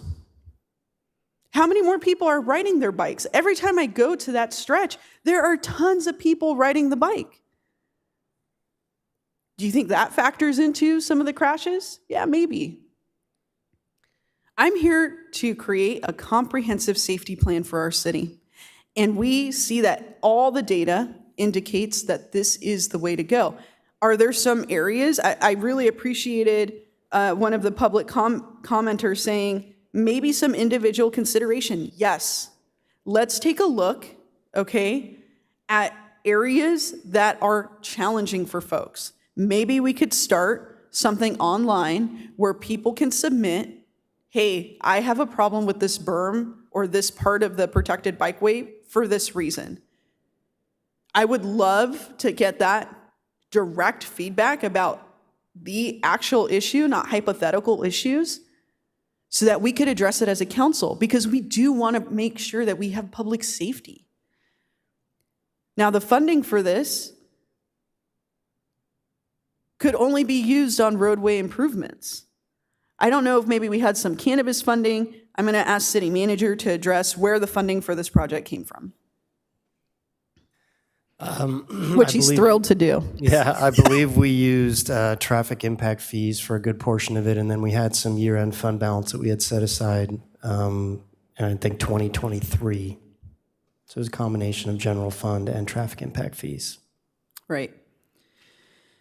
So I'm sorry if you don't like what we're doing.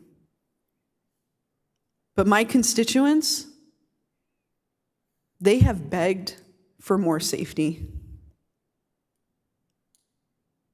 And I'm going to fight for them. Because I cannot tell you how many times I have almost been hit by a car walking in my district. I bike along Melrose. I might be one of those few people that you see. Before we took back the lane that a previous council had made into an additional freeway-style lane, I would bike on that. It's so much better now. I do feel a lot safer. We need to connect people differently in our city. That's why we had NCTD Plus come, right? That's why we're doing protected bike lanes.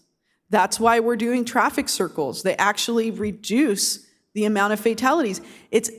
I recommend to the public, okay, last council meeting, we adopted Vision Zero resolution. We also looked at a Safe Streets for All comprehensive safety report. We approved that unanimously. We received that money from the federal government as a pass-through through SANDAG. I think there were only 2 cities. It was us and the city of San Diego. This is an incredible report. Please review it. Because in that report, we are seeing roadway design that is going to make it safer for everybody. Traffic circles do help the circulation.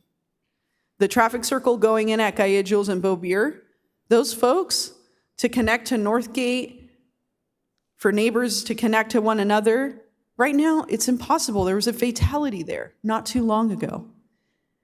But instead of them having to cross 80 plus feet, now they have a 24-foot crosswalk. There's another council meeting that I want to refer to that is critical for the public and for all of us to remember.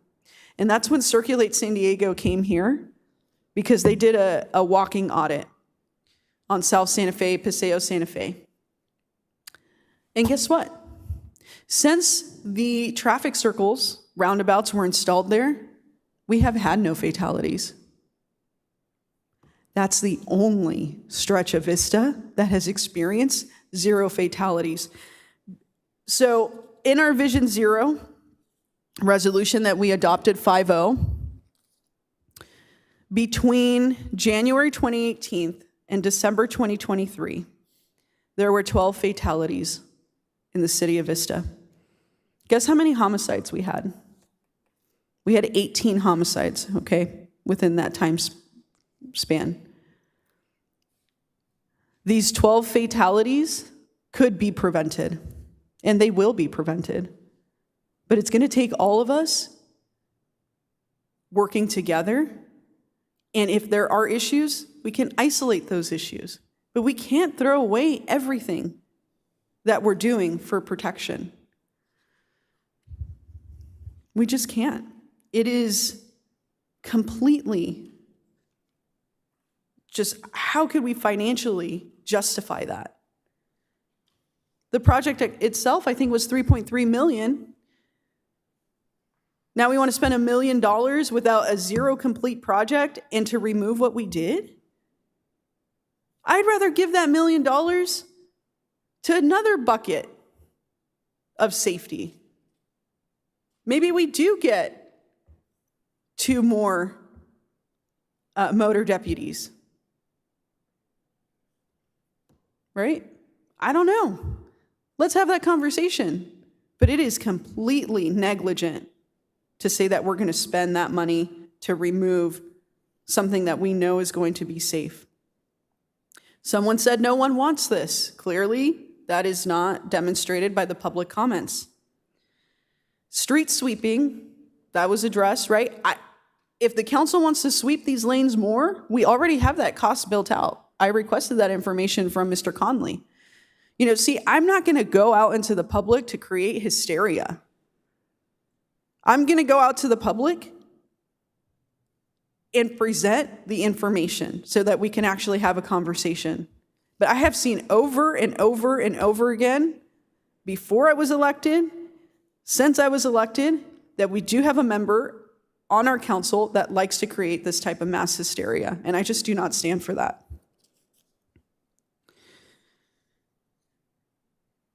Speed limits. We actually went through, I think this might have been a 4-1 vote, but we are reducing speed limits because the state of California has a new tool, AB 43, that allows us to reduce speed limits, because the previous equation was the 85th percentile of speed. Guess what? We're going to base it on that. So if we wanted to lower speeds, we'd have to do a traffic study. And then we reward the folks that are going way faster. And we say, I'm so sorry, public, you wanted to slow down? Actually, we're going to have to increase it by 5 miles per hour. But we have a new tool that actually provides us local control, and we utilize that. Not everybody is on board with street level safety. It's okay. But we are going to prevent fatalities and serious injuries, because many other cities, the city of Irvine just passed it. I was in the NCTD Plus little bus thing, shuttle, with Assemblymember Lori Davies on Sunday before I got to fully enjoy Strawberry Festival. We were talking about it, and the route that we took was through my district. I showed her the new infrastructure on North Melrose, the new infrastructure on North, Town Site, Los Angeles, North Santa Fe. And I was like, yeah, we're going to have a discussion on this because, you know, people are saying that this isn't safe. And she looked at me like, really? We have this where we're at, and everybody loves it. The kids are connecting to their school safer. I was like, I know. I'm not here to be political. I'm here to be common sense. It costs us about $400,000 to hire one deputy per year. The addition of these asphalt berms, I think, was $450 for generational change. We cannot collectively afford to hire a deputy to babysit every single one of our streets. And in fact, most of the fatalities, if you look, most of the crashes that have occurred in this 5-year period that the Safe Streets for All comprehensive safety report that we passed last time, a lot of them are happening between 6 p.m. and midnight. Why do you think that is? Because we have widened our roads for, as the mayor has said, he's only concerned about throughput. We've widened them for throughput. But the other times where there's no congestion, people are just using it to drag race and go extraordinarily fast. That's just not okay. So I am 100% in favor of continuing to revisit the issues with the protected bike lanes, if there are any that manifest. I'm dedicated to that because I'm not so inflexible that I can't change my mind. I'm basing it on the data, and the data is telling me this is going to help people be safer. So, I don't know if we're prepared to talk about what the speed limit reduction is going to be on this segment of Melrose, but we do have speed reductions. And City Manager, when is the speed reduction rolling out? Maybe this is for Greg or Sam, I'm not sure. Sam, you might need to help me on that one.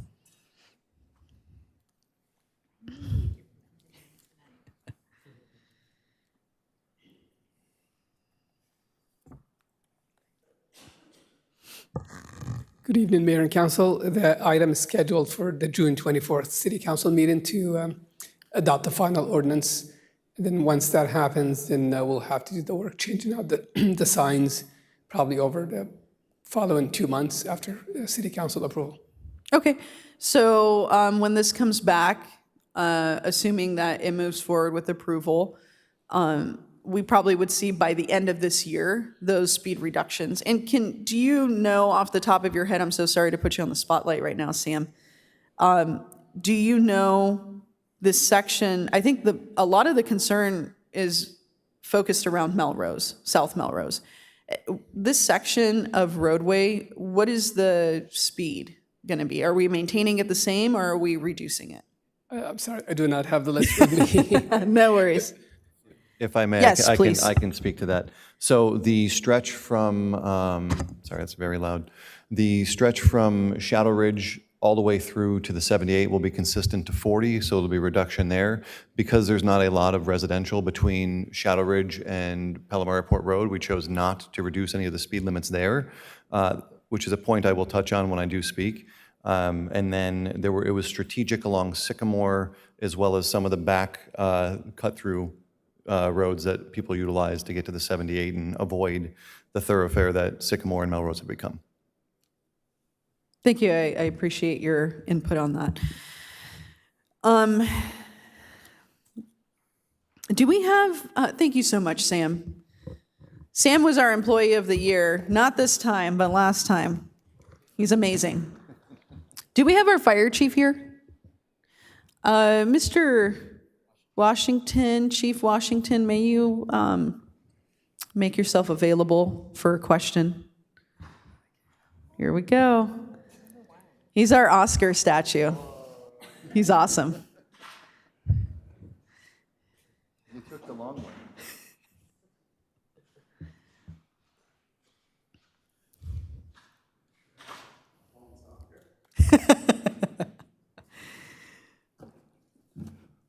Well, good evening.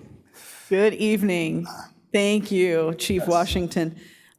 Listen, I don't want to ignore the public and their cries about emergency vehicles. I know that we have looked at emergency routes. This council has adopted that map. We've had conversations about, what is impeding. A lot of times there's the congestion at intersections impedes the ability for our first responders to get where they need to go. But I think the public is bringing up a lot of good questions. And I haven't talked to you about this yet. I know that, fire and sheriff's department were a part of the planning process, and that these lanes were created for Vista specifically, these protected bike lanes. But can you address some of the concerns that the public is expressing? I don't know if I'm opening up a Pandora's box here, but I just really want to hear from you and see what your thoughts are on this. Well, again, good evening, Mayor, Deputy Mayor, City Council, City Manager. Thank you for this opportunity, Gerard Washington, Fire Chief. First and foremost, I must say it's been a pleasure to kind of see how government should work, right? There's a concern that's been brought up, and so the public has come out, some spoken for and some have spoken against. I have not experienced anything like this before, so it was interesting sitting in back and seeing the passion that the public has about this subject, and I commend the public for being engaged in this. And obviously from the fire service side of it, safety is our top priority. And it's one of these situations where, I've heard it a couple of times here that the fire department and law enforcement were engaged in talks of this. I don't believe I was involved in that. I think this was prior to me arriving. And with that, I think it's imperative whenever you have projects like this to include fire and law enforcement. Because we have to bring forth that information that you may not think of, such as intersections or hydrants where the berms may partially block the ability to connect to the hydrant. The thing that I have listened to and have heard over and over again from residents, they're understanding that if there's an accident in a lane, there's a lane that may be blocked now by the accident as well as our emergency apparatus that will respond. That's a fact, right? I can also say that currently we do not have enough data. This is just rolled out 4 weeks ago. And with that, I can't speak from that aspect of how many accidents will happen or what might happen. I can tell you when they were first placed, there were a few vehicles damaged. I can also tell you, I've been out today for about 2 hours, 3 hours driving around the city and hitting these intersections and streets that there have been concerns brought to our attention. I do have some information that I'll share with you later in a private setting that things that are brought up, I think if we were involved in, we could speak on more intelligently. But it is the rollout. You've spoken about that. That is the key to any type of project like this, and I know you all are aware of that. And again, these are the type of things that you've been amazing when you hold your workshops. Another opportunity there. The thing that, again, I will touch base on is if there is an accident and you have 2 lanes and one lane is blocked by a car or someone's struck, there is apparatus that's going to come and block the other lane. And so traffic is not going to move. I can't speak on if a car is going 50 miles an hour, what will it look like if it hits the berm? I don't know. I do know there is a process, and including fire and law enforcement in the process, I think kind of alleviates the angst for a lot of residents. I believe we've had 2 to 3 accidents that have been reported. I don't know how many tires have been bent and not reported. I think law enforcement could speak to that more intelligently than me. But at this point, we have no real data to move on. But we're more than willing to collect the data and report back out as appropriate, because the decision is going to be made here by you, and we will do our best to make sure we continue to respond in a safe and an orderly fashion. Thank you, Chief. And you have my commitment. I think probably the commitment from the entire council, which is why I brought up something that the public said. We can't just throw everything out, but where there are issues in this protected bike lane network, we should definitely be investigating those issues and move forward with the appropriate response. So I would love to maybe even, I'm always adding things to the weekly update, and it's like my favorite thing, but I would love to have some kind of review regarding some of the concerns that our first responders have, where those areas of concerns are, where we can address those in a non-hysterical way and just really be common sense, data-driven. But I really appreciate that you are already on this, and I'm sure we'll be hearing some more from you in the future, and offline we can have more conversations about some of the areas that you have questions about so that we can address those, and we can always bring those back to have a council discussion on those areas. And I think it's a great opportunity for us to also just kind of reinforce education. Yeah. We talk about that, you know, what to do when you hear emergency vehicles responding and how to handle that safely. We would also talk about bike safety. Are the people in the bikeways, are they wearing protective helmets and things like that, you know? And these are the things that we can address at a higher level. Yes. From the fire and EMS side of the house. Thank you so much. I appreciate your time and all the work that you do to keep our community safe, and the fact that you are, I think, the first chief that I've ever seen that is so committed to public engagement and education, and I really, really commend you on that, and I'm so glad that you're here protecting us in the city of Vista. Thank you. Those are all my questions for now. Okay.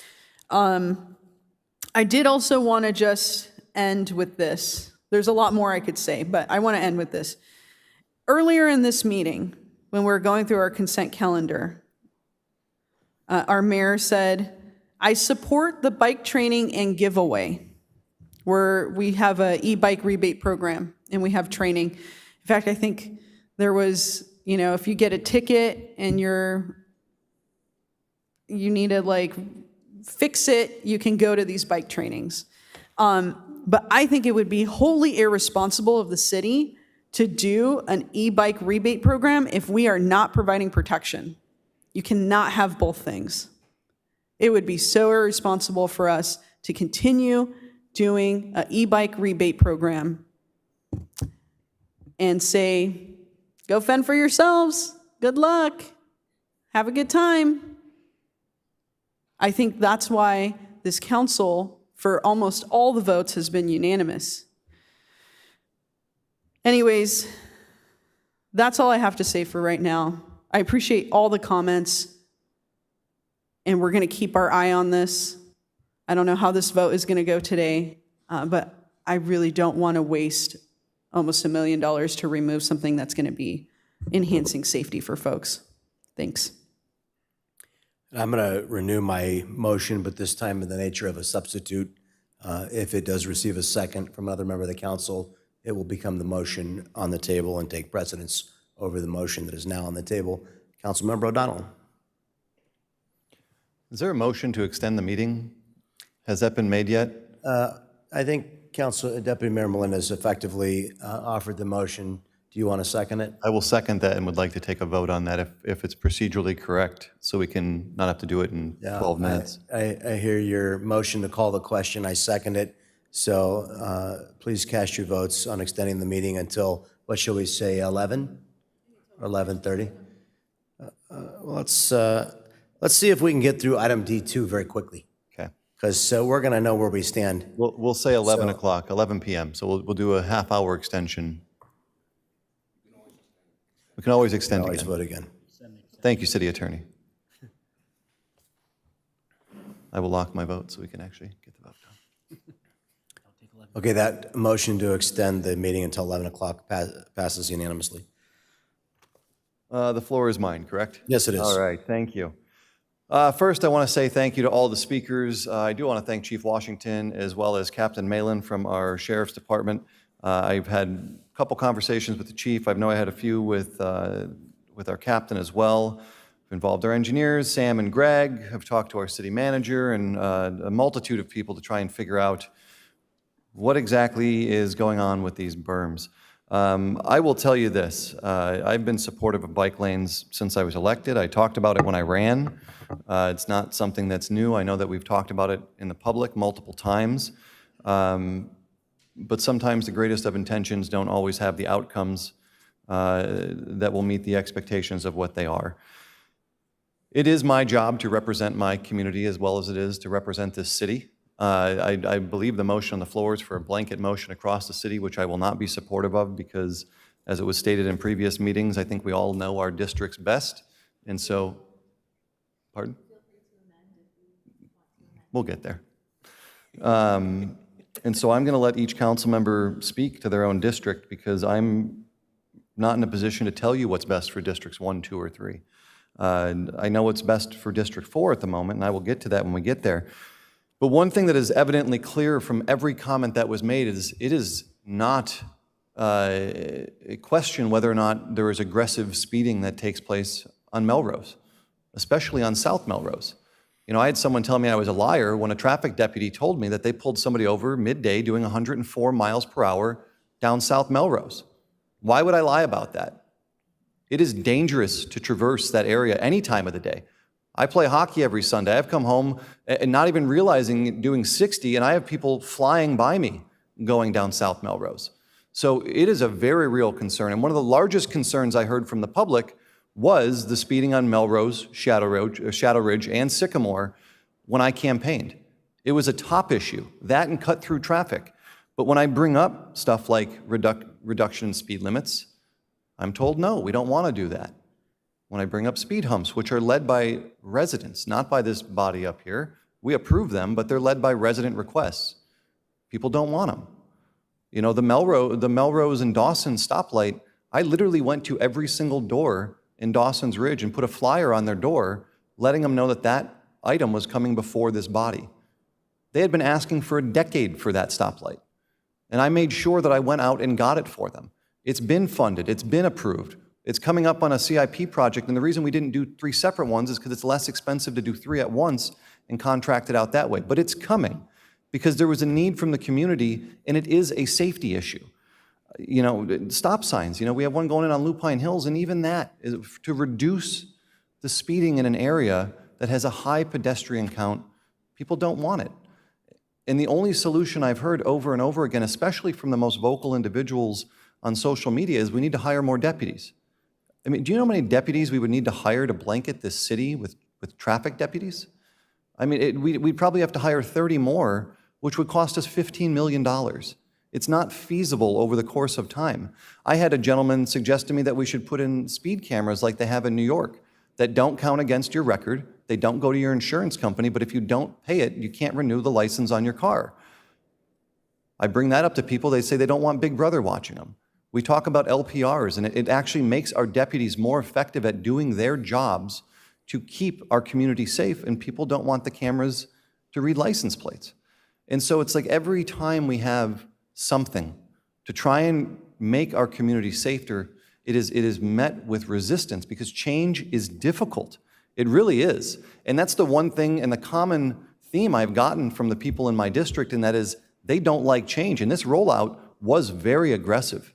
It should not have happened this way. And since it's happened, I've actually had the opportunity to speak additionally with cyclists. I've had an opportunity to speak with our first responders and our residents and a lot of people. And a lot of people have said some nasty, nasty things to me that have never met me. They don't come to my town halls. I had a town hall 4 weeks ago on community safety. 19 people showed up. That is 19 residents, and the majority of them are the ones that show up to every town hall I have. Now, I'm going to give credit to my community. You are very vocal, and you do show up. I've had 40, 60, 80 people. Green Oak Ranch, we had almost 300 people there. So it's not a lack of the ability to show up. I know you all show up when things matter. But when we talk about community safety and 19 people show up, but then they tell me we need to hire more deputies or they don't want to be part of that conversation, but when it immediately impacts them, that's an issue because we need to have a broader conversation about it. And I'll tell you what, I will promise the public right now, I will hold another town hall specifically about community safety, and I'll do it right here at the Morris Vance Room so we can pack the room and have a larger discussion because it's needed. But I live off Longhorn. And just like all of you, I take my car multiple times a day. I take my son to daycare. I drive all over for work. I have to come to this building to do city business. I am out all the time on every stretch of road that exists in this city. I know how dangerous it is. It's inconvenient to me too. It's not a matter of me trying to get you out of your car because, no, I don't ride my bike every day. And you know why I stopped riding it? I'm sure that you all are sick of hearing this story up here because I've told it every single time we talk about bike lanes. My wife and I, and she used to be a sprint racer, so she's not an inexperienced rider. Went from Shadow Ridge to Sycamore, Sycamore to Melrose, Melrose back to Shadow Ridge on our bikes, and literally never did it again because we felt that unsafe in the community. But I will say adversely, you know, there was a traffic incident on Thursday, and I happened to be at Albertsons when it took place. And it led to another incident because there was another backup in traffic. And our first responders got there, and it had to block down 2 lanes, so people couldn't traverse over there. So that is a real concern for me. The young girl that totaled her mom's car, that's one of my old neighbors. I used to live in Calypso Heritage. She lived 2 blocks away from me. Clearly not a fan of the berms.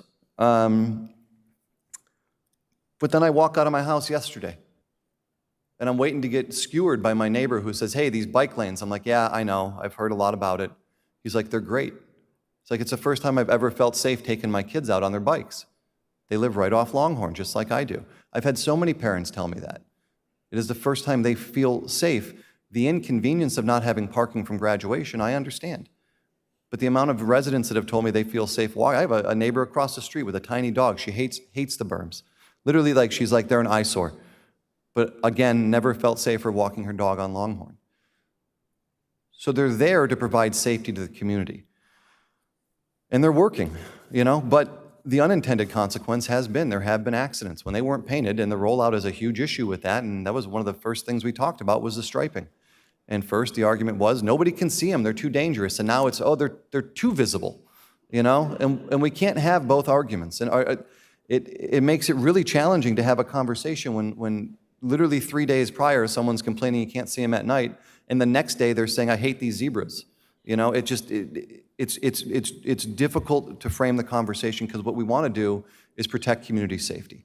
And when I ran for office, I ran on the quality of life for our residents. I didn't run on a Democratic or Republican or independent agenda. I talked about our parks, our schools, our streets, our safety. That is what I talked about to everybody.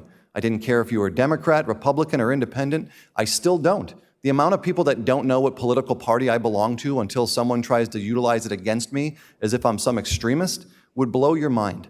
And that's how I was elected, not because I'm trying to hide it from people, which, by the way, I'm a registered Democrat, but you'd never know it based on the conversations I have with our community, because at the local level, it doesn't matter.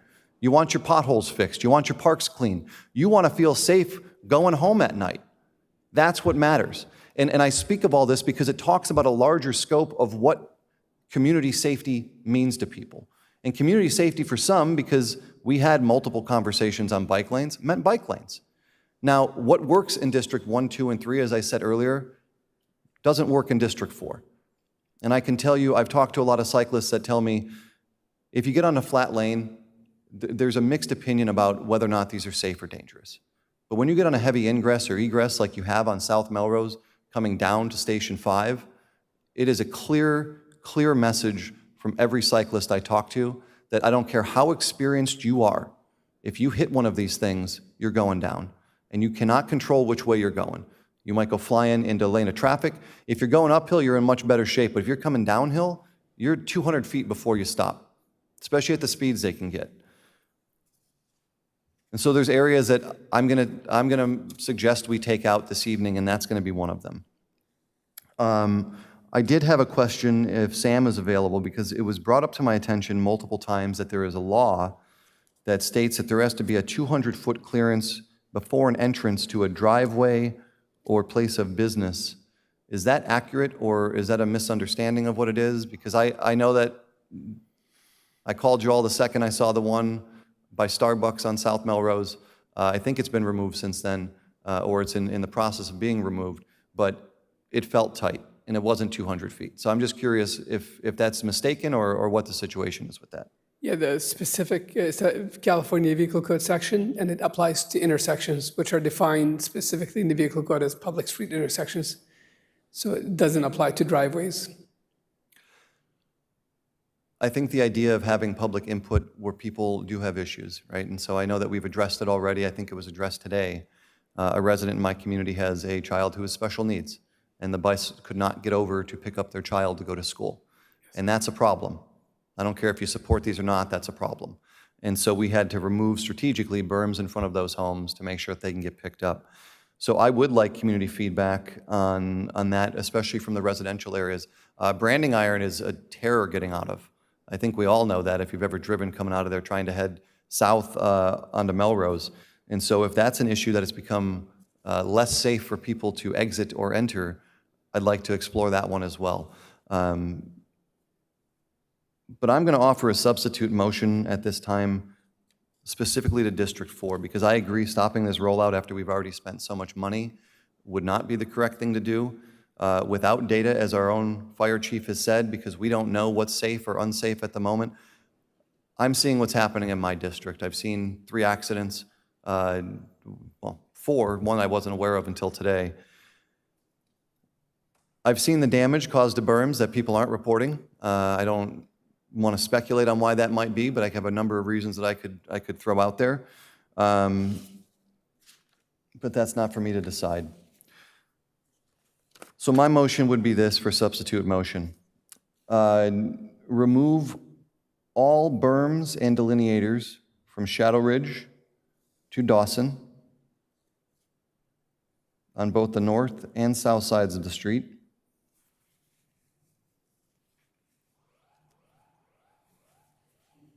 You boys getting a call?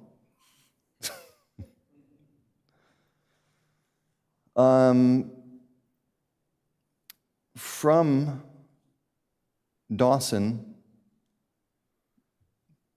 to Faraday, remove the berms and put delineators in. At the moment, until we have more data collected, I'm going to leave Sycamore and Longhorn untouched. When you say delineators, you mean the flexi posts? Yes. Would you go for rumble dots instead?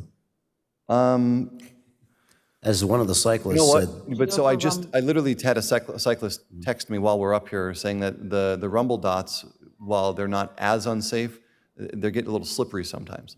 So what I'll say this, I'm willing to table any changes beyond delineators or removal and bring it back so we can have a further discussion and actually figure out something that works, because I don't want to spend more money just to have it come out. I appreciate that because the device matters. It does. I agree.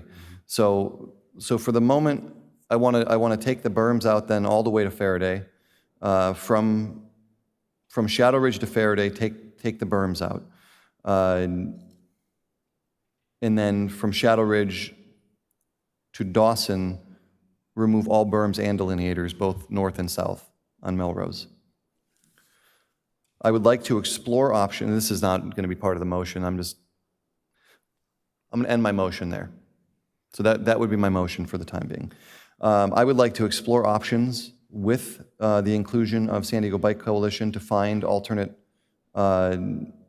methodology or alternate protected bike lanes, because it is a safe route to school. You go down Melrose over by Longhorn and Rancho Buena Vista. I'm not going to get into all the votes that were or weren't taken, but I asked for that to be turned into a complete street crosswalk, and I know that because of that, we have now adopted that at other crosswalks throughout the city near schools, because it was that effective in making it safer for children to cross the street when leaving school. There's not enough signage posted there or flashing lights to talk about the safety for the kids on Melrose when we're going north or south during school hours. For the people that are upset about Longhorn, I get it. It is an inconvenience. People that think that a fire apparatus cannot fit, I've already confirmed that it can, so that won't be an issue. But the number one thing I heard from students is how unsafe they felt on Longhorn, specifically in the mornings and in the afternoons when they're coming and going to school. That is the reason that those were there. If for some reason it does not work, as I have promised the community, I will bring it back personally and revisit those bike lanes. But for the moment being, we're going to leave Sycamore and Longhorn, and then I'm asking that we make the adjustments on Melrose, and that is my motion.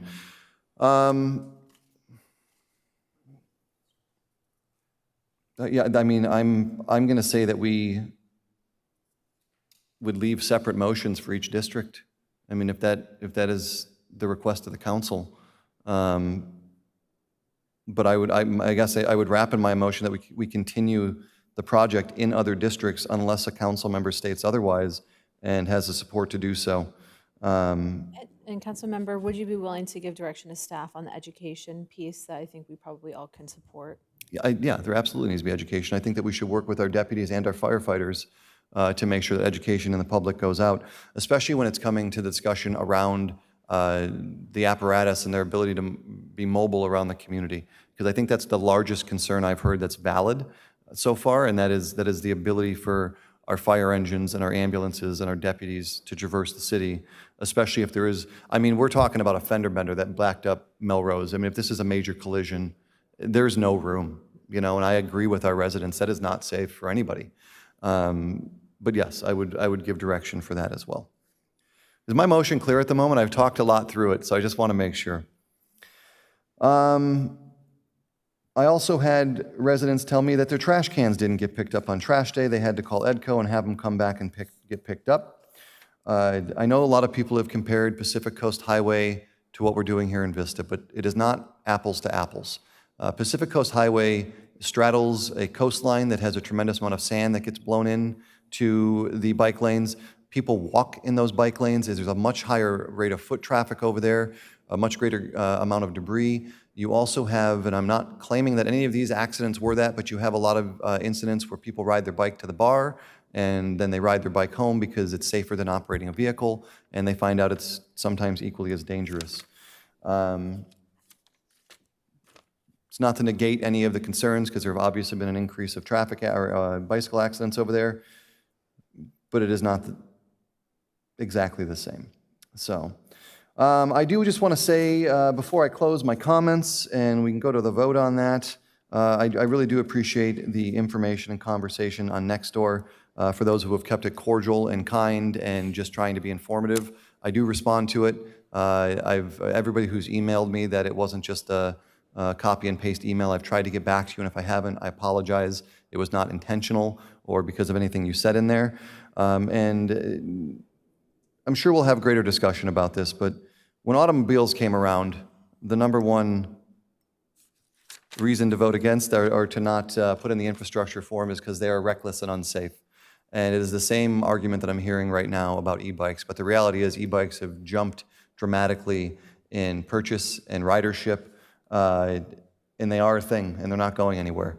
And so we can either have a serious discussion now about what we're going to do about safety concerns, about speed, not just on Sycamore and Melrose and Shadow Ridge, but through our neighborhoods and the infrastructure that we're going to create to make sure that our community is safe, because there's just as many golf cart riders over by me as there are e-bikers. See them all the time on Shadow Ridge, and I would not be able to sleep at night if I knew that we could have done something to prevent one of those from getting hit, or if some kid gets hit by a car and doesn't survive or even gets seriously injured.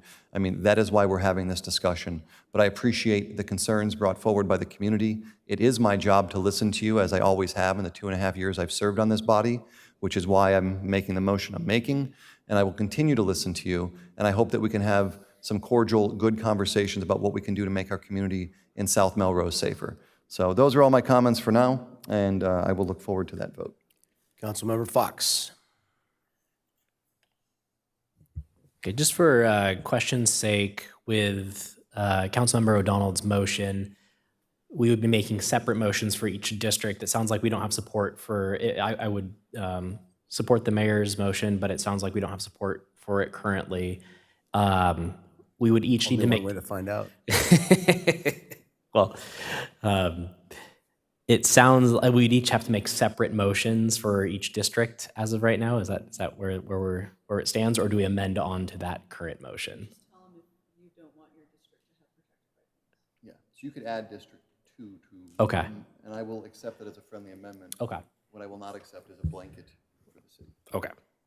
Yeah, and I have pages of notes that I've been taking through all this. The amount of messages that we've received via email, and I mean, this is a first for me as a council member. So thank you all for your feedback. I've read probably more about bike lanes in the last couple weeks than I ever expected to in my entire life.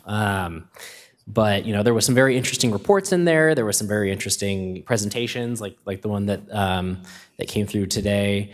On Cardiff and NCTD and some of those different ones that had already tried this before. I do agree with you that the e-bikes are going to change a lot of things. I mean, as a kid, I rode around on mountain bikes a lot, and I actually rode my bike from Vista. I was a District 4 resident myself, and I rode my bike from Vista to the beach a handful of times as a teenager, and and didn't even think about safety because I was a teenager.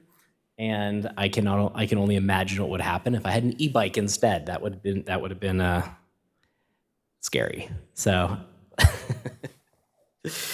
I understand the desire to make our streets safer, and the intentions of these going into this, into that council meeting where they were voted on originally a couple years ago, and the goals to actually make our bicyclists more safe. I've seen the studies where they're up to 50% safer. I know it says up to 50% safer, and I usually know what that means. It's not going to be 50% safer, and it's not going to be 0% safer. It's probably going to be somewhere in between. Probably not going to be negative 400% like it was, like they quoted in some locations. We'll probably find ourselves somewhere in between. But I think that doing a citywide infrastructure change like that is something that, with such mixed data, about where it is right now and mixed public comment and all of that, is something that I have to take very seriously. So I had a couple questions. Maybe City Manager, you can opine to these things. I took quite a few finance classes in school. I'm a little bit of a nerd, and we had a thing called sunk cost theory. And so basically that is, you don't want to look at costs you've already spent. You want to look at what the expenses are going forward. So without necessarily, regardless of what we already spent on it, do you have kind of figures on what it would cost to remove versus to finish the project? Yeah, the preliminary estimates are that it'd be around $500,000, if I'm not correct, to remove what's been put in so far. And if we voted to continue the project, is there an amount that hasn't been spent yet? We've spent about 70% of the project budget, I believe. There's about $1 million remaining. So about $500,000 to take them out, $1 million to finish it. Correct. So, so either way, we have some more budget that we're going to have to spend going forward. Either way. I think I'm going to skip a lot of my notes just because we have 18 minutes, and I want to let some of the other council members speak about their districts in particular. If I was to add a friendly amendment to Councilmember O'Donnell's motion for District 2, I would like to hold off on the protected bike lanes that are proposed in this district and kind of see how, use some of these other council members' districts as a pilot project to see how it actually works here in Vista. I should note that the only bike lane in District 2 is on the northbound side of East Vista Way. The southbound side of East Vista Way is technically in Councilmember Contreras' district. Mr. Conley, you said that it's going to take $1 million more to finish the project, and you estimate $500,000 to take it out. So at this point, is it your assertion that we would save $500,000 net if at this moment we decided to eliminate them altogether? We don't know what the damages are from the contractor, so I can't say that's for sure, but that's probably close. So just as a final little question there, with my motion, if it was, we'd have protected bike lanes on one side of East Vista Way. Councilmember Contreras, are you amenable to skipping East Vista Way on? I am absolutely not. I had a feeling. Thank you. So, Councilmember Fox, before you finish, if you wanted to have a vote to save $500,000 net, that's a fiscally prudent decision. And I mean, the voters overwhelmingly don't want these things. The scientific numbers are all over the place. We've got empirical data.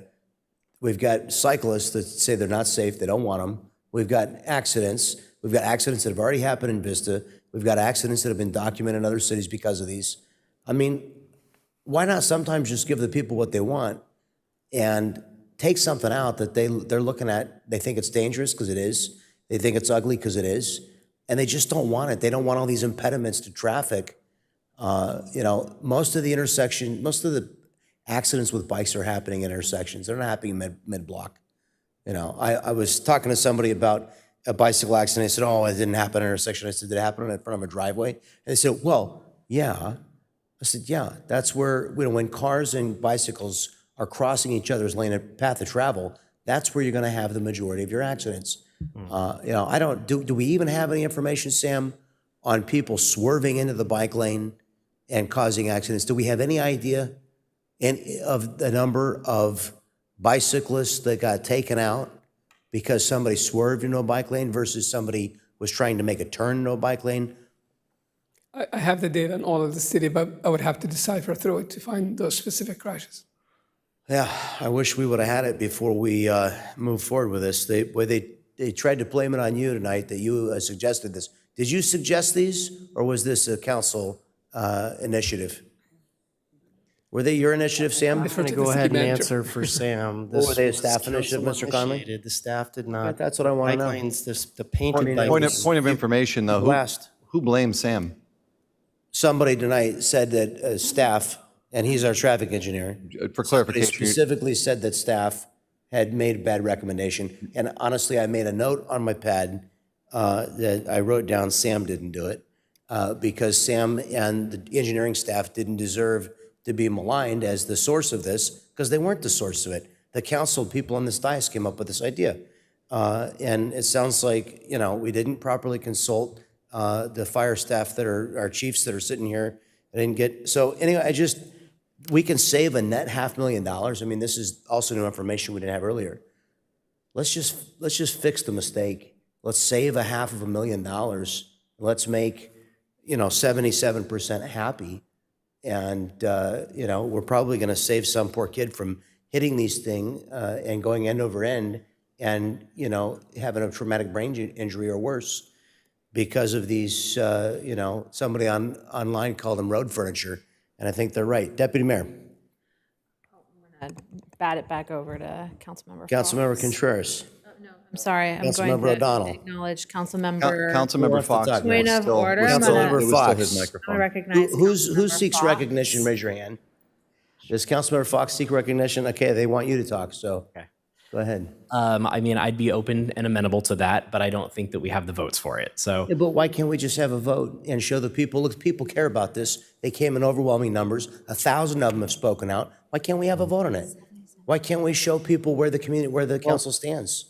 Why can't we stand up and be counted? I'll leave that to Councilmember O'Donnell's motion, but I will move to, and I hate to do this to you, but I'll move to include East Vista Way in the motion to not include, to hold off on the protected bike lanes for now. For clarification on your friendly amendment, you were speaking specifically to your district, not Councilmember Contreras' district, correct? Unfortunately, I don't think I can have them on one side of the street and not the other. Unfortunately, I cannot accept that friendly amendment then. Okay, is Deputy Mayor next in seeking sir. recognition? Deputy Mayor. And City Attorney, my recollection of this motion is to continue the contract with the modifications of removal from Shadow Ridge to Dawson on the north and south side, and from Dawson to Faraday, removing the berms only. But removal of all advancements on Shadow Ridge to Dawson. That's what we have. Okay. And then as a side conversation, Councilmember O'Donnell, you're interested in working with SC Bike Coalition to talk about alternative bike lanes. I think that that's really helpful because we heard from a lot of the public, oh, like we want bike lanes, just not like this or not right here. And maybe there's an opportunity for us to actually discuss the types of instruments, right, that we're using to create delineations.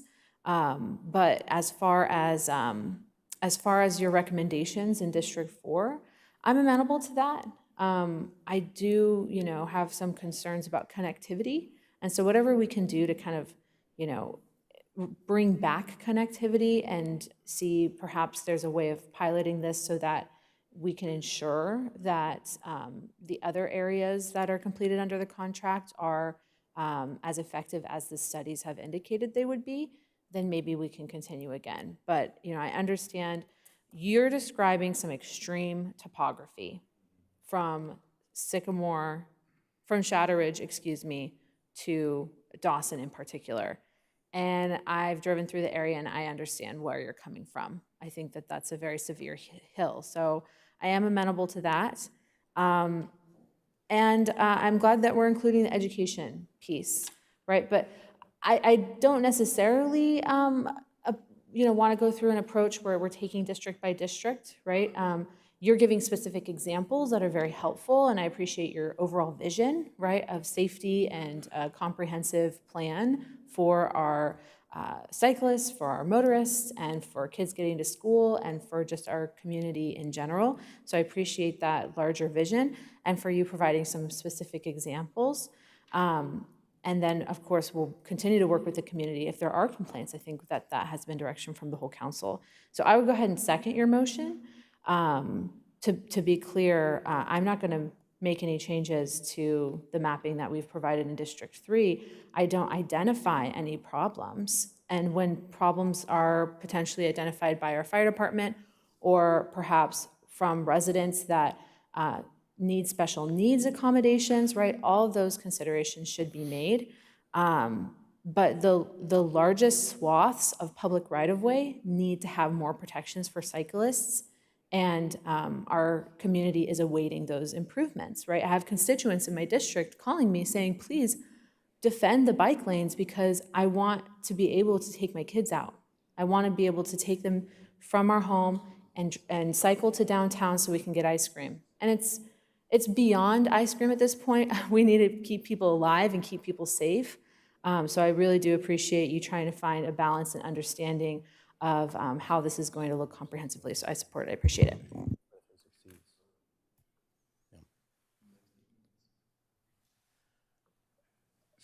Unanimous consent to extend for another 15 minutes. Any objection? Seeing none. Okay. We're over here talking about what the substitute motion is now the motion on the table. No, the substitute motion has been seconded, so now there has to be a vote on whether the substitute motion replaces the original motion of Deputy. Yeah, but we're on discussion on the substitute motion. You can discuss both. Hey, we're going to discuss both, but yeah, we have to vote on the substitute first, but we don't have to proceed immediately to a vote. Correct. Yeah. So we're still in discussion. I'll tell you the other thing I would do is, could we get a motion to just stop where we're at and save $1 million altogether? That'd be the biggest cost saving. Councilmember Contreras. I don't want to stop because I really wish that this would have rolled out in my district first, and because I am always on the ground in my district, and the majority of folks in my district want this. Actually, even when we had our meeting about the general plan for 2050, I had my constituents saying that we have too many lanes in my district. So I'm in a totally different scenario than you are. I do know that I have some constituents that are not happy, but the majority of folks really want to see this and they feel much safer. So I'm not willing to spend any money removing what has already been done in District 1, and I look forward to completing the protected bike lane network in District 1. And as you can see, it's unfortunate that on East Vista Way, it will only have one protected bike lane, but at least that way I can get to Taverna and get some good Greek food. So, was it accepted? No, he wanted all or nothing. You want it all or nothing, I said. Oh, okay. So we are going to have them on East Vista Way still, on both sides? Unless he wants to change his Okay. amendment, which would need to be seconded by the deputy mayor. Okay. Awesome. So I look forward to getting a lot of continuous feedback from my community, and I know some people aren't going to be happy, but the majority will be. District 1 is a district that people are constantly walking and constantly biking, and I'm going to keep them safe. I'm going to do what I need to do to keep them safe. So that's all for me. No changes for District 1. In fact, I wish that we would take that money and add on Santa Fe from Beau Beer to Guajome Park Academy. I would love to take the money that these people don't want to protect folks on the street. We already have a design for that section. I've ridden my bike to Guajome Park Academy. It is horrendous. There's no sidewalk. There's no bike lane. So I'm going to continue to advocate for my safe routes to school. If you all don't want the money, I will take it. Thank you. Councilmember O'Donnell. Well, I'm going to want the money to fix and improve the lanes later. I had a clarifying question on something, but I don't think we need it. I'd just like to get a vote done on the amendment that sits on the floor. Councilmember Fox. Okay, well, yes, in light of the current motion, I know that the residents of District 2 from the incredible amount of feedback I got would not be supportive of this, and which is why, Councilmember Green originally was also voted against this in 2023. And so if it's kind of an all or nothing thing, I'm gonna probably have to second the mayor's motion to remove them all. I don't know, can you have a motion, can you have a substitute of a substitute? I don't think you can. Actually, Can you? you can, and then we would vote on the first substitute. You know what? Which Well, yours was the main motion, never received a second until now. So whose motion would vote on first? Deputy Mayor's was the substitute, so we would vote on the last Councilmember O'Donnell's was the substitute substitute. first. And if that doesn't pass, Which technically, since he just seconded, mine is the last. yeah. Let's vote on that one so Jeff and I can vote. Yes, we vote on Councilmember O'Donnell's substitute first. If that doesn't pass, then the first substitute motion would then get voted on. And if that doesn't pass, then the main motion. You want to look that up? So if someone doesn't vote for it, did? they're voting against removing the berms in District 4. You better be right. No, I understand. That's what I'm saying. No, that can't be, because then I would never get a vote on my motion. That's the purpose of the substitutes. Yeah, no, but no, I Actually don't. try to override the main. You didn't have time to look that up. There's this. I'm going to trust my city attorney on this one. Well, I'll tell you what, if he's wrong, we're going to come back and do it again. But no, I think the most recent substitute would be voted on first. Yours was, that's correct. The most recent substitute. And mine is the most recent substitute because he just seconded it. Yours was the main motion, looking for a second. You made the My motion. my motion was never seconded. It was never on the table. Deputy Mayor made a motion, was seconded by Councilmember Contreras. Councilmember O'Donnell made actually, I think it was seconded by Fox, wasn't it? Who seconded? Kathy, who seconded the substitute motion? O'Donnell's? It was. I think Fox substituted it. I think Fox seconded Mayor it. made a motion. It was Did never not get seconded. a- It was did never not the get a applicant's motion. second. I made a motion, received a second. My motion had a substitute motion from O'Donnell in which he needed a second. I gave him that second. And then Councilmember Fox seconded the first motion that was on the floor. Right, so the motion I made became the most recent substitute motion. It wasn't a substitute motion. Yes, it was. I reoffered it as a substitute motion. City Clerk, Roll the tape. I specifically, before I recognized Councilmember O'Donnell for the first time, I restated my motion as a substitute motion. Did I not? I very specifically did. I'm happy to vote on the motion. I Yeah, just it's want to going to be go honest about the down 2 to 3, procedure. so. I why just want to be honest about the procedure. If the mayor reintroduced it as a substitute motion, it would be the last substitute, and that would be voted on first. Sure, you know what? I agree that he did do that. So let's just move forward and vote. So I missed that and I apologize. It's okay. It's late. Okay, so this is a vote on the substitute motion that I have made to eliminate all of the bollards and berms, stop all work, save $500,000. I would encourage the council to save this money and do the will of 77%. We have a motion and a second. Please cast your votes.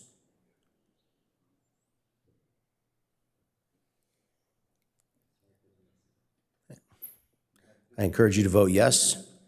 Okay, that fails with 2 in favor, 2 against, and Councilmember O'Donnell abstaining. Okay, now we can proceed to vote, seeing no request to speak, on the substitute motion offered by Councilman O'Donnell and seconded by the Deputy Mayor.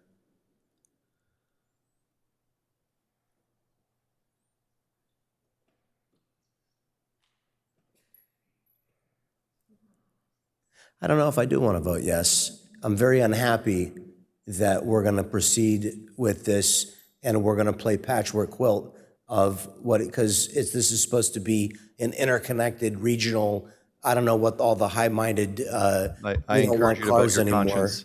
Huh? I encourage you to vote your conscience. So technically, this vote is to have the substitute motion supplant the original motion. And then if it does, you would then take another vote on substantively whether to approve it. Jeff, what's your, Councilmember Fox, what's your position on this? You gonna favor this motion? I was going to vote against it. I'm gonna vote no with you. I just You gonna vote no on it? I just can't have East Vista Way have one side with protected. Yeah, I'm gonna vote. but not- Here's why I'm gonna vote no, because I actually want a remedy. I want a remedy for the whole city, and to me, this is this is effectively a vote to spend another $500,000 net. For that reason, Mayor, I just want to clarify on my motion. I mean, the vast majority of comments that we're getting on Nextdoor, which is what you're basing your data and your polling off of, are coming from District 4, or they're coming from Ocean Hills, which is not even part of the city of Vista. So I understand what you're saying. However, the whole purpose of voting, the whole reason we're in this debacle right now, based on what you've said, is because of the vote we took that went 3-2, because you did not want to vote in a manner which was outside of individuals' districts because they felt they knew what was best.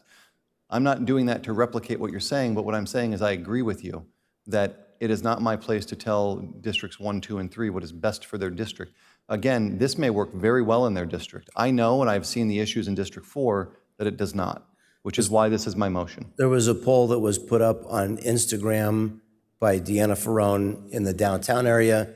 69%, 120 votes, remove all berms. Keep berms, keep existing berms. No, keep adding them. There was 26 also some votes, great 15. discussion on Reddit as well, which we haven't acknowledged yet. Well, I haven't seen that one. If you wanted to present the results of that. 17% said keep the berms and stop adding them. The overwhelming majority don't want to add more berms, and the overwhelming majority at 69% in this poll, 77% mine, they want them gone. And as a representative from District 4, I'm going to listen to the members of my district, and I'm going to take action. I If represent other members wish not to do, so- and I respect, I respect what your motion is. I can't agree to do it. Is my point. No, I understand that. I understand that. I don't think it's a bad motion. It's just I can't support it based on the representation understand. of my district. Can I clarify the motion on the floor? This is, the item that we're voting on is to allow Councilmember O'Donnell's motion to go before. It would replace Councilmember O'Donnell's substitute motion to replace the main motion. Yes. And Councilmember O'Donnell's motion does not include the removal of any devices outside of Shadow Ridge to Dawson and Dawson to Faraday. That's what we have recorded Okay. as his motion. But this one that we're voting on right now just is procedural to Correct. supersede the previous motion. Okay. I'm going to change my mind. I'm going to vote yes. Here's why. I'm very unhappy with this motion, but for clarity, so that people understand that I'm in favor of removing them wherever I can, I'm going to vote for this. But for the record, I want to make very clear that this is costing us $500,000 to move forward with this motion because we're going to continue to install them. We could save a net $500,000 if we stopped installing them and removed them. So that was my preferred option. The council did not approve. But you're of this. talking citywide. I'm Yes. talking specific to this district. So I'm not saving $500,000 if I stop them in my I'm going to district. support your motion. I understand. I just want but- for clarification purposes of the public, because what you're saying, while accurate, is not wholly accurate, because while we're speaking specifically to this district, you're talking about the totality of the project. I'm talking about a very You specific represent section. District 4, I represent the whole city. I want understand. these things gone the whole citywide. That's why I'm But super. the saving of money is not, if we were to halt this in District 4, it's not saving $500,000, is my If point. we halted it citywide Yes, and I we just want that removed the ones that are there, clarification. we could save a net $500,000. So it'd be a huge cost savings over the other option, which is to continue to install them. So under extreme duress and protest, but still wanting to remove as many of these things as possible, I'm going to vote yes. Very unhappily.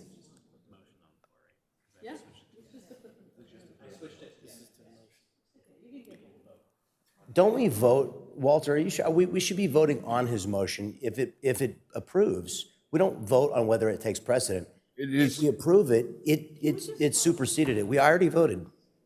Are all the votes locked in? Yes. Can we calculate the votes?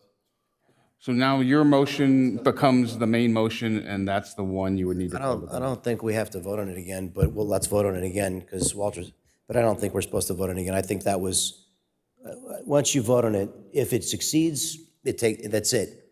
The other motion is gone. But let's vote on it. Hold on, well, let's cast your votes. Yeah, that's fine. We're gonna vote. Again, under duress, I'm voting for it. I appreciate Councilmember Fox voting no, because this did not accomplish the objective of meeting the needs of his residents in District 2, and I apologize to them that we were inadequate in numbers to get that done. Okay, we have 14 minutes left or something. No, we have 9 minutes, yes, thank you. We have too many speed bumps without getting into a huge, $1 million in speed bumps. They're everywhere now. The fire department is like, guys, come on. It's a lot of speed bumps, okay? A bare majority of residents is way too little. Let's go to 65%. I make a motion, 65% of residents affected have to be in favor of these things to move forward. Have I got a support for that okay, I got a second from Councilmember Fox. Deputy Mayor. I would not be supporting that. Councilmember Fox. Second. Councilmember O'Donnell. I kind of want to throw a curveball in this for a moment. Shocker. I do have a substitute motion. My substitute motion is to put a moratorium on all speed humps until the completion of the adjusted speed limits, so we can utilize the funding available in the balance of the speed humps and put that towards the speed limit reduction signs. Oh. Why do you got to make it a poison pill? Something I want with something I don't want. The public has requested some of these, but regardless, You know what? it does is it stops the spending on speed humps, and it also allows us to have a genuine conversation, because I've heard the same concerns over speed humps. You're very and that is that clever with threshold is too the small. something you want and something you don't want, but I'm not doing any more of those. Fool me once, shame on you. Fool me twice, shame on me. Mayor, you and I have worked bipartisan many times. We don't always I get what love we want. you. I love you, but I'm not doing that again. Are you? Can I call in Councilmember Contreras? Do you have more? You still have? Yes, no, I'm good. Okay, Councilmember Contreras. I think that the speed hump policy is going just well. We have already had our fire department adopt a map that indicates where we cannot have these devices. Folks may not like it, but the people in the neighborhoods are self-determining that they want them. So that's just the way it is. I'm sorry. People in the neighborhood that live there, they should definitely be considered. So whatever you all want to do with the speed hump policy, I think we've had a lot of success with neighbors coming forward, saying that they do want it. But I'll just see what happens. Deputy Mayor. Thank you. I don't think it improves the speed hump policy by increasing the threshold under which members of the public can participate. I think if we want to update the speed hump policy, similar to what Councilmember O'Donnell is, although I wouldn't necessarily call for a moratorium, I would say that we could look at criteria, right? And increase criteria or improve criteria to be relevant to speed reductions, to advance, policy priorities via budgeting, right? There might be some locations that should be prioritized, and we have endeavored into a number of prioritization exercises on this council. But I do think that we can improve the speed hump policy, increasing the threshold under which the public can democratically decide how they want their neighborhood to look, I think is improper. But I don't have an emotion today. Let's work on it. Let's see how we can improve the policy. Yeah. Councilmember O'Donnell with 5 minutes to go. Sam, where you at? Actually, this is a very quick question. I just want to know if the rate of which we are getting speed hump requests have declined drastically since the implementation of this program. The requests are still coming in, but we haven't received any completed petitions probably in the past couple of months. So that's a slowdown. I don't know if it's a trend or if it's just a, kind of a dip, temporary dip. But the requests, we still have a lot of requests that come in, a lot of requests that are active right now. Yeah, I mean, for the sake of time, I actually would like to have a more in-depth conversation about this because I think I think the number 51 is too low, but I also would like to see what other alternative ideas we might have to get to where we need to be. So can I make a motion to just move this to the next meeting? Yeah, that'll be my motion, and then we can have an actual discussion about it instead of rushing through it. But Mayor, I actually agree with you. The policy needs to be changed. I'd just like to have a more thorough conversation. I mean, do you guys, do we have to have just 3 votes to extend? Yeah. With the 4? Yeah. Is there unanimous consent for another 15 minutes? Of Is there any discussion? No. I think that the premise of this presentation, Mayor, that you provided for us has been to what you made in your motion, increase the threshold to 65%. I would like to make sure that we're providing adequate direction to staff so we can have a beneficial conversation. Because if we discuss a policy ambiguously for the next 15 minutes, I don't think I'm going to be making a well-informed decision. Plus, it's very much extended past our typical time. So what I would suggest, Council, is that we give staff a little bit of direction, perhaps with a motion of what we want to see on the next item, but not that we make any particular decisions about the policy tonight. Councilmember Contreras. I'm sorry, do we have a motion on the floor then? Yes, we do. It still needs a second. Okay, your motion was, can you clarify? Just to move this to the next agenda for the next meeting. Would you accept a friendly amendment so that way we do give direction to staff to bring back the criteria? Because none of this was added to the packet, by the way, by the person who put this on the agenda. There's no information. So if we could just clarify that we are going to bring back the criteria I'll accept and the that. entire policy to review. Okay, thank you. I'll go ahead and second that. The motion wasn't made in the nature of a substitute, but we'll add that in for you. Councilmember Fox. Thank you, Chair. I hit Q instead of Mike. Yeah, I had more than just the 65% that I would like to do to this. So I could actually probably, I'd be supportive of putting it on the next agenda. Okay, do we really need to vote on this? I mean, I think staff knows what we want to do. You want to vote on it? Sure, we'll vote on it. Go ahead. Now, according to Walter, we got to have 2 more votes.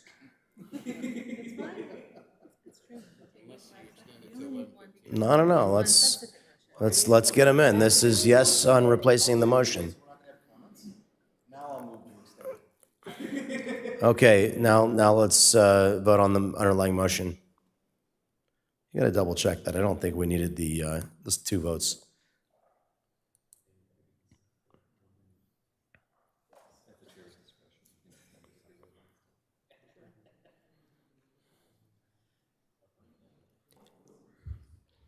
It was a no on, so that's 4 in favor and 1 no on Talking about it on the night, did you mean to vote no?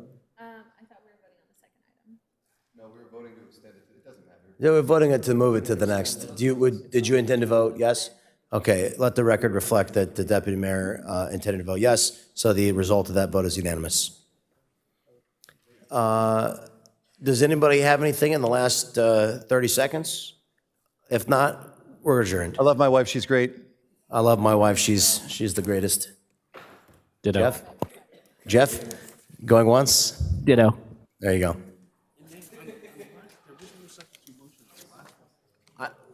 I told him.